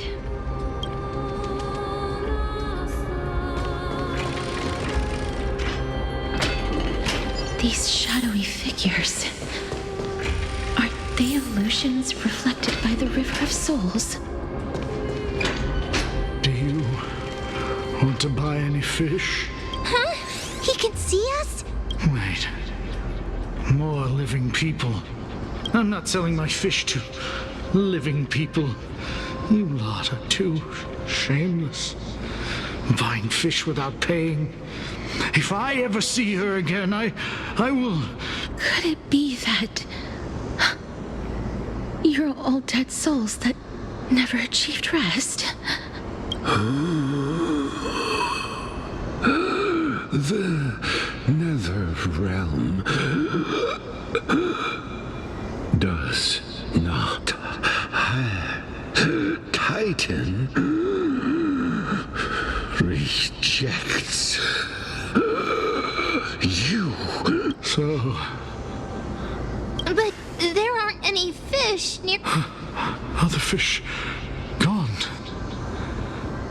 The people are gone too. I can only keep selling fish. Apologies. I don't have much in the way of savings, but perhaps there's another way for me to release you from your suffering. Please relax.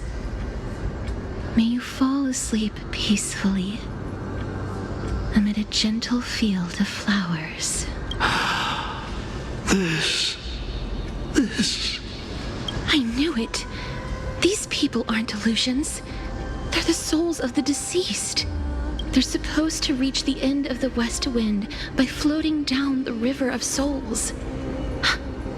Yet they have floundered upon the shoals of the stream, unable to move forward. Did Thanatos reject them? Or perhaps they didn't really die at all? I have no idea. This circumstance is completely unprecedented. Hang on. Didn't he say more living people? So that means he's seen other members of the living apart from us? Could it be that these souls are stuck here due to someone's deceit? If something is done out of goodwill, are you really gonna call it deceit? Goodwill? I can't see anything good out of... Wait a minute. Lady Cypher? That's me. Could it be that you are the living being that those souls met? I couldn't take their behavior anymore. So I stole some things here and made up some lies there. Just trying to give them something to look forward to, you know? It's because of vile living creatures like you that we're being misunderstood by all of them. What else am I supposed to do? You can see the mess this place is in. These poor souls are denied by the Netherrealm. So now they're stuck in a few brief moments of their life, unable to move forward or back. Did you see those two blacksmiths on the way? They've been here for as long as the sun's been around, wailing over and over about casting a shield. Styxia is so freaky.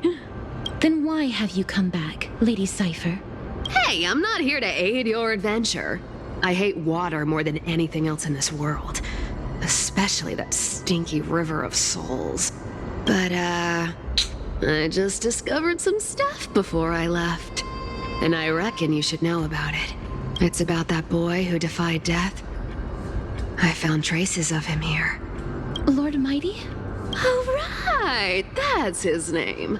Well, now you know. As for whether that info is actually useful, that's for you lot to figure. So long, Princess Homebody. So long, Grey Mystery. Huh? She disappeared just like... Lady Cypher has always been a free spirit. In any case, she has brought us some valuable information. If Lord Mighty is also somewhere along the river shoals right now, then he will certainly become our signpost. After all, he's different from those wandering souls. He will find his way, even in the realm of the dead. Don't worry, it's time for me to shine. Ornyx's rune of recollection is nearby. Use prayers to return the river to before it got flooded.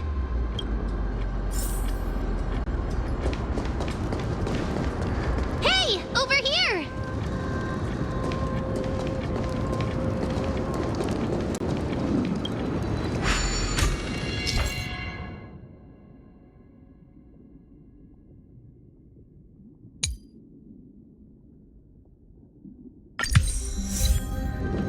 Ornyx's miracle has appeared. Amazing! It's like we're inside a giant bubble. Even the river got parted.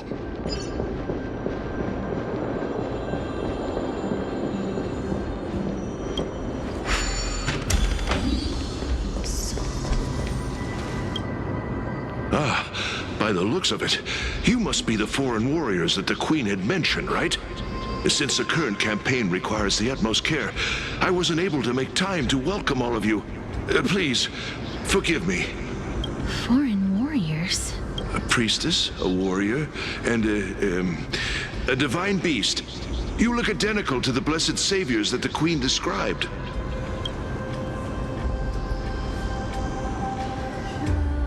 A campaign?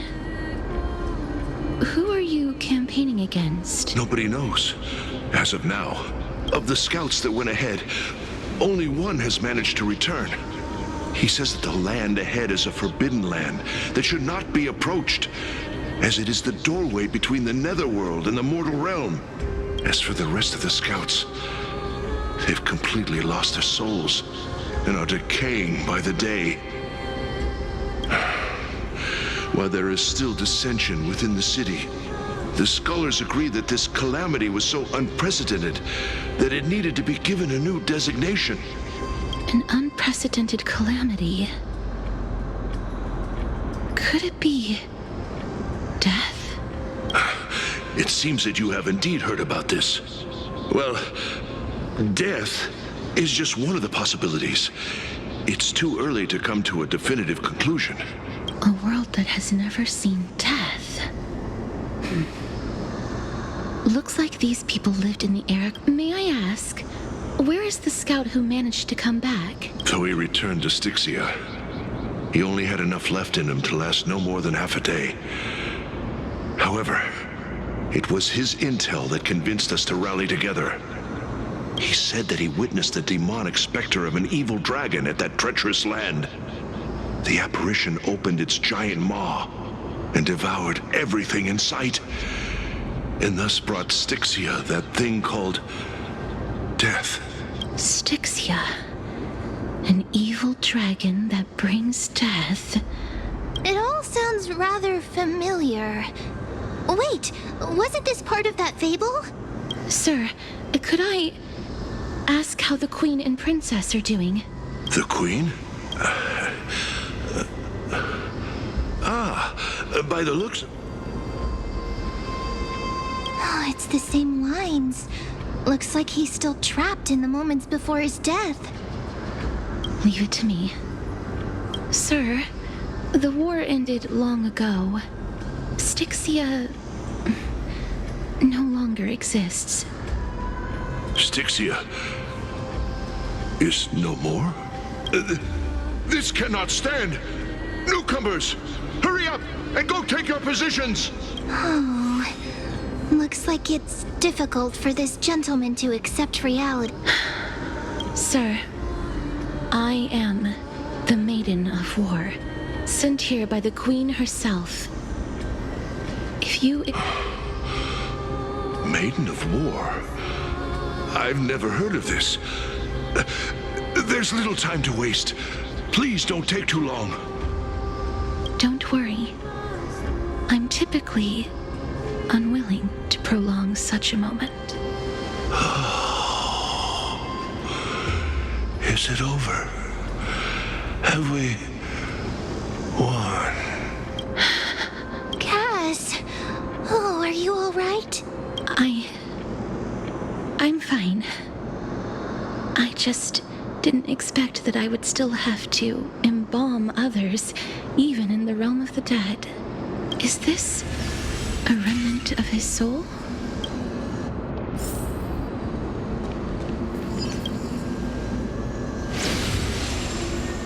Well then, why should I place my trust in you, holy maiden from afar? Wait, this is... I don't quite understand what you're trying to say. Since the prophecy has already pronounced your name as Chrysos, heir of death, Akima ought to treat you as an esteemed guest. However, you seem to have no intentions of concealing your involvement with the Council of Elders, while most likely being aware of my issues against them. I cannot deny your claim. It was the Council that offered this room to me, and they had only one request. They want the curse of death to be completely subjugated to your will. I was agreeable to that request. But why? I am unable to rid myself of this innate curse. However, from this day onward, I shall use it according to your will. I see. So that is how they plan to control the Flame Chase journey. They have shifted the heavy responsibility of granting death over to me. If I ever become obsessed with executing people, they will then have ample reason to terminate the Chrysos Heir's journey. And yet, you seem to not mind. This is quite surprising to me. That's because the fate that we were born with is a burden far heavier than that of an individual's life. I've woven many unforeseen events into the tapestry of fate. This is but one instance. Tidy up your precious garments and come with me. Akima welcomes you, Castoris.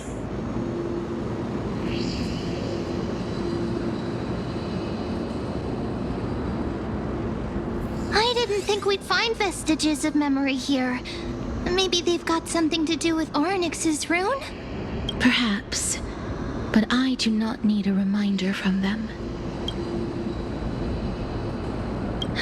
Indeed, while my relationship with the Council has always been quite ambiguous, Lady Aglaya has never taken any precautions against me. Instead, she's shown me nothing but complete trust. I really want to repay her for that trust. But why would this memory appear right now? Is this really Orynyx's power?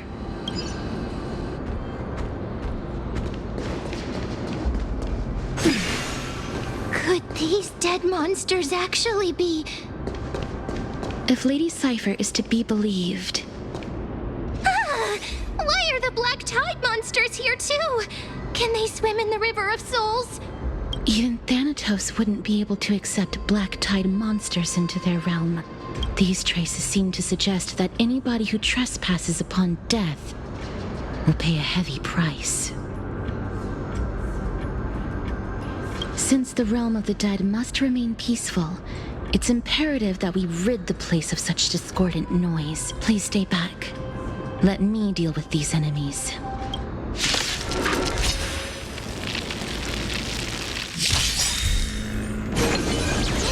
Time to mix things up.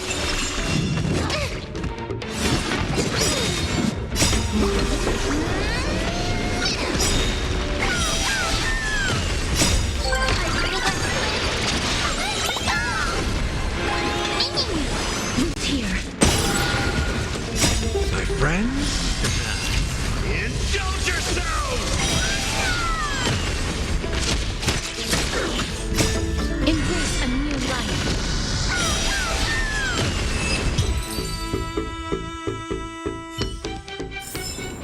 May wandering souls find their... The path ahead is blocked by the River of Souls again. In that case, let's go back to the past. This miracle sure is handy. If Dan Heng was around, he'd definitely be able to raise the waters of the River of Souls into the sky.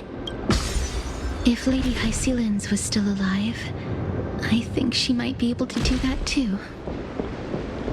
We can't get through here. Let us... You seem to be able to discern both the past and the future.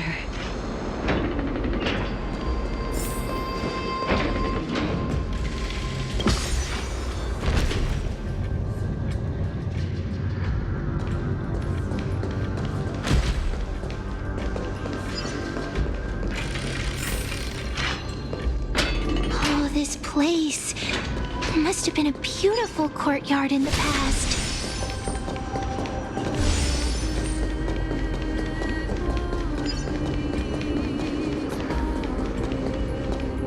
Please excuse me.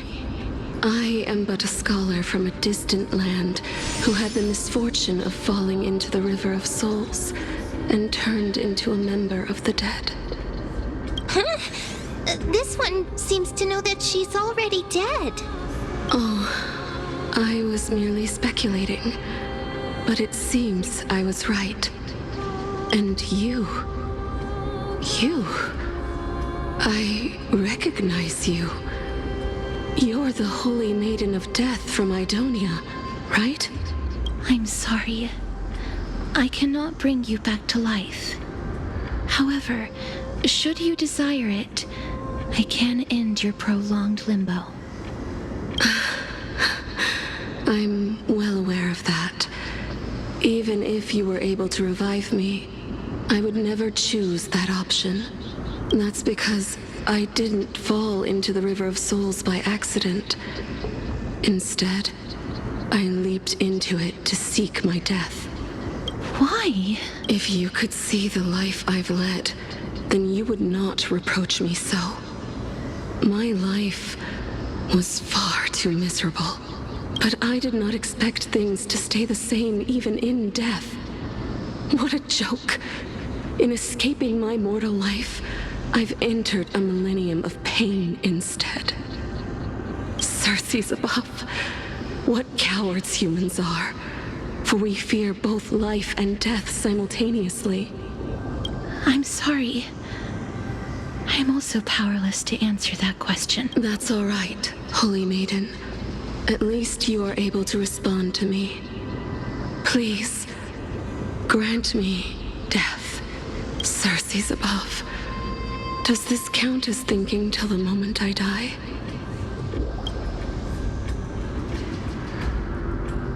I have seen too many farewells. Her distress is quite commonplace. There are those who will end their lives over what seems to be the smallest of worries.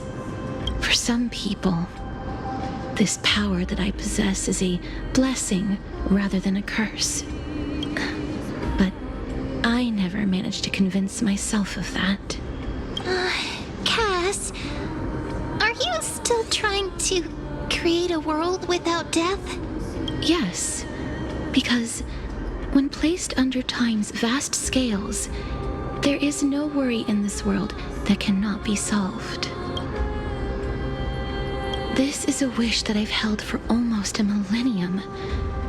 My mind might have changed once upon a time if people managed to strike up a friendship with me, but I've never been more firm in my conviction. Now that I've learned about your near-death state, it is my duty to wipe death from the face of this world.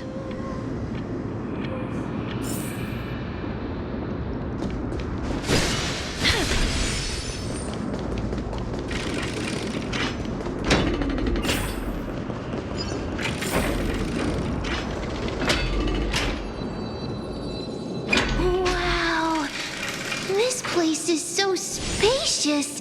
Is this the kingdom vault? And all, but we need to lay down some rules. We're not gonna return to the past to steal things.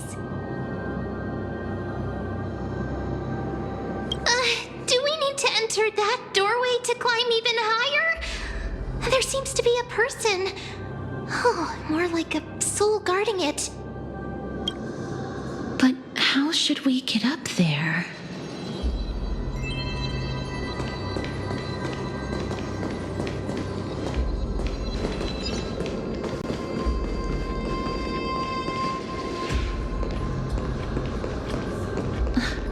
The path is blocked yet again.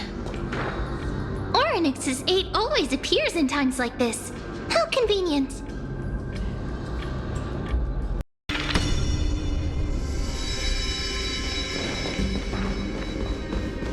Look, there's even a platform lift over there.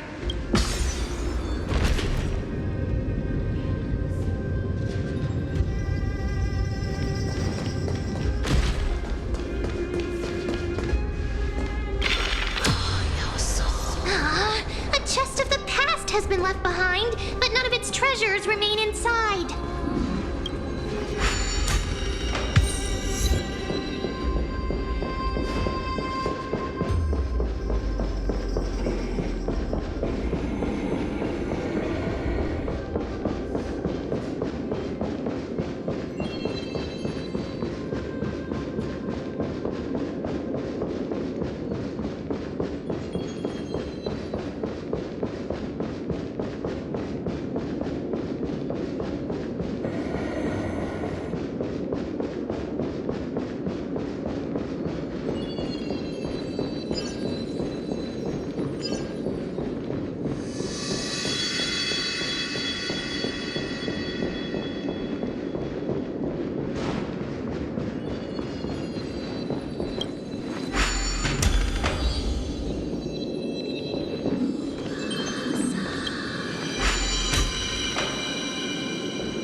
its effect. Ma'am, do you really want me to answer that? Stay back. Don't come near me. Huh? Why does he look so panicked? Did the black tide monsters frighten him? Or is he actually scared of his own extraordinary power? There's no need to be alarmed. We're just passing by the area. See? None of us look threatening. You have a point. Although, while this might once have been the royal vault, it's since been plundered empty. So please go away right this instant. You've misunderstood us. We simply heard your shouts as we were passing by, then decided to come over to find out what happened. My goodness, did I really yell out loud? How rude of me. I'm sorry to have bothered you. I merely saw a warrior. While that spirit didn't harm me, his blows really packed a hefty punch. A warrior? Could it be? Wait a minute. You seem to be quite different from him. Are you actually alive? How can you walk around here while alive? It's a long story. We're here to seek an audience with Thanatos. Thanatos? Who's that? Is it possible that he's also living in the era before death descended? Death? Could it be that you are here to defeat the evil dragon Pollux? Pollux? Is that the embodiment of No. Death? According to the warriors under the Centurion's command, that evil dragon has been dead for quite a while.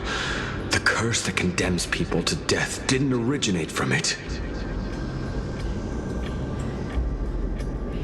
But they saw a girl within the dragon's embrace, and she is the true Reaper. Pray tell, where is that girl right now? I've heard that the Queen spared no effort in bringing her back to the castle. Her Majesty intends to control all of Amphorius with this unprecedented power. As for whether this rumor is true, well, no one knows. You have my thanks for the invaluable insight that you've given us. Please, treat this touch as a token of my gratitude. You... Are you...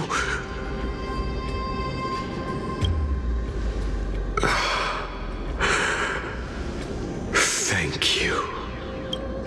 This is his...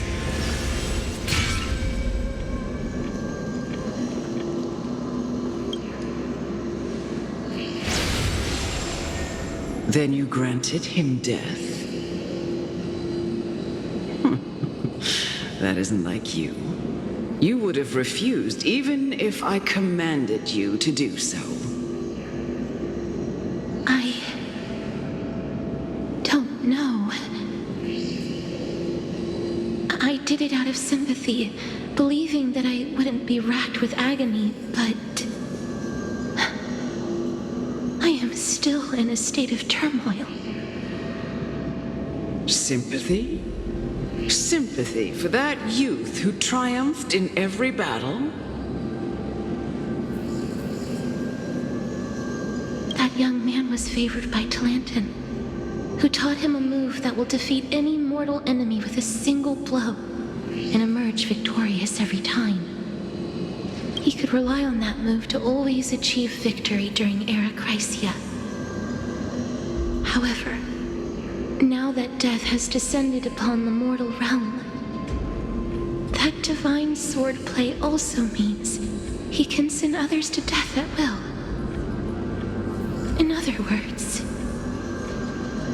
You feel that he's similar to you? Yes. Since he can never be inferior to others in martial combat, death would be the inevitable outcome every time he strikes. That's why he approached me and pleaded. Pleaded for me to put an end to all of this.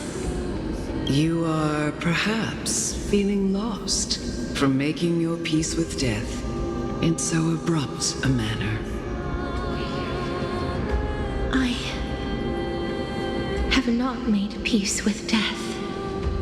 I've seen the people of Idonia stand tall and proud in the face of death.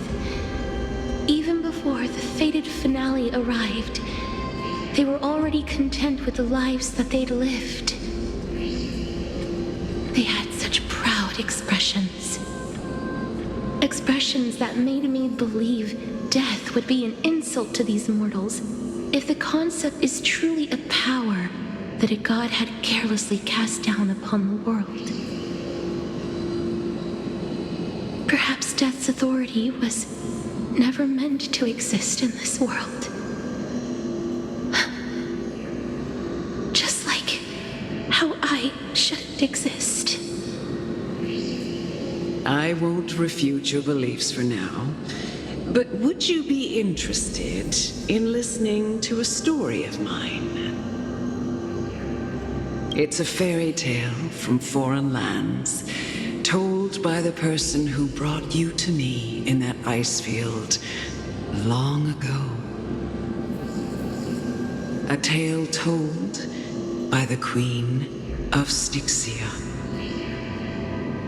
What? Wait a minute. That means the girl born in the dragon's embrace, the personification of death these souls talked about.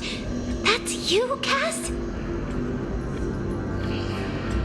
I've already had an inkling for a while now. But I honestly have no memories of Styxia. My memories only begin after Aminet brought me to Idonia.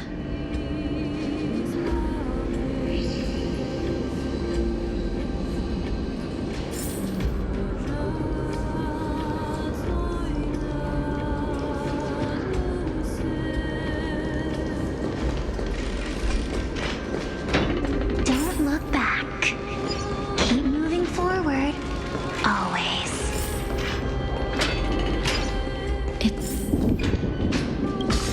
Oh, this is...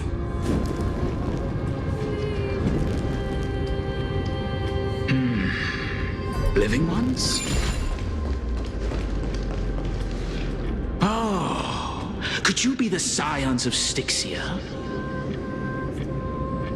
Did you hear about the great work that I'm doing here, and have thus arrived to give me the last material that I need for transmutation?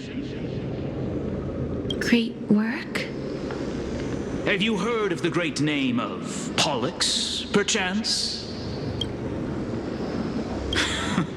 You have? Then that's good. During the age of myth, a time likely before your birth, I was the unsurpassed zenith of alchemy that none could reach.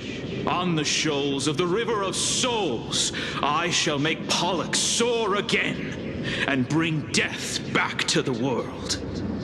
But didn't that dragon already bring death to the world? Oh, looks like you don't know the whole picture. Well, it's true that the missing girl can grant death to mortals. Pollux, the one who delivered her onto this world, makes it so that humankind cannot die. So, it's just as I feared. This is my guess. The deceased are supposed to drift down the River of Souls until they reach the end of the West Winds. But... That's right. That's why it's imperative that I bring the dragon back to the mortal realm and make it soar the skies again. I have long since prepared my alchemical matrix in the tower. Although I am still missing the most crucial material of all. That final ingredient, the final sacrifice, is none other than the girl who lives out her days with death. Huh? What's going on? You didn't touch him, did you? I know that I am no longer capable of carrying out that task. Take this, all of you, and please fulfill that great undertaking on my behalf. This... We had been inebriated in Fagusa's feast for too long before we began to seek divine bestowed death, so that we could be freed from the whims of fate. However, that brought doom upon us. Instead of summoning a supreme god, we encountered a monster that cut off the River of Souls. That detestable dragon Pollux denied all the dead from the gates of the Nether Realm. Unable to rest in peace, these departed spirits engulfed Styxia like a roaring tide. As a result, my city and its people no longer exist. That child is the only person whom I managed to save. Born within the evil dragon's abdomen, she has possessed the talent of death since her birth. Please, you must nurture her to adulthood and prevent her from experiencing all of the suffering that we went through. I promise that I will care for her as a mother, that I will protect her from the evils of death. By Fagusa above, thank you for your kindness. As her mother, please bless this child with a name before I am swept away by the River of Souls. Please, let me know how I should address her in my next life. Oh, like how a transient raven butterfly, a fleeting papilio castor, perches on the twig of death. Castorus. That's where my name comes from? The sound's back. What is making that ruckus?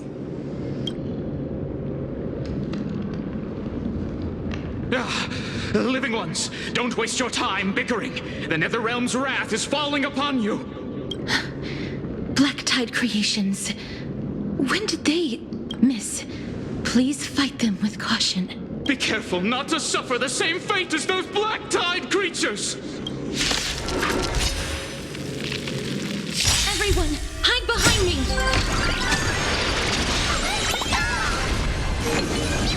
Have this tape!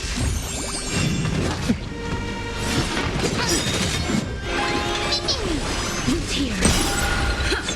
Delivering warmth!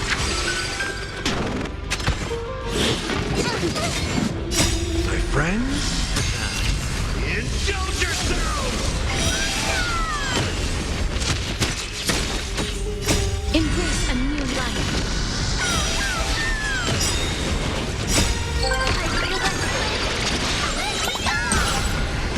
There's so many of them! Then who are we holding up?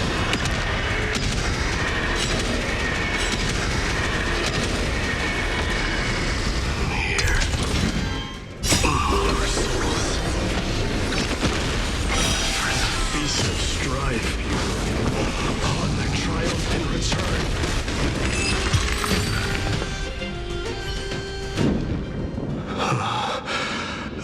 You? Lord Mighty? Lord Mighty, you've been through some tough battles once again. That black tide is endless. my death is only temporary. I will find my path of return and go back to the world of the living and continue my protection. Lord Mighty, I have always wanted to. Why does death reject you? I'm the one resisting it. I must resist the temptation to go with the flow. I'll go against the current and kill my way out of this cursed nether realm. That is my destiny. It seems like he's completely focused on resisting the temptation of the dead's whispers. He's working hard every minute to deny death. It seems his battlefield is not limited to the world of the living. Lord Mighty, are you willing to travel with us? We're headed for the Matrix inside that tower to summon Thanatos from their prolonged concealment. Thanatos challenge. Death. That's right.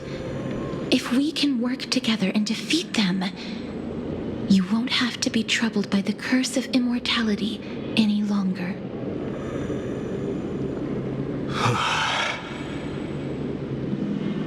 Let's go together, Castorus. Let the person who has brushed against death countless times guide your way. Cass, are you sure you want to do this? The alchemist said he wanted you to be a sacrifice. I'm not afraid. There's no reason for us to turn back anymore. Rather than standing still, taking action is by far the better option. Perhaps fate might take pity on us today and show some compassion.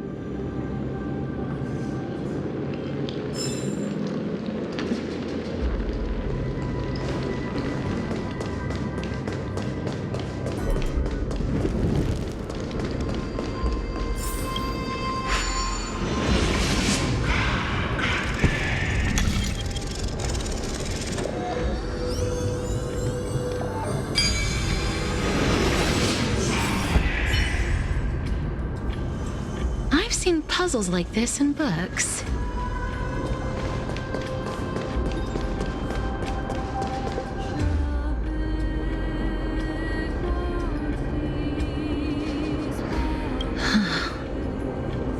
This is going to be difficult.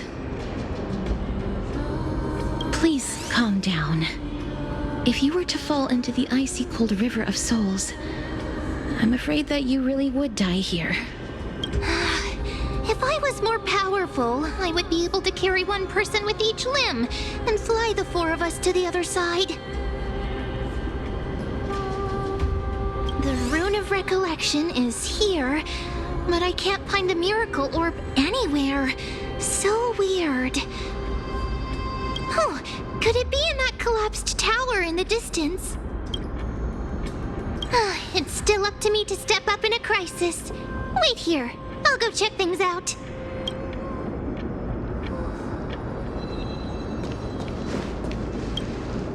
Just shout for me when you need my help!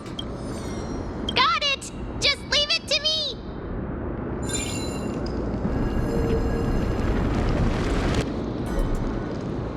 Mem did it! The pink squirrel is very smart. The miracle's range is limited. Please come a little closer. Aren't I a good fit for Orynyx's priest? Of course. You're the most competent priest ever. The alchemical matrix should be behind this door. Wow, there are so many of you! It's little Cass and little Grace.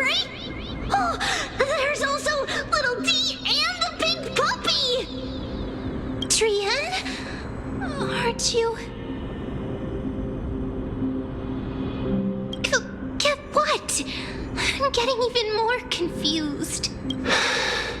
This is the first time I've encountered a deceased friend while going upstream in the River of Souls. It really... just like the other departed spirits we've encountered along the way, I'm also unable to sense the aura of the living on Lady Trian. Yup, you're right. Trian already knows that she'll not be able to return to everyone's side.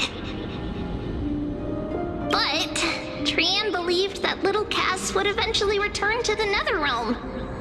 So, Trian has been standing here, at this spot closest to the world of the living, and waiting for little Cass. Oh, it must have been very tough for you. But according to what Trian said, we're almost at the entrance of the Netherrealm. Trian promised Trevi and Trinan that when little Cass got here, Trian would get the gift ready and be the first person to run over and welcome you. So, little Cass, don't cry. Please, we finally finished it. This is what Lady Trevi once mentioned. The gift for me that you didn't manage to finish. The Holy Maiden of Janus. Even when separated by life and death, their thoughts are still connected. Trian spent a lot of time drawing this. Trian hopes that little Cass likes it. Seriously? It's seriously a wonderful drawing. Lady Trian.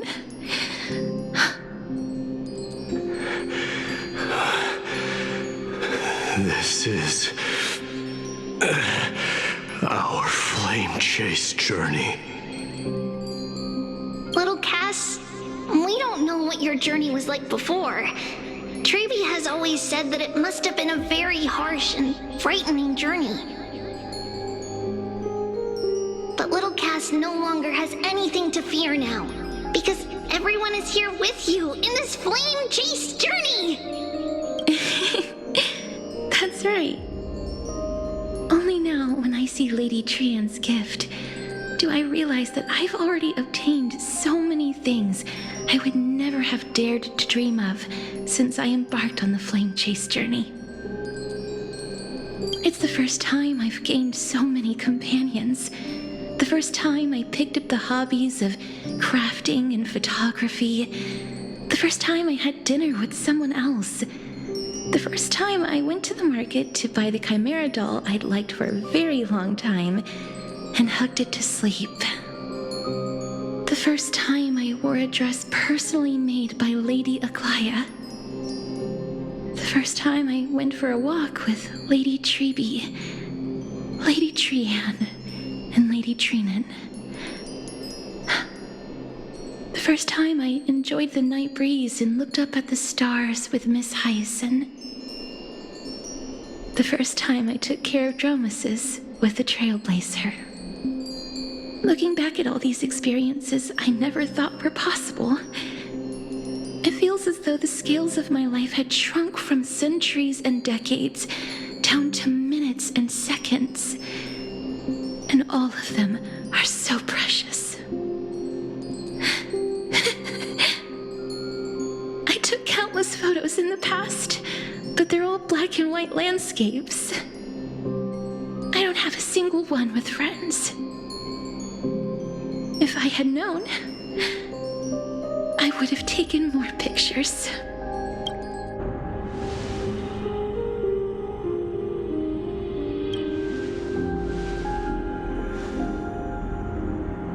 Trian says yes! Trian likes little Cass and would love to take a picture with little Cass. Sadly, being departed souls, our images cannot be captured in the world of the living.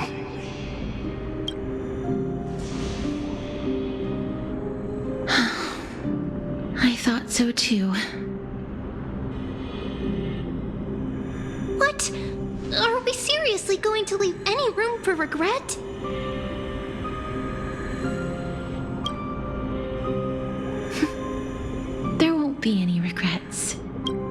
vivid drawing surpasses any photograph from the world of the living.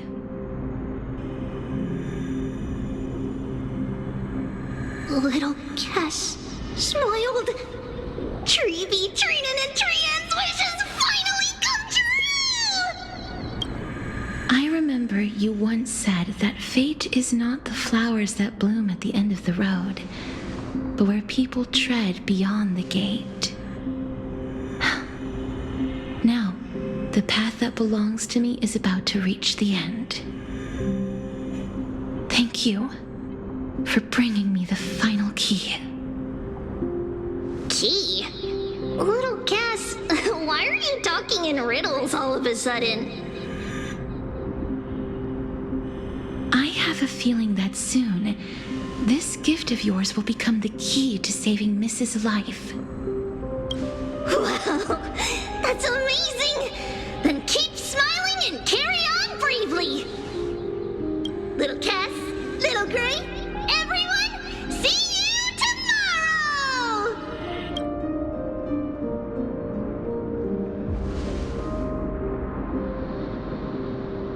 Lady Trian. The aura of this place. We have indeed reached the end of the stream of souls. If I go any further, I might lose myself. I must leave now, for the black tide still wreaks havoc in the realm of the living.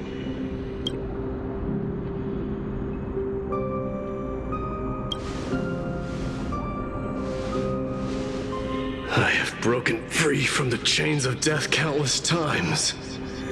This time will be no different. Castorus, will you fulfill your duty for the flame chase? I have yet to make my decision, Lord Mighty. No matter. Make the choice your heart desires. Even if it takes 1,000 years of waiting, I will continue to fight till I die, then rise from death till the miracle descends. There is one more thing you should know, Lord Mighty. What is it? Professor Anaxa may have deduced the principles behind the Era Nova. You and I may be reincarnated as strife and death in the next cycle. I see.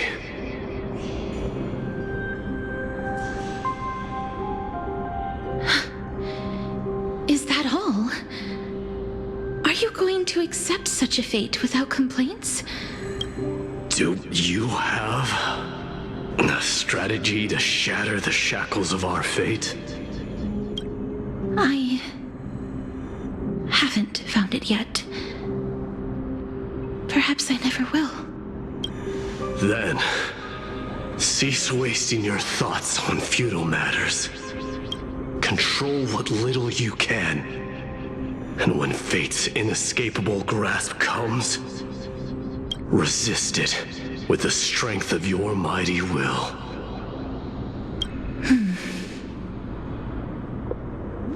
Thank you, Lord Mighty. I will find the right decision.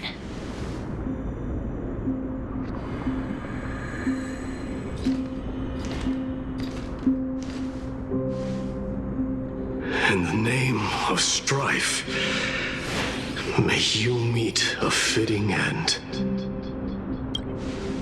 This must be the alchemical matrix the spirit mentioned. Let's see. We need to insert Aquila's sky, Georios' earth, Kephali's fire, Fagusa's ocean, and Nestia's love. It seems our sweet Princess Homebody has made up her mind. In that case, seamstress, I suppose I no longer need to deliver your message. My time is rather precious after all. Whether you wish to break free from death or not, please, follow your heart. By the promise you once made, I ask that you fulfill your duty one final time. Castorus, please, live as a human, and die as one. According to that alchemist, the final piece is supposed to be me. However, he is not privy to the past, and therefore cannot see the full picture. The past? I saw the twins of death in Kethali's memory, and now I am certain that I was one of them. The trial of the Hand of Shadow demanded taking the life of your family. I died during that trial, falling before the gate to the new world. And my sister, whom I never met, became the Titan Thanatos of this cycle. She was consumed with regret over my death, so she used the Titan's authority to reforge my soul. Yet, it also means she has never revealed herself to anyone, hidden away from the entire world. That's because the Titan she became already fell at the start of everything. They died for me, and now lie in slumber in the River of Souls. You mean Pollux? That's right. The River of Souls is no material river. It cannot be blocked by ordinary means. And that's why we have to awaken Pollux from death before we can retrieve the core flame of death. We have to reforge its body with the power of alchemy. But Cass, if that alchemist speaks the truth, does that mean you're also part of the dragon body? According to those departed spirits, I was indeed born as the dragon's twin. But before we talk about that, have you heard the sighs? I heard them too. So what are those? I think it's probably the sign of Pollux's wish being fulfilled. They must have realized how heavy a price they'd need to pay when they used their divine authority to resurrect a dead woman.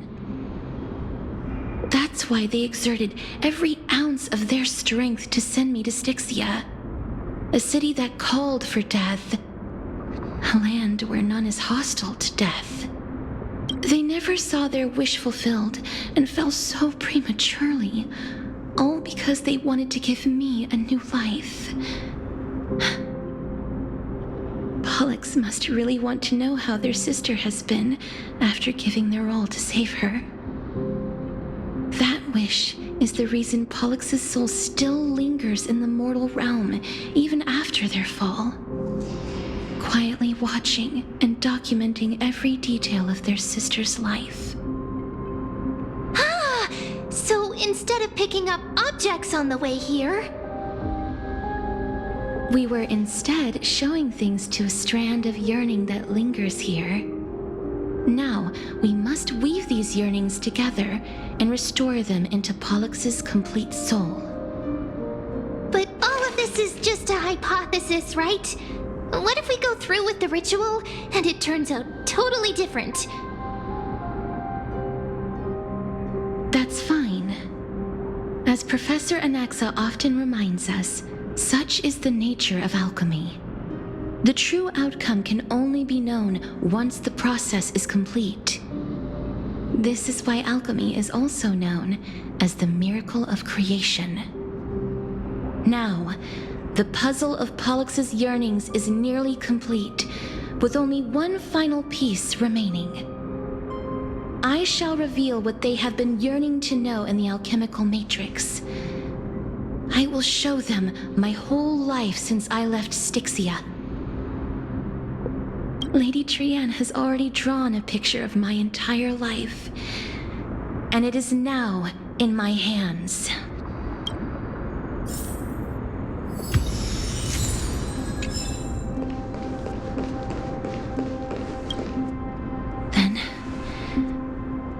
ritual begin.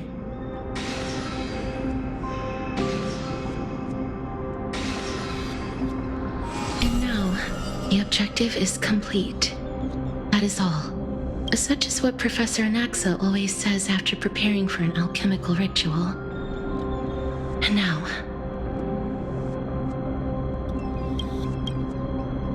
Pollux, I shall lift you from the river of souls and reforge your soul. Perhaps you will be disturbed by this, and your body may become horrifying to behold. But if even the slightest trace of your soul remains, the soul that once ferried me to this side of the shore, then please, look at me. I wish to thank you in person. Lady Almanette. Did she recognize you? Oh, she must be the first soul we can communicate. I'm afraid she is just another spirit trapped here, like the rest of them. The only difference is that I was there when she died. Please, go on. I'm listening. Are you about to tell the story of Styxia? Yes. You're just as smart as I imagined, but... never mind. Now's not the time. There's no need to worry, Elder. Take a look around you. You're already at the resting place of the dead. The world of the dead? But how? I understand that you chose to remain silent about the story to protect Castorus, the girl who coexists with death, but you no longer need to hide that story. I can assure you that you have protected that girl's life well. Oh, well, in that case, let me begin. Styxia, the pearl of the ocean, plagued by unwarranted calamity and ravaged by death in the fairy tale. It was the first city-state to shift their faith towards death, even before Idonia did. From where you stand now, I suppose that's a bit hard to believe. Right? Indeed. I cannot imagine that those from the Era Chrysia, blessed with eternal life, could ever yearn for death.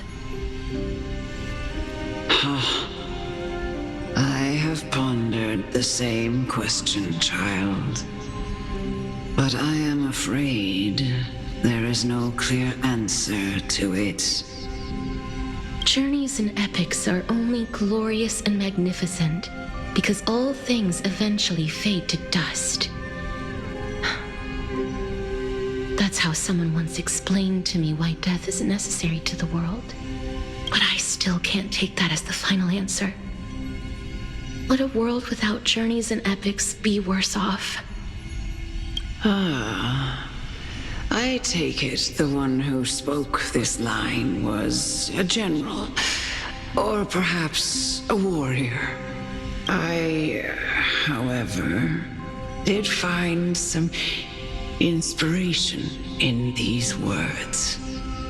Would you like to hear my thoughts, Castorus? Please enlighten me, Lady Almanette. Though I have already made up my mind on how to handle the authority and core flame of death, your words might truly guide me toward the path forward. You and I are neither warriors nor generals.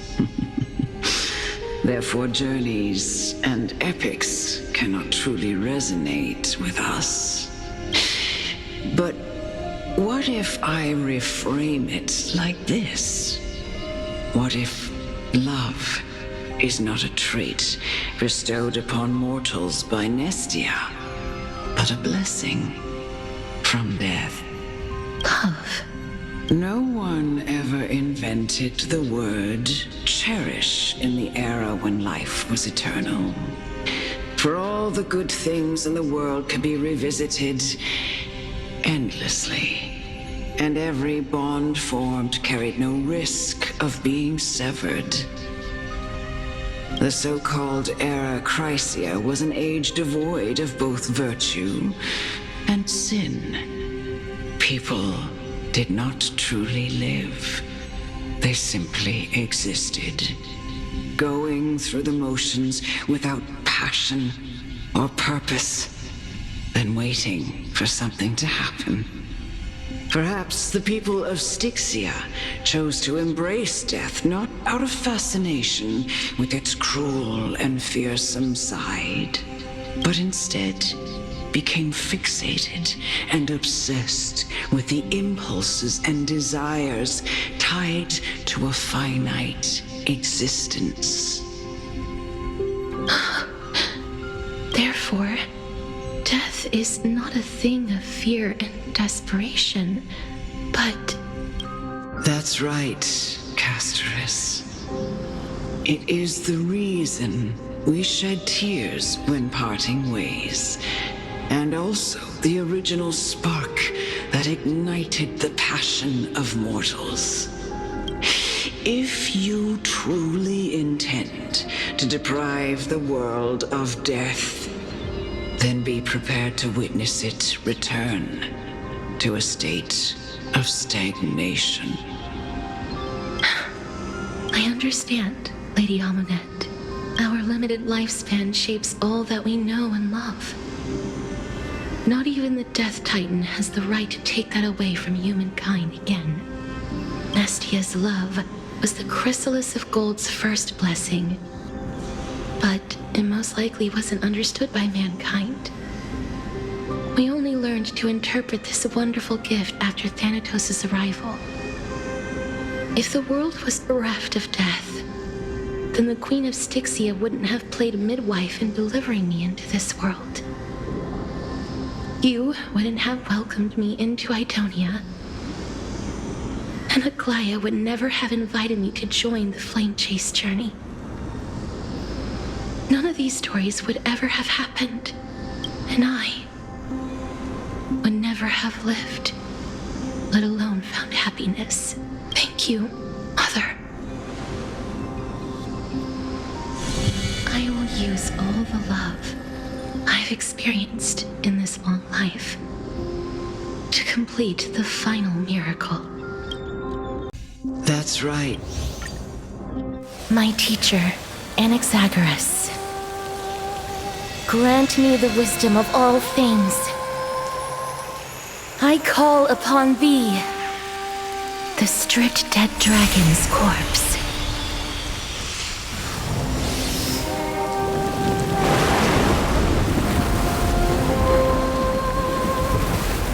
Rises from the earth, falls from the sky.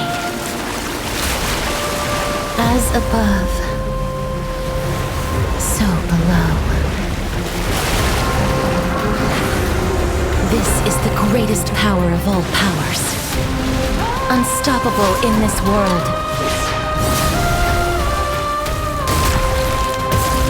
The great work that commands all death. I shall grant you embrace.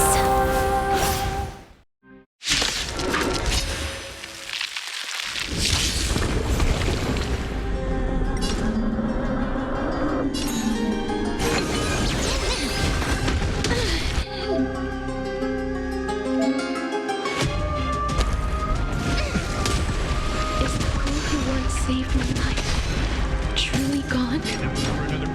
Or will you show yourself again once we eradicate this hatred in the ground?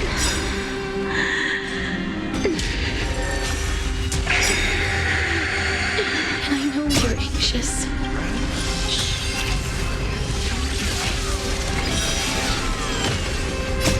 Embrace a new life. Please cherish this. Return to dust.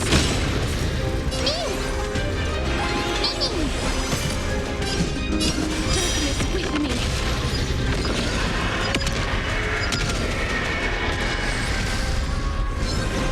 There's no more need to weep in grief. I, the Grand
I'm sorry I have to wake you up from ancient death.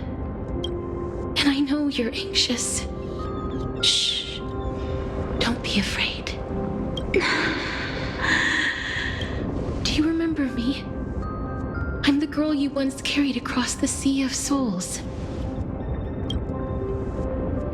I'm sorry I wasn't able to remember you, but with the help of many people, I was finally able to pick up these broken fragments of my past. I'm back, Pollux.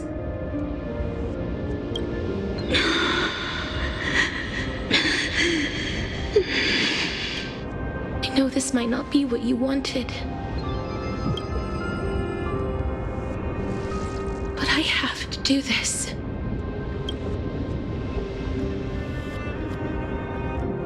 So please, carry me across the Sea of Souls again and return me to the Netherrealm, just like you did in the past. Please take me to where the core flame of death rests.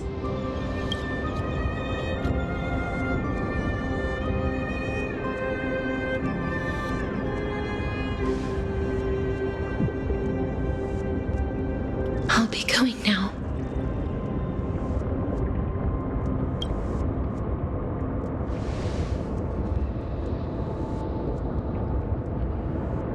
They may look scary, but as long as...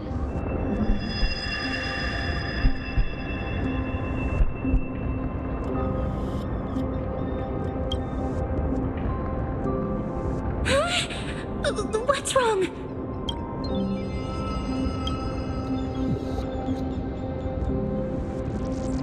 Are you... What's wrong with her? Her time is almost up. If I don't go now, I'm afraid her soul will return to Thanatos' embrace before me. What? Oh no! Is there anything we can do? Don't worry.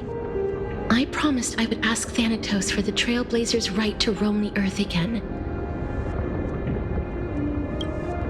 Mem, stay here and keep a close watch until I return, all right?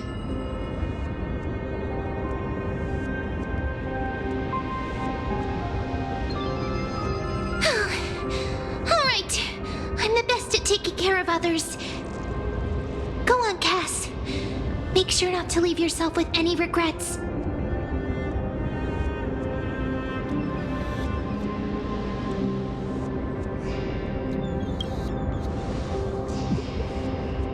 That's not funny! It's a deal then.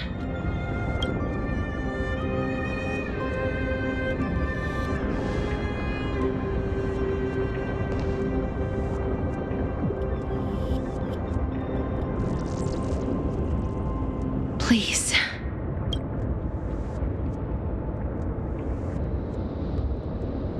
Wait for me.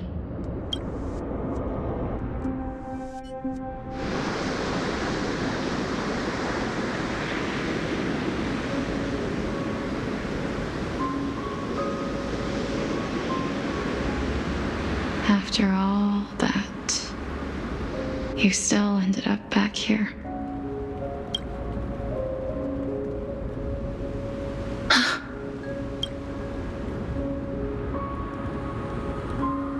So the legends were true. The Netherrealm really is a sea of flowers. Yes. Just like the flower fields we tended to back then. Is that you, Plixia?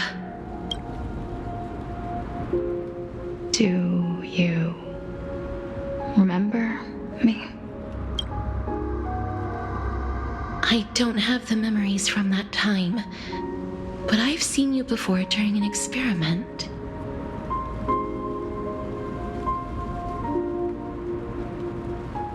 I see. Call me Thanatos, then. It'll be easier.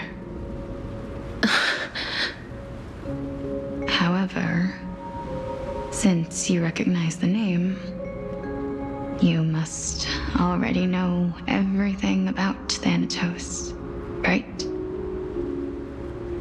Yes.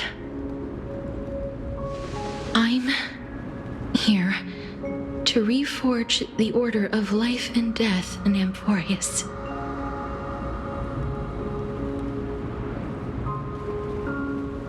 You know, my sister was a sympathetic, but rather sensitive person. Whenever she didn't want to say what was on her mind, she would avoid eye contact and look off into the distance. Just like what you are doing now. Can you tell me about the last Era Nova? What did you do, Polixia?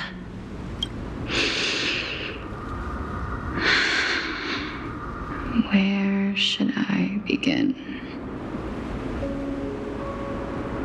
I suppose we can start from the beginning. A long, long time ago, there were a pair of like-minded twins. As foretold in the prophecy, they were chosen to be successors to the god of death. But fate was cruel.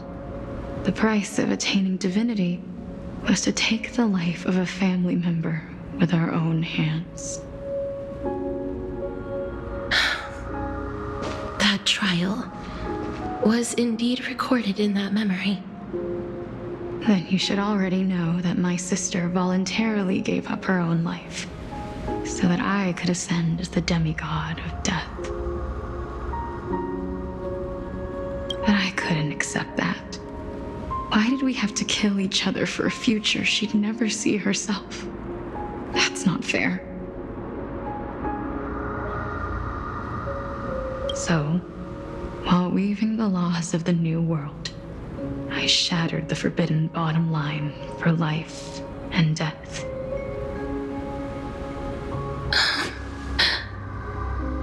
I reshaped my sister's soul and took the form of the great dragon Pollux to carry her up the River of Souls and back into the mortal realm. But our fates were already decided and manifested in unexpected ways in response to my futile actions. Aging is an unbreakable law of nature laid upon humankind, created at the same time as death.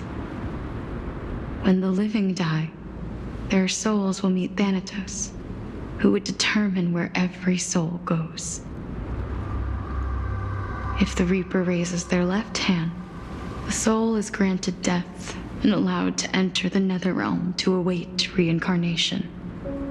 If they raise their right hand, the soul is rejected by the Netherrealm and returned to the mortal realm to continue walking the earth. That's why the Hand of Shadow can only lay down judgment and not embrace another being. Yes. Death was originally a pair of hands, but they were split in twain when we reached the mortal realm, never to touch each other ever again. The half of Thanatos that represents life, the undying human who grants death, that was the curse I forced upon you. Then, what about you? As the half of Thanatos representing death, I shoulder the fate of defying death. I died the moment I entered the world of the living. From then on, I, Titan, also no longer existed in this world. The cycle of life and death stopped. Souls were denied their audience with death and were left stranded within an ever-rising river of the dead. What irony. My selfish desire to save your life gave you and the world a fate far worse than death instead. Then, what was left of my reason was left behind in the Netherrealm, where I've been taking care of these flowers day after day, until there is now a sea of them, all while mulling over the subject of life, death, parting, and enduring in endless loneliness.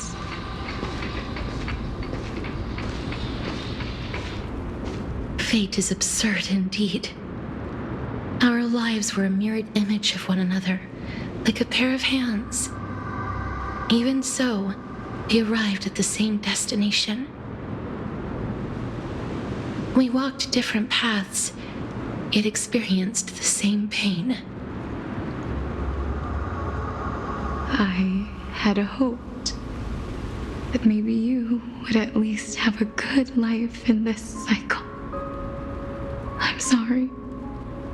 I lived my life well. It didn't go to waste. As far as I'm concerned, you did nothing wrong. Even though I forced the authority of granting death to humanity upon you, a total stranger. Too many responsibilities were forced upon me in the course of this long journey. I was once lost, even upset.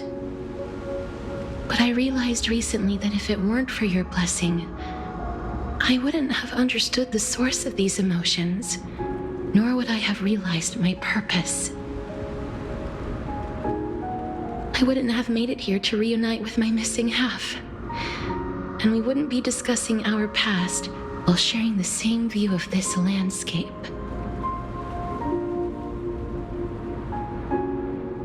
I wouldn't have understood the meaning of our existence. The meaning of our existence. This sea of flowers blooms on dead land, because we sowed it with the seeds of our separation and watered it with our tears of loneliness. Yes, the only thing death is allowed to create are flowers that bloom from blood and tears. That's why Thanatos cannot create living beings at will, nor can the hand of shadow determine a person's remaining days, because the life and death of mortals should never be dictated by another's will. Are you saying there's no point in Thanatos' existence? No. No single being can bear the scales of life and death on their own, not even a god. Life and death weigh equally heavy. We both know that now, don't we? You, too, must have had a difficult life. We've taken quite the ridiculous journey together. I had a feeling, even back then, that we would meet again one day. Not to embrace one another after a long separation, but to come in search of retribution. Tell me the answer that's already been written. And let us draw this. It's been far too long. I've waited here for centuries, watching day after day as desperate spirits are denied by this lonely wasteland. I always hoped I would see you among them. But I was also afraid of seeing you. I didn't know how I could possibly face you again. But more than anything, I was afraid that you might have forgotten all about me. I know. But don't you see, Polixia? I made it back anyway. You don't have to shoulder death's authority on your own anymore. It was always meant to be held in two hands anyway. So, let's give our core flame to her and have her take it back to the mortal realm. Give our responsibility as Thanatos was never about picking out favorite souls. We were only meant to watch over life. Let's tend the field together and create a warm sea of flowers for all the souls to come. What do you think, Polixia? Yes, just one last step. You shall wither, and through that, the dead will sprout again from the remains and be reborn with the dead flame. As foretold by the prophecy, Thanatos' authority is only destined for only one person to wield. As the Chrysos heir of death, as their demigod, as a titan, our fated moment has arrived once again. Just like before. Yes, just like before. But unlike that time, the ones undergoing the trial this time are prepared. You've made up your mind? Yes, as dictated by fate. But I won't be afraid. Complete your trial in this life. Grant me the embrace of death, and light the spark of life ablaze. You've been tempered by life and death. I know you'll be able to give this wasteland its first breath of life, like a raven butterfly, flying swiftly into the nether realm. I will. After this, I will remain permanently in the Netherrealm. The River of Souls shall return here and rain down from the sky. Scatterings, the cycle of life and death will flow once again. The sea of flowers you sowed shall bear countless joyous or sorrowful souls and bloom evermore.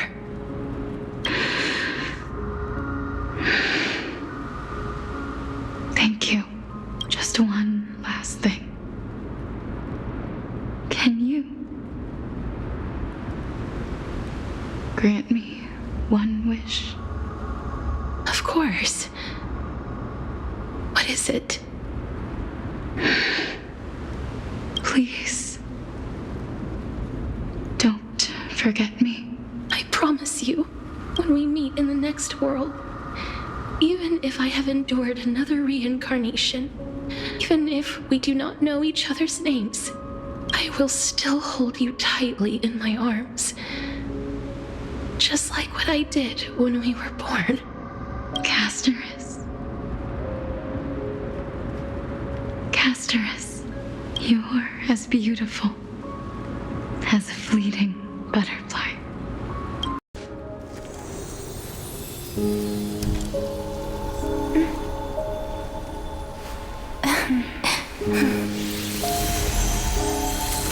I will bring rest to death.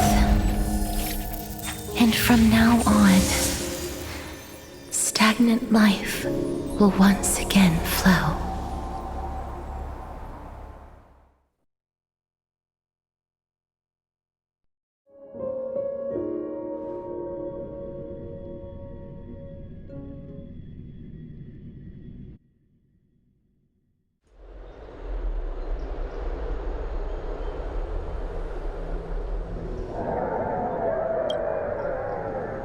Time flies. In the blink of an eye, the 15th entry hour is already at hand. When this farce is over, your soul will be placed on the scales of life and death. Are you ready? No need to ask so many times. Of course I am. Then why do you drag your feet? Is your fear of crowds holding you back again? I simply find them too noisy. Paying attention to conceited fools like them would be an utter waste of my time. Such harsh words. As I see it, you are no less arrogant than they are. I couldn't agree more. Oh. I did not expect to hear that from you. Are you not not going to refute me. I know myself better than you think I do. At the very least, better than a stowaway like you. And they say men whose ends are nigh have but kind words. Well, that is exactly why I chose you. Should I thank you for the compliment? The hour of the trial has come. Do you have an answer for me? And how will you prove the veracity of your argument? I suppose there is no point in putting this off any longer. Do you recall where we stopped the last time? You were saying that Amphorius's history is cyclical. Indeed. The demigods that bear the core flames eventually become the new titans at the world's end. Remember what happened on the Holy Mountain? Calypso, Naias. As their destined ends approached, one by one they left this world, leaving only the twins, who are fated to succeed death. Unfortunately, while their journey is consistent with ours, you and Calypso, as well as Nicodor and Naias, act as supporting evidence. I can only come up with a rough sketch for my theory of a cyclical history. For all the pains I took to reach this point, I had already lost hope of ever obtaining definitive proof. After all, the past is in the past. Proving that we are the legacies of heroes of the past is a hopeless endeavor. That is, until I met a girl named Polixia and her sister. If Castorus was truly sent from the past to the present for the Titan's self-serving reasons, then having lived through 2 cycles, and with Styxia as the pivot, she will no doubt be the link to connect all of this together. If the Twins of Death can bridge 2 cycles to reunite at the shores of the Sea of Souls, then my hypothesis will no longer be just a hypothesis. And you too will get the answer to your question. Well, that is all well and good, but how can you be so sure? If there is even the slightest error in your hypothesis, the girl will be shattered. It matters not. The most important quality a scholar must possess is foolhardiness. If you are overly cautious, then you'll never have the gumption to make the first step, and change will never come. Besides, I, Anaxagoras, am destined to overturn this farcical world. Come, let us go and teach those pathetic worms one final lesson.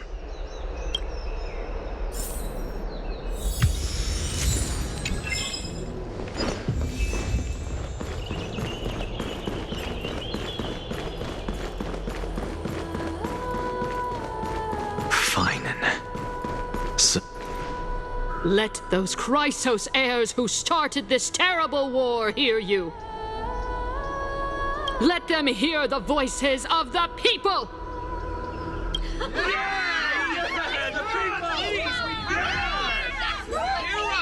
Help us! As always, that woman knows how to stir up a crowd. Professor Anaxa, I thought you'd pass on this. Everyone must cast their vote, or this assembly would serve no purpose. Prof, do you truly think it's wise to entrust the fate of the world to an assembly like this? Akama has stood strong under this system for 1,000 years. It stands to reason that there is purpose in its existence. But that is not what you're asking, is it? What you really want to know is, Is Aglaya making the right decision in entrusting the fate of the world to you? Nothing ever escapes you. I didn't spend all those years teaching you for nothing. Most people only take 4 years to graduate, if I recall. To tell the truth, I feel like I'm on my way to an execution chamber instead of a podium. So, do you have an answer to that question? No, I don't. I thought so. Because that question is not yours to ask in the first place. Is Aglaya entrusting the world to you the right decision? Don't make me laugh. That is a question that woman must answer herself. Why are you fretting about this on her behalf? Or have you been seeing yourself as her pawn all this time? Listen up. I'll say this only once. Flip your perspective around and ask yourself this instead. What should I do to ensure that the world doesn't stray from the correct path? That is what you should be thinking about. You still have time, so give it some thought. Oh, and don't bother telling me the answer. Tell it to those begging for salvation from the gods. Got it. Thank you, Professor Anaxa. That's Anaxagoras to you. Who will you be voting for? That'll depend on how well you perform. May Cersei safeguard your thoughts.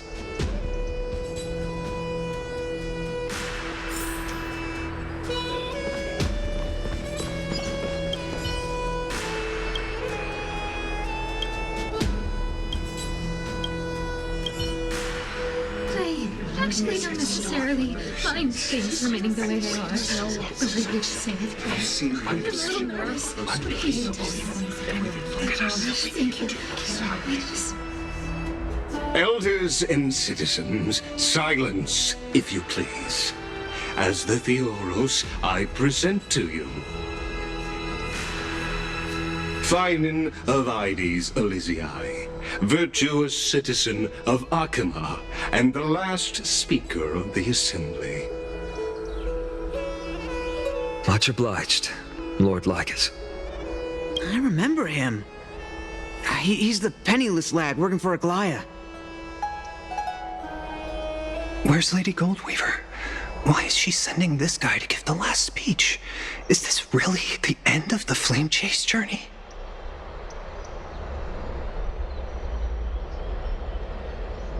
Can this dude really face down kindness? By Kefali above, dear citizens of Akima, as you look upon me, so too do I see you. I see your fear and misgivings, your apprehension about the discord between the Chrysos heirs and the Council of Elders, and your uneasiness about the future of the Holy City. Yet, before you contemplate something as grand as the fate of the world, I ask that you look closer. Look beyond the horizon illuminated by Kefali, at the crisis threatening to overwhelm us. What? Ides Elysiae, my beloved hometown, is a village forgotten by time. It is a place with the most invigorating breeze and wheat fields that spread all the way to the sea. I once thought that there I would enjoy a lifetime of peace and quiet with my friends and family. How I wish I could invite all of you to that paradise, far from the noise and chatter of the world. Alas, I can't.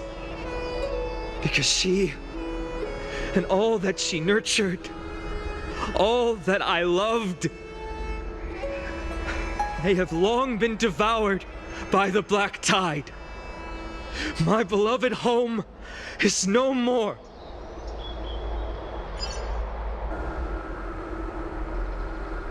I will never forget the day the black tide struck. My father, Hieronymus, fought with a broken sword to his last breath to protect his child. My mother, Aldada, she was ripped apart by monsters. Also, I might live to stand before you here and now. Galba, he was a hunter. But in the end, those arms that once drew a bow instead embraced Piso, his beloved son, as they both breathed their last. Pythias, the teacher, risked her life to save her students, but a burning beam fell on her, crushing her. And what of Livia, her daughter? Did she make it out alive? No, she didn't. Livia, Piso, and so many other children. My childhood friends. They were all swallowed by the black tide and turned into monsters. They kept saying the same thing over and over. Even up until the final moment, I finally steeled my heart and granted them eternal peace with my sword. Why, Vina? Aren't we the best of friends?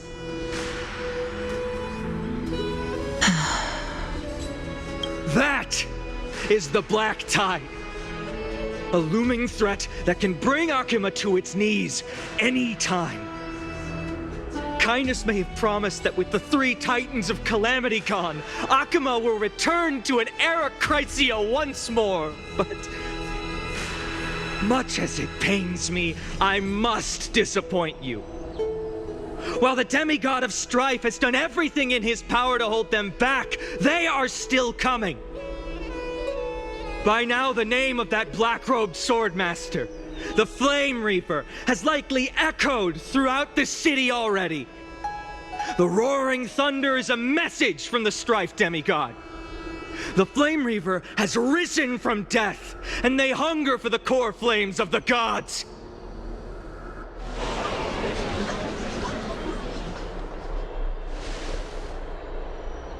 Lies! If such a powerful enemy is indeed approaching, why is Akuma still a picture of peace? Exactly!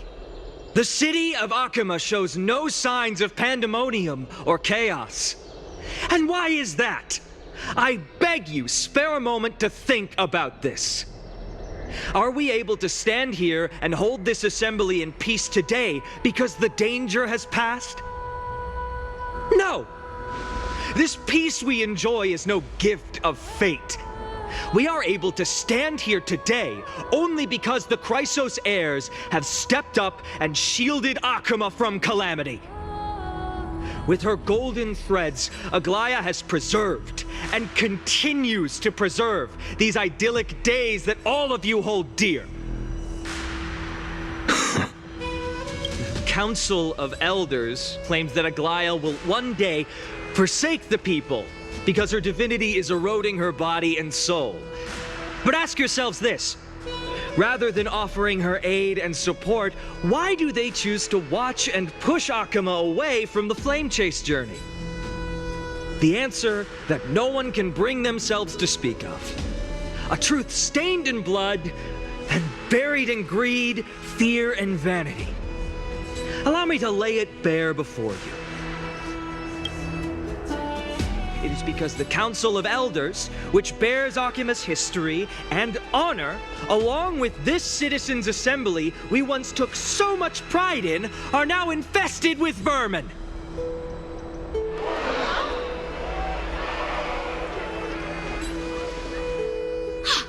You insolent whelp!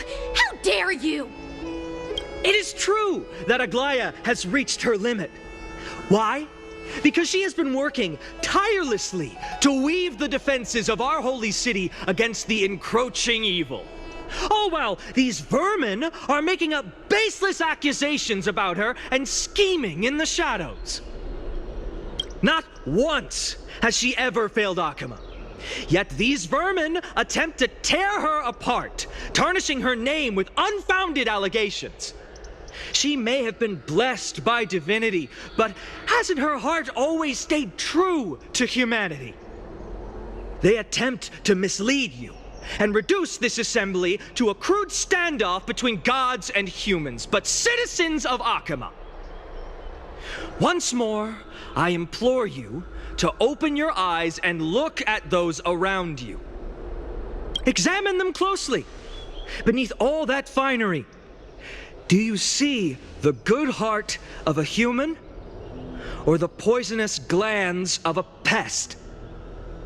Make your judgment, then turn your gaze to the demigods whom so many of you regard as cold and merciless. Do you not see the light of humanity in them? And those who wear the mask of humanity yet utter only hurtful, slanderous words. Can you not see that their souls have been corrupted by power?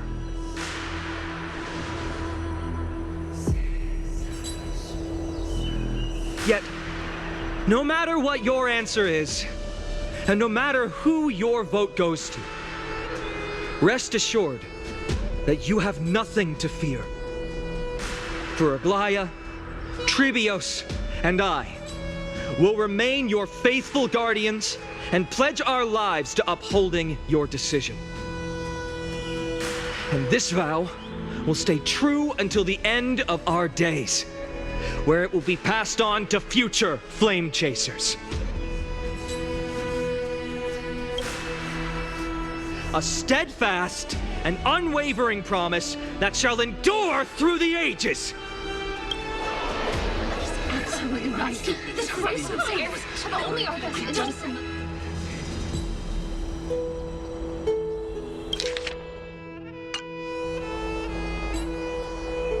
At the present time, on the scales of Talentum, those who call for the continuation of the Flame Chase journey, and those who demand its suspension.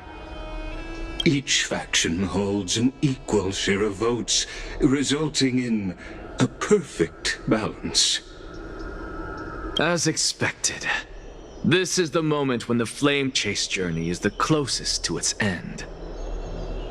And now, it's your turn to vote, Lord Anaxagoras. Is there anyone else who hasn't voted? No, you're the last. Cast your vote with care, for your decision will break this impasse. I have long since made a decision. Very well. May you bring much needed change to this farcical world. The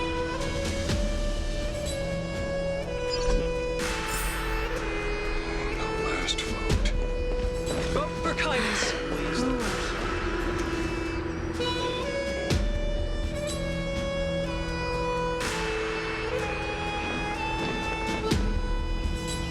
You've done well, Finan. Given the circumstances, delivering a rousing speech to stir up emotions was a prudent move.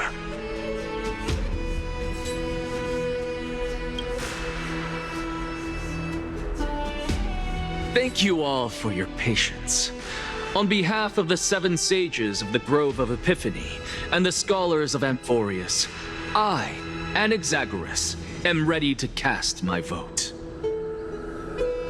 But before that, in the interest of fairness, Lady Goldweaver, I pose a question to you before all who are gathered here. Will you, as Finan has promised, stand by the decision made in the Assembly, regardless of outcome?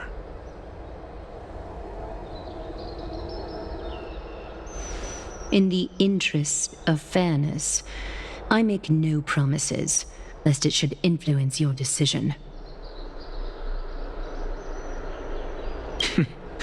Very well. I thank you for your honesty.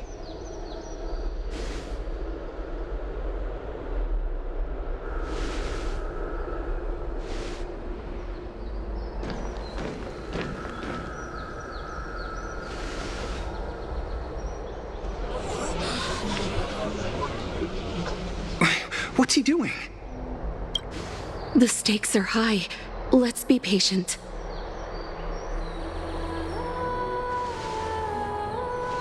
Cut the act! Who do you think you are wasting our time like this? Lord Anaxa, please do not forget that I... Rule number 1. Do not call me Anaxa. Rule number 2. Never interrupt me. Silence is golden.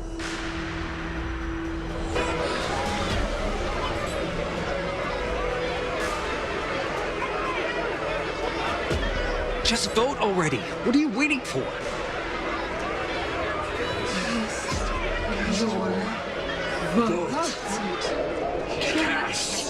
Your vote.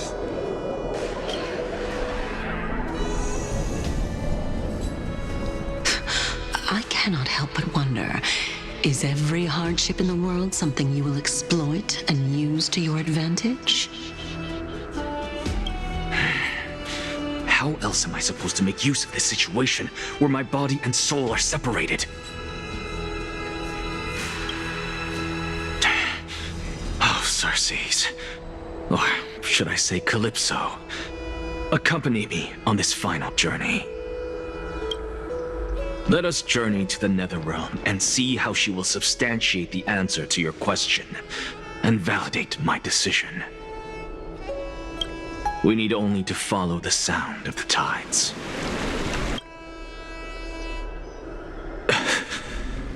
Phew. Well done, child. Just as I foresaw, you have achieved great things. Teacher. What a twist of fate.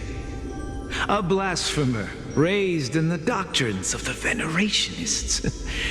It's like a foal kicking its mother in the belly after taking all her milk.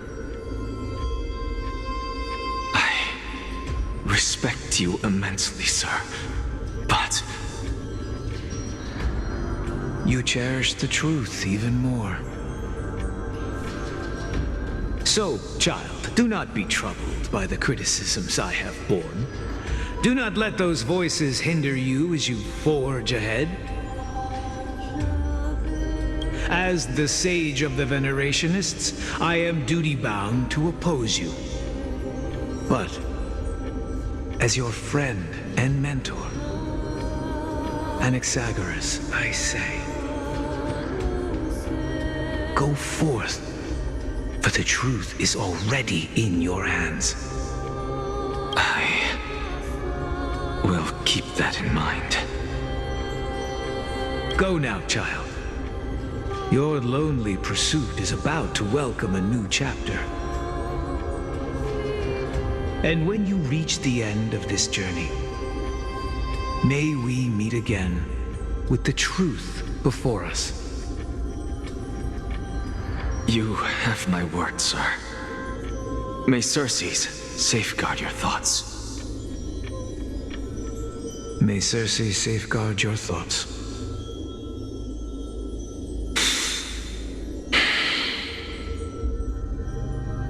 You are right, Empedocles. My lonely pursuit is about to welcome a new chapter. I must be on my way now. May we meet again with the truth before us, Empedocles. What are you waiting for? Just cast your vote. Silence! Behold, Circes, here at the center of the world, I shall write the final step of my proof. For this place is but one step away from the truth.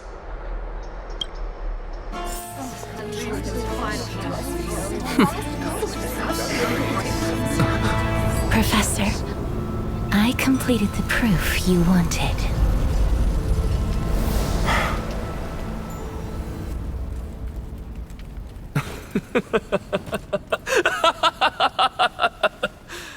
Thank you, Castorus.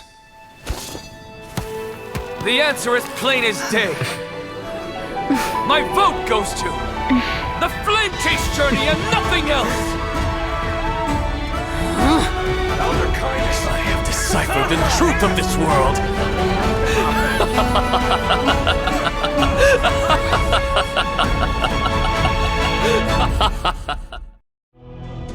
With the balance shattered, the result is clear.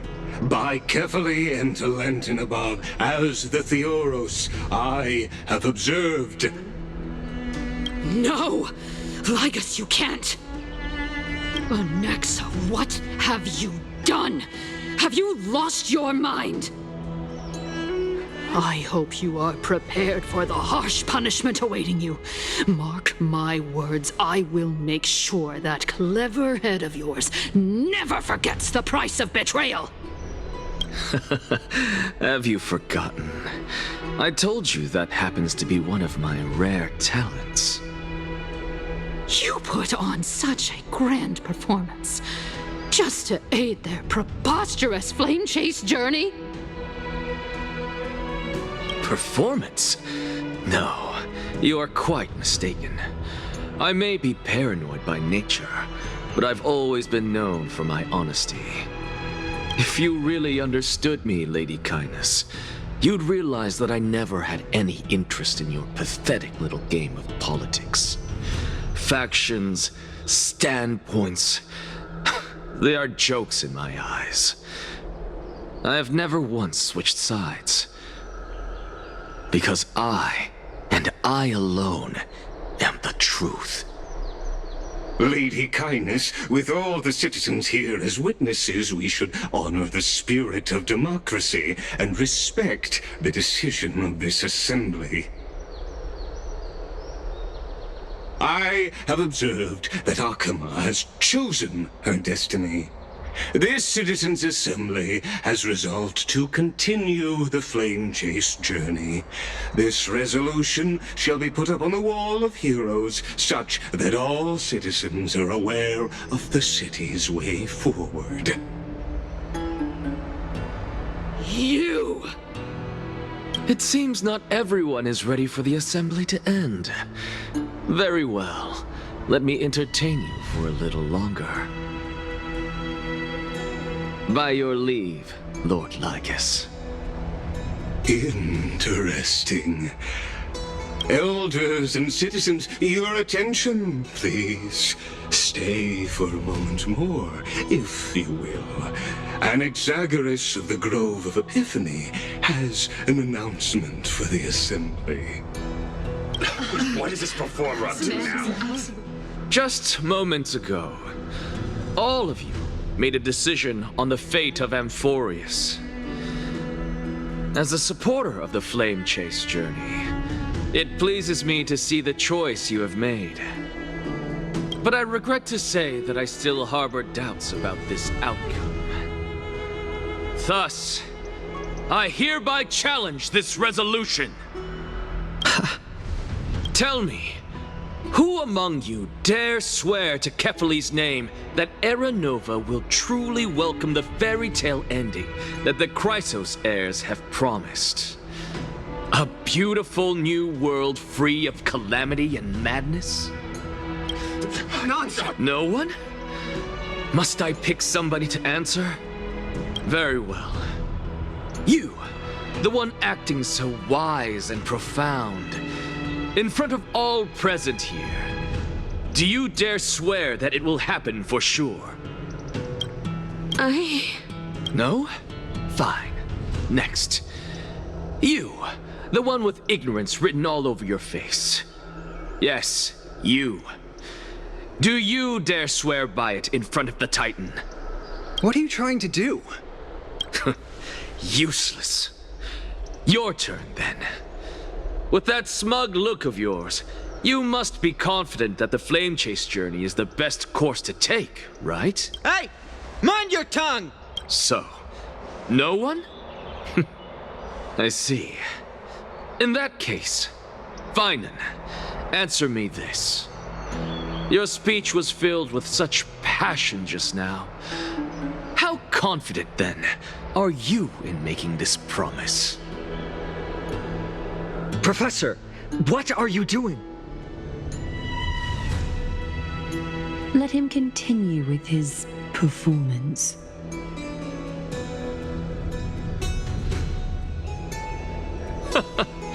Will you look at that? Even Finan and Aglaya lack the courage to make such a promise. And what's even more absurd is that no one but I can promise you this new world. And yet, the Assembly passed the resolution anyway. But you needn't worry, because I knew better than to trust you good-for-nothings. That is precisely why I am here today. To give you one final lecture. Now listen up and listen well. I, Anaxagoras of the Grove of Epiphany, hereby declare everything that the Flame Chase journey promises is true. Finan of Ides Elysiae, the prophesied demigod who shall succeed Kefali, will reforge each and every one of us in the new world with his complete, intact memories. What? The core flame-bearing titans were the Chrysos heirs of yesterday, and the Chrysos heirs who carry the core flames today will become the titans of tomorrow. All of our souls shall endure for eternity in the miracle of the World-Bearer. And all under Kefali's protection shall step into that new world.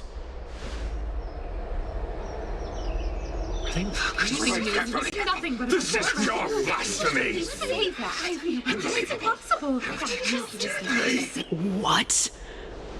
Are you saying that we must bow down to you and worship you even in our next lives?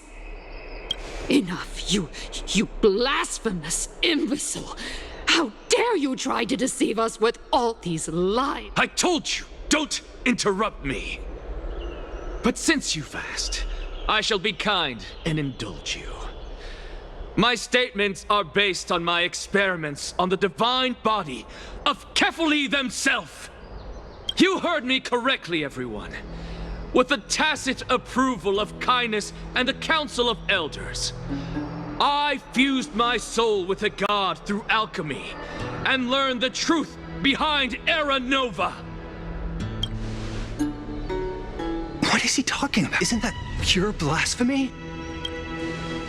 I, the vile, wretched blasphemer, deserve nothing less than death for my sins. And the Council of Elders, which granted me consent and aided in committing this atrocity, should face punishment alongside me. By the gods, even kindness has betrayed Akama. The kindness of God. We're carefully above.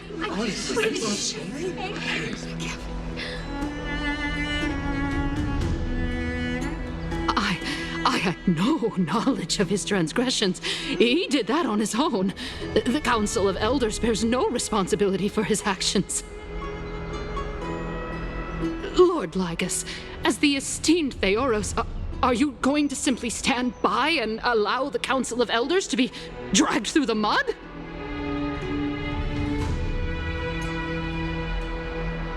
If the accusation is true, I will acknowledge it. If not, my conscience stands unburdened. Lady Kindness, the reputation of the Council of Elders was not built in a day, nor will it be shattered overnight.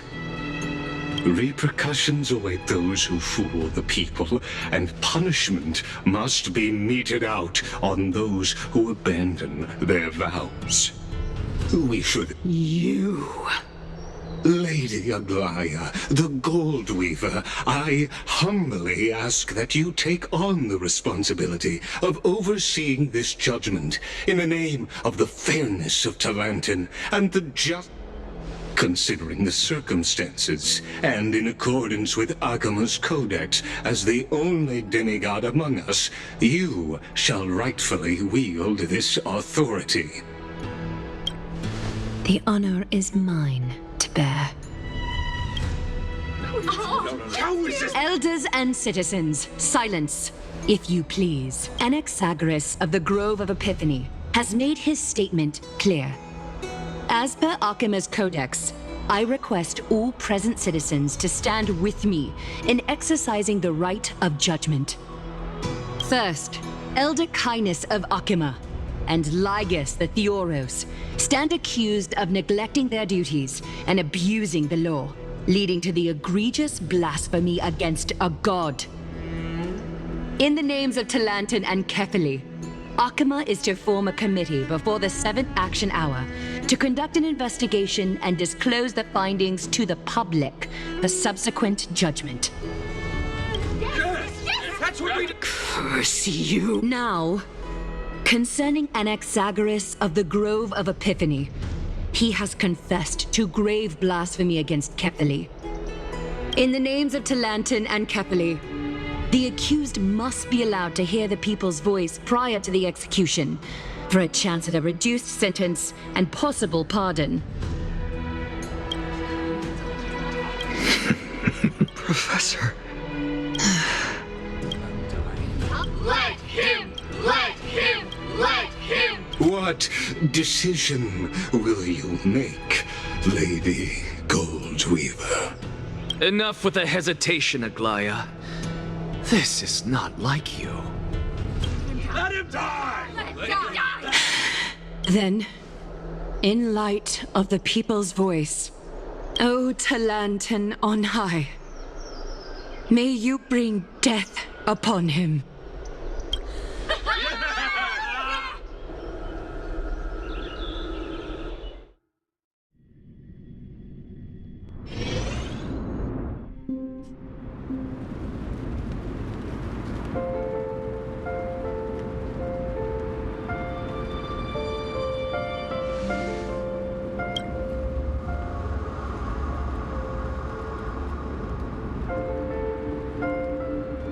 Allow me to reintroduce myself. I bore the name of Castris while walking among the mortals. And now, I stand as the demigod of death, the living side of Thanatos. Welcome to my realm, where the west wind ends.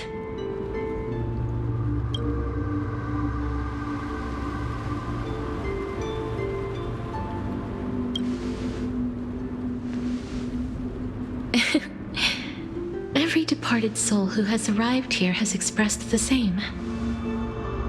Did you know? Every flower here was planted by Thanatos themselves. These flowers were originally both lifeless and immortal, but in the first rain brought by the River of Souls, they were given new life, flourishing as the bearers of countless souls. And it is my duty as the Master of Death to tend to their well-being and foster their growth in this serene haven. Similar to the structured cycle of life and death in the mortal world, these flowers too shall wither and fade, returning to the earth and then ascending to the sky with mist and tides. Eventually, they will descend to the mortal land as gentle rain. Every soul undergoes the perpetual cycle of reincarnation, albeit in varied forms, until the world meets its end. Yet, sadly, there's no time left for Emphorius to wait for when the flowers bloom again. Now, death is the power at my fingertips. It once led the souls of the deceased here, but I shall open the gate of the netherworld and return you to the realm of the living. In exchange, please take the core flame of death with you and complete the flame chase journey. Do not let our work thus far be in vain.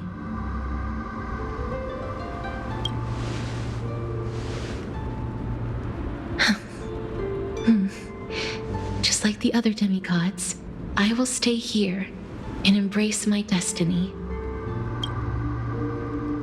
That being said, it is not easy to guide a lost soul back to the mortal realm. The whispers of death are sweet and alluring. If your determination wavers, you will succumb and be forever ensnared by the netherworld's grasp. Please consider this a one-time exception. I will do everything in my power for the flame chase journey. And for your life, the only life I can save. I am glad to hear that.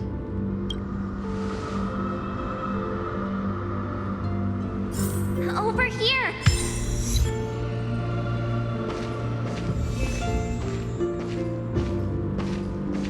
I believe in you.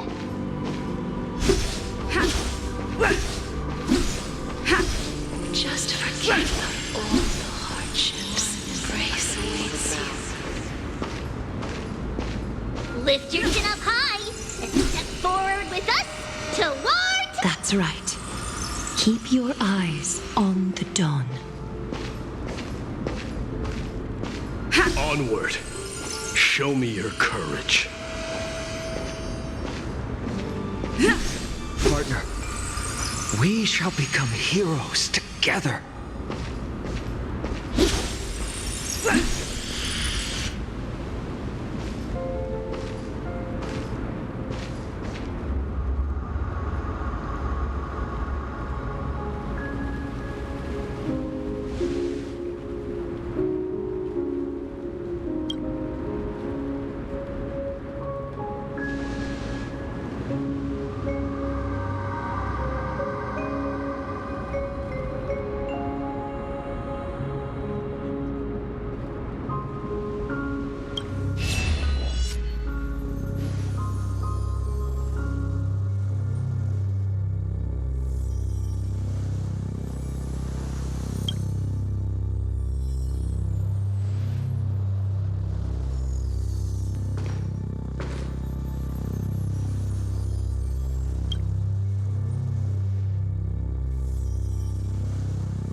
This is proof that you once lived. Your soul, your memories, the years you've journeyed through, and the path they revealed, leading you back home. So, continue onward. Do not stop moving forward, and do not let her sacrifice and the support of all who have stood by you be in vain. Over here, friend! Take my hand. Let's go home.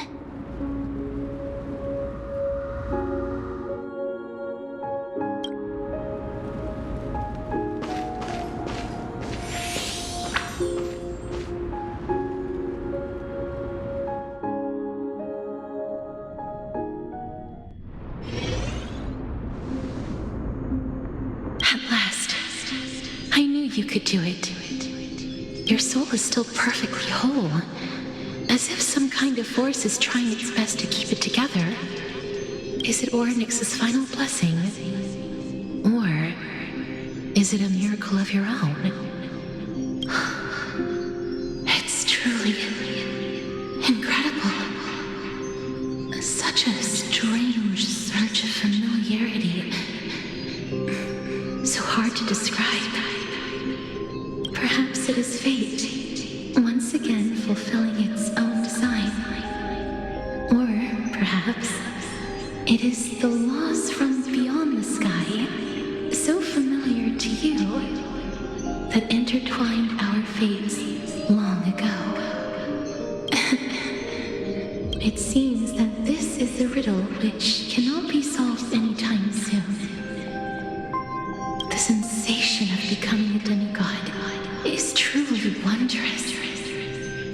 It's as if the river of souls is winding its way through the depths of my spirit, transforming with each breath into a fine rain that nourishes. Do you recall that prophecy? At the end of the sea of flowers, the souls of the living shall warm thy fingertips, and after an embrace, there shall be eternal separation. I promised you that I would do everything in my power to give it another meaning. Now, as I stand as a demigod and destiny draws to a close, I can finally end it in a way that is as beautiful as it deserves. The wish I once sought but could never grasp is now within reach. In this brand new world, every blooming life will lift its arms in celebration and recount the profound meaning of this very instant. Every touch, every embrace we share will never again be an ice-cold loss. They will radiate with an intense warmth, sowing love far and wide throughout the land.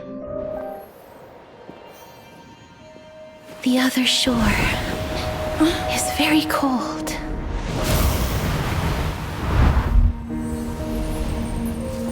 May I borrow your warmth one last time? Thank you for fulfilling this wish of mine. The place I'll be going to is what humans call the Land of Sorrows.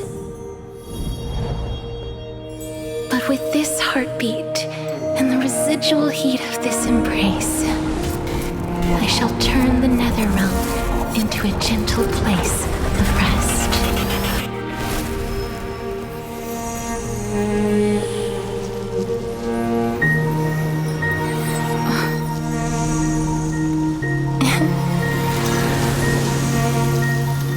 This embrace may be brief, but it's the proof that I once lived.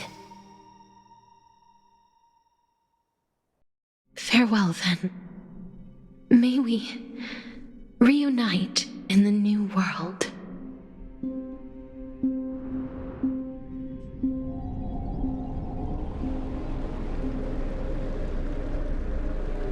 That grand and absurd performance was what you've been seeking your whole life? I gave up everything in search of truth, and it culminated in this very moment. You, on the other hand, performed as I expected. You did not hesitate when you saw the chance to attain power. It's as if you crave power, like a fly craves rot. Those are your words, not mine. But what you said at the end, did you already know what I had planned for Thainan? I may have lost an eye, but my vision is clearer than anyone else. You've nearly exhausted your humanity. You're no different from my current state as a walking corpse. That's true. I've long since burned to ash over the past 1,000 years. Only he is capable of unleashing a raging fire that rivals our final great enemy, Aquila. So, this is our last chance. How about we let go of the bad blood between us? May I resonate with your core flame, Aglaya? Please do. That's impossible. To persist with your soul thinned to such an extent. You're insane. Just as you fight to lug your corpse onward to complete your unfinished goals, I have my own reasons for doing this. Until Finan grows into his position as the prophesied leader, I must continue to lead everyone on the flame chase journey. I must keep inching forward, even if only as an empty shell. I've long predicted this was the case, but I didn't think you'd already lost so much. How ironic. We would have avoided so many misunderstandings if you and I had just spoken this candidly before. But casting aside our ideological differences, there is one thing you and I agree on. Finan. Yes. He was born to be a hero. He understands the hearts of the people, and I can confidently say he is a far better leader than you. Only he is capable of fulfilling your mission. Sadly, he is a man cursed by Nestia. But by my estimates, his horribly elaborate sense of style should not impede Era Nova. Congratulations are in order. We found common ground at the very end of our destined paths. When you put it that way, it makes me want to take back what I said. Glaya, we're back. Come welcome our great hero reborn from the ashes. I hope he didn't hear your earlier assessment. It wouldn't be the first time I criticized him. A man should be aware of his own shortcomings.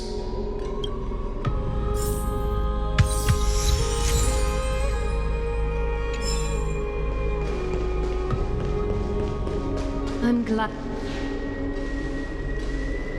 But I don't see Castris among your number.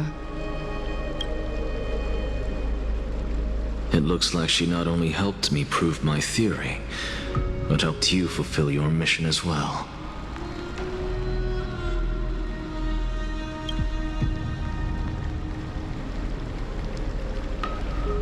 She might not have been able to change her fate, but she still wrote the final verse of her epic herself.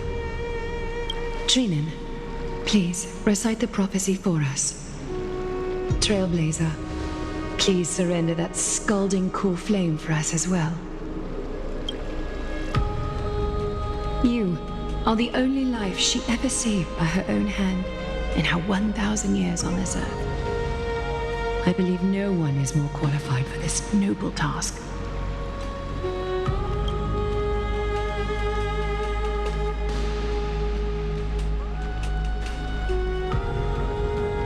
O gods who have returned, and gods who are still watching, today we bring you a soul laid bare. The hand of shadow, Thanatos, remembered their name from the past. From daylight they came, and to their fragrant dwelling they return, to walk now among your ranks. And there was one who joined hands with the Titan, a traveler risen from the dead, and reborn among mortal kind. She is the everlasting night, and shall now proclaim in her good name, O Majesty of the 12 Titans, pillars of the world, we seek your divinity to mend the rifts of the world. Fill our bodies with blood of gold till we wither in willing service to the prophecy. Step forward, trailblazer from beyond the sky, and together with us, surrender the core flame and carve their star into the sky.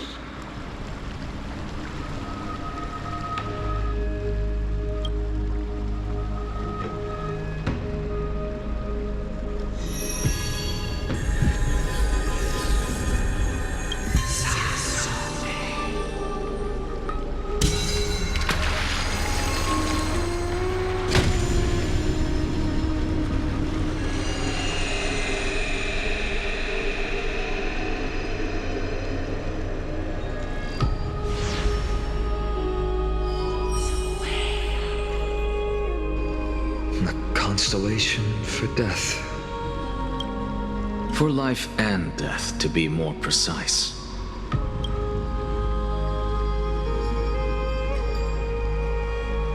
Look, it's...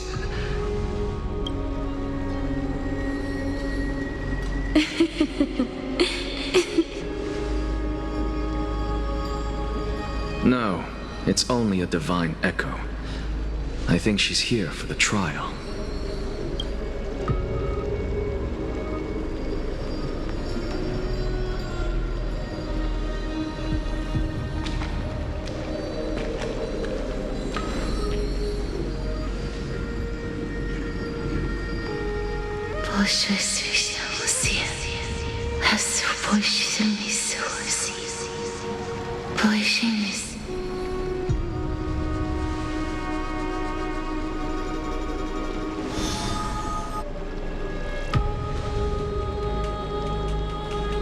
What did she say? That's the language of the Titans. Castorus... No. The Titan. They said... I have illuminated the cold shadow of death. Onwards. For your path to the future is bright and its flame eternal.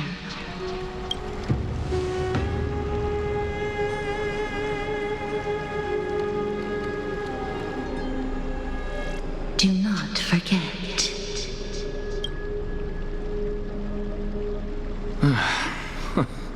She made quite a scene.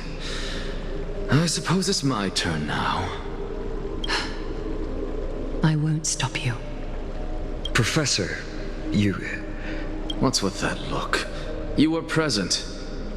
So, let's get this execution over with. We wouldn't want to bring shame to Akuma's divine laws or keep me from creating a new world. You never change, do you, Professor? I don't understand. If your theory is correct, you'll lose all memories of your past life once you become a Titan. So what's the point of becoming a god? Of course there's a point. Even if I forget who I am, I'll still have my brilliant mind. It goes without saying, I'll find a way to retrieve memories of my past life. Besides, I still have you, don't I?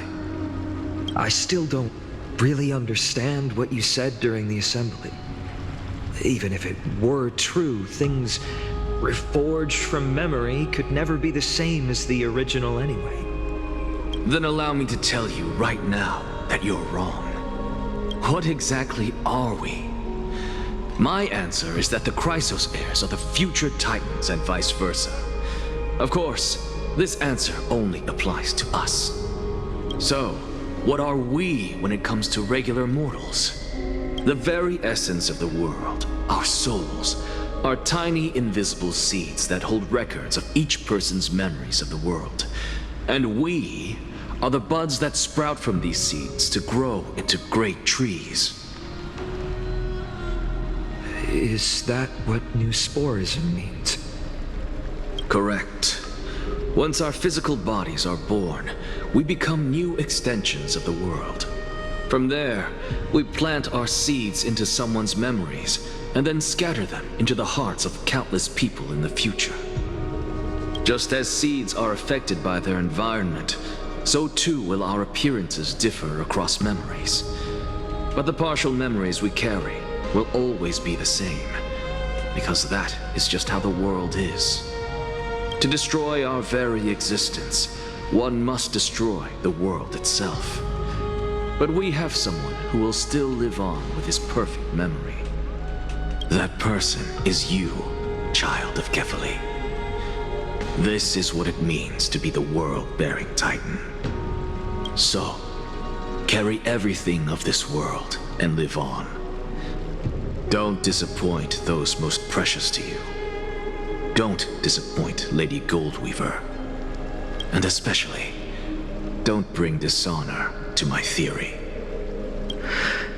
Anaxa, I swear to you, I'll lead everyone to our reunion in the new world. Good. That is all I have to say. Farewell, everyone. May we meet again in the next life. Farewell, great performer. May Circes safeguard your thoughts. Are you satisfied, Honorable Titan? Very. I hereby swear I have borne witness. Anaxagoras of the New Sporists and the Grove of Epiphany has successfully overcome the trial of reason. Thus, I shall confer upon you these words.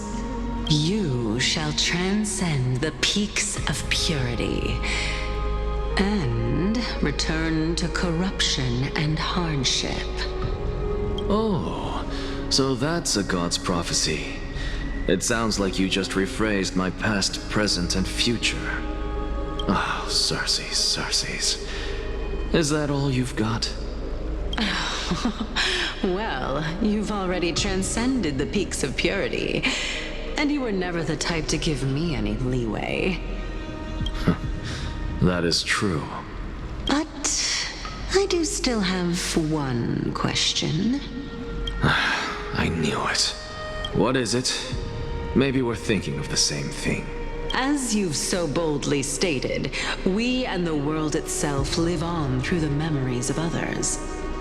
If that is the case, whose memories did the very first new spore sprout from? How should I know?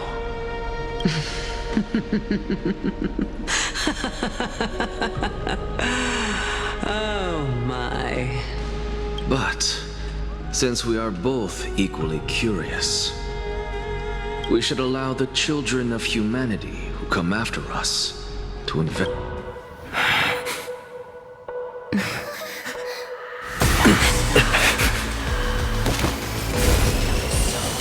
Rejoice, Circes. I sow the seeds of suspicion in the new world with your soul! And now, the objective is complete. That is all.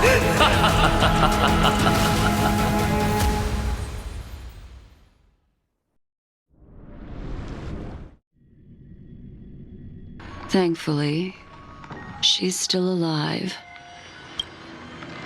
Was March 7th also in this condition when she was first rescued by the Express? But she still woke up naturally. Looking on the bright side,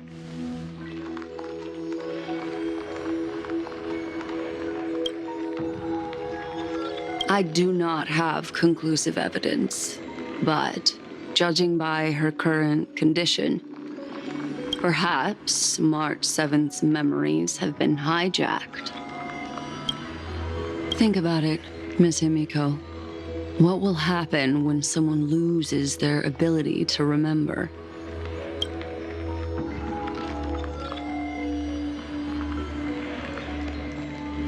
Unfortunately, short-term memory is an entirely different concept from the inability to remember.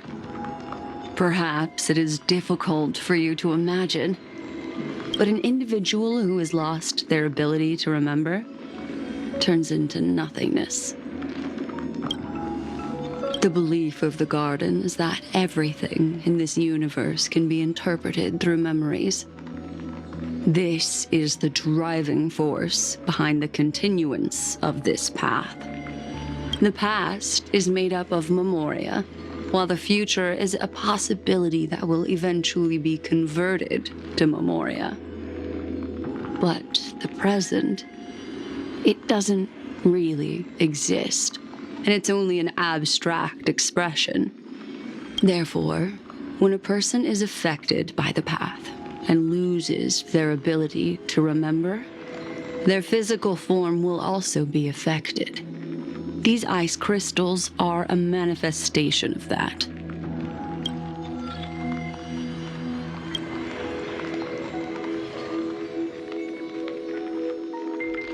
Is Miss Himiko suspicious of me? In other words, now is the time for me to prove my innocence. That's not a problem, of course. The true reason behind my intentions is that Amphorius holds special significance. For some memo keepers of the garden with extremist views, it is a perfect example. A world that can only be seen through the garden's mirror means that memo keepers have the right to keep the world in their private collection. If those pathstriders of remembrance were to uncover the secrets of Amphorius first, they might unleash their wild ambitions and remodel more worlds into a similar form.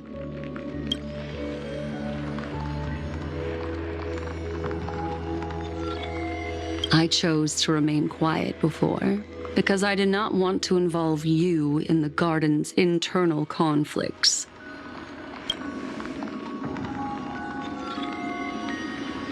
You can be even bolder with your guesses. The people that I'm talking about, they aren't just individuals. They are an organization that has already attached itself to the pinky finger of Fu Li. I cannot be certain, but at the very least, they are capable of doing so. I am deeply sorry about what has happened to March 7th, but the deal that I propose still remains a fair one. Amphorius is still an excellent destination, and investigating further might allow us to uncover the truth behind the accident. Miss Himiko, the wisest choice right now is for us to continue cooperating.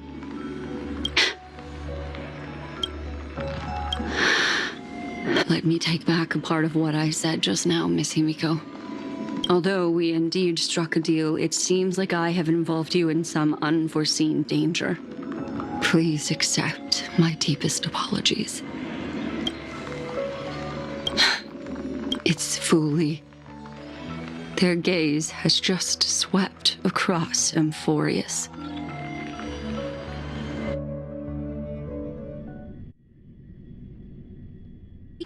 Oh, how interesting. I never expected a mere memo snatcher to be actually hiding so much inside her head. What's even more interesting is that the word Amphorius has appeared in her subconscious. This lady seems to be having fun. Is she usually like this? It's hard to explain. What are you two whispering about? Has it not occurred to you that I can hear everything clearly? Please pardon me, Madam Herta. Would you mind sharing with us what you've discovered? The ones who need help are the Astral Express. You will have to put up with my methods, even if they are rather unconventional. Let's get back to the topic. By using the fourth mirror, I rummaged through the brain of this memo snatcher and learned a good deal. Not only does this person know of Amphorius, but there are also many memo keepers who are interested in the place. I searched through her consciousness and found the following terms: the Eternal Land, the Rejected Land, and the private collection of the Garden of Recollection. It seems like Miss Black Swan is indeed hiding some things from us. Since I'm not able to find any useful clues from the outside, why don't I personally visit this mysterious Amphorius? You're planning to head to Amphorius yourself? Yes, but not in the flesh like you all foolishly did. See these Herta mirrors? With them, I can project my data spirit entity to any corner of the cosmos through spatial warps, without even needing to leave my room. But of course, these corners of the cosmos must be within the coverage zone of inter-astral peace communications. After all, this is collaborative technology. I see. You do seem like the more indoor type. Although that star zone is not within the network of the IPC, the Express itself can serve as a signal station. Come, give me the astral chart coordinates. Then, sit back and enjoy the show.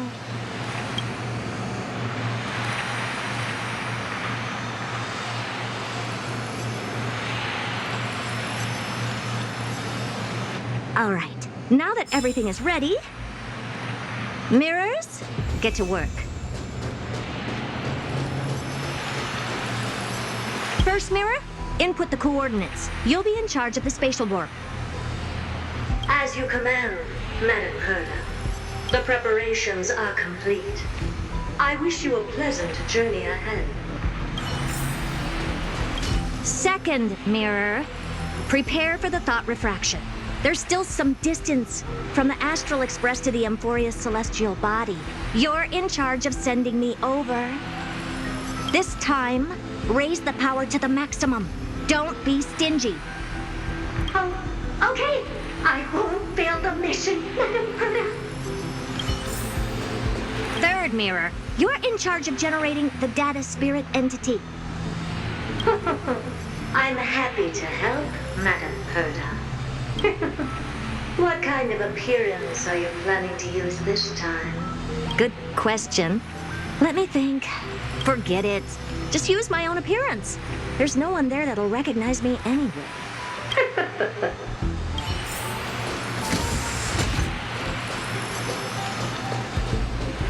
Fourth mirror, you'll be in charge of...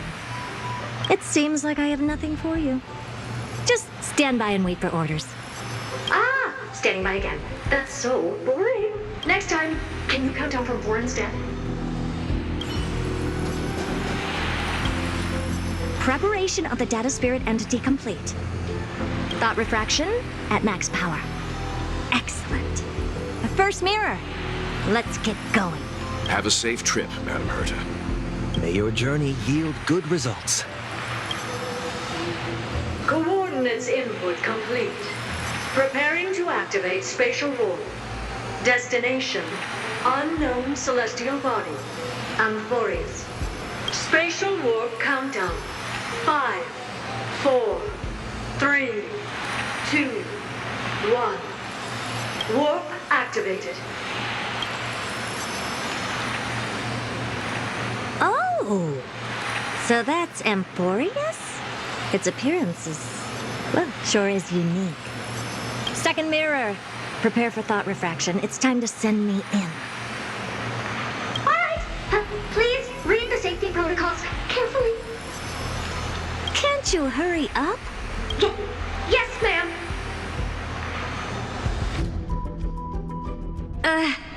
I didn't expect it to be so turbulent. I should have asked the second mirror to use slightly less power. What a magnificent sight! Is this the entrance to Amphorius? Let's see. Perhaps I'll be able to find a way in. What's this? A statue? It's ugly. I don't like it. Oh, I finally found your traces. How esteemed must you be for the great Herda to come out personally? When we return, get ready to become free labor for the simulated universe for the rest of your lives. What's this? How creepy. Oh, it moves? Who are you trying to scare? It's either a projection or a fake. There doesn't seem to be much to take note of. My deepest apologies, esteemed lady. I'm afraid that you cannot proceed further. Who's there? Your visit, although not part of my calculations, is a pleasant surprise.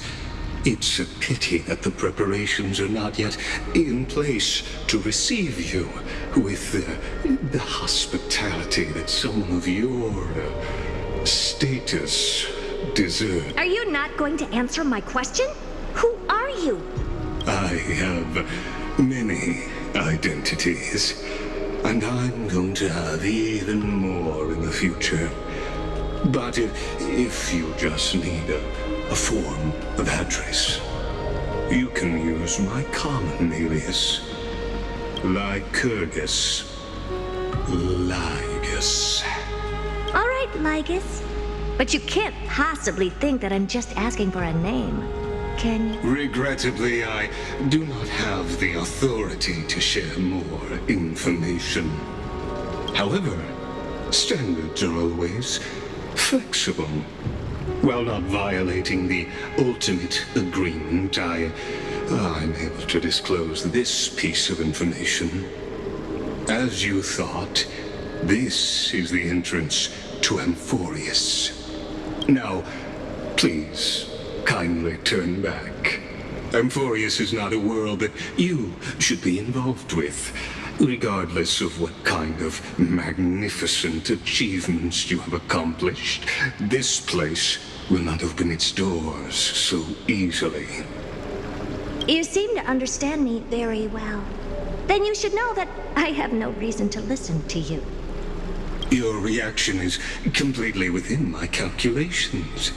Despite my long years as a watcher, it seems like my assessment of human nature still remains accurate.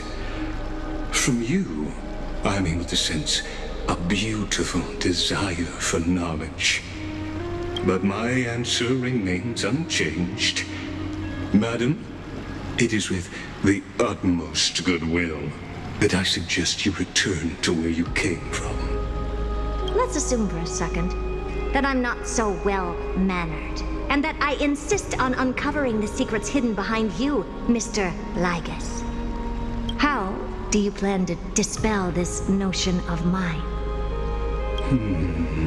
Within the scope of the ultimate agreement, there are 178,244 logic chains at my disposal to convince you. After filtering through them, I have determined that I only require 3 to attain the... Oh? I'm all ears. First, for reasons that cannot be disclosed, Amphorius is a completely isolated celestial body. Apart from me, no one else will be able to help you enter. That's not a good argument. Second, if your plan is, as you've alluded to previously, to force me into cooperating by showing hostility, do know that, just like you, I have basked in the gaze of the erudition. I stake my honor and assure you that, in the worst-case scenario, our mutual destruction will be inevitable. Oh, no wonder I couldn't find a back door. When I did a scan of our surroundings, the safety protocols on you are comparable to Screwy's. How interesting. I assume that you still wish to hear the third logic chain? Of course. Why wouldn't I? Third, even if you exhaust all your means and find a way to break through, you will surely give up once you understand the consequences of your actions. After all, throughout your long life, as much as you'd hate to admit, your conscience has played a crucial role. What a brazen robot. You think that you can actually understand me through your paltry calculations? But since you put it that way, why don't you tell me what these consequences will be? It concerns the third path that is entangled with Amphorius. A path that you and your friends still very much lack understanding of. The destruction.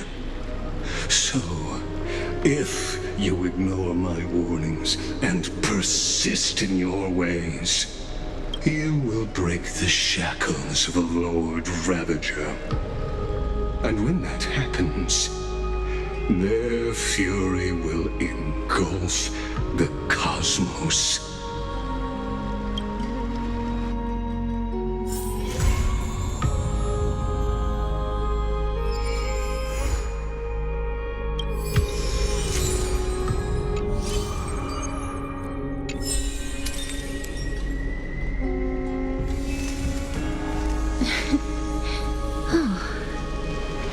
Mm.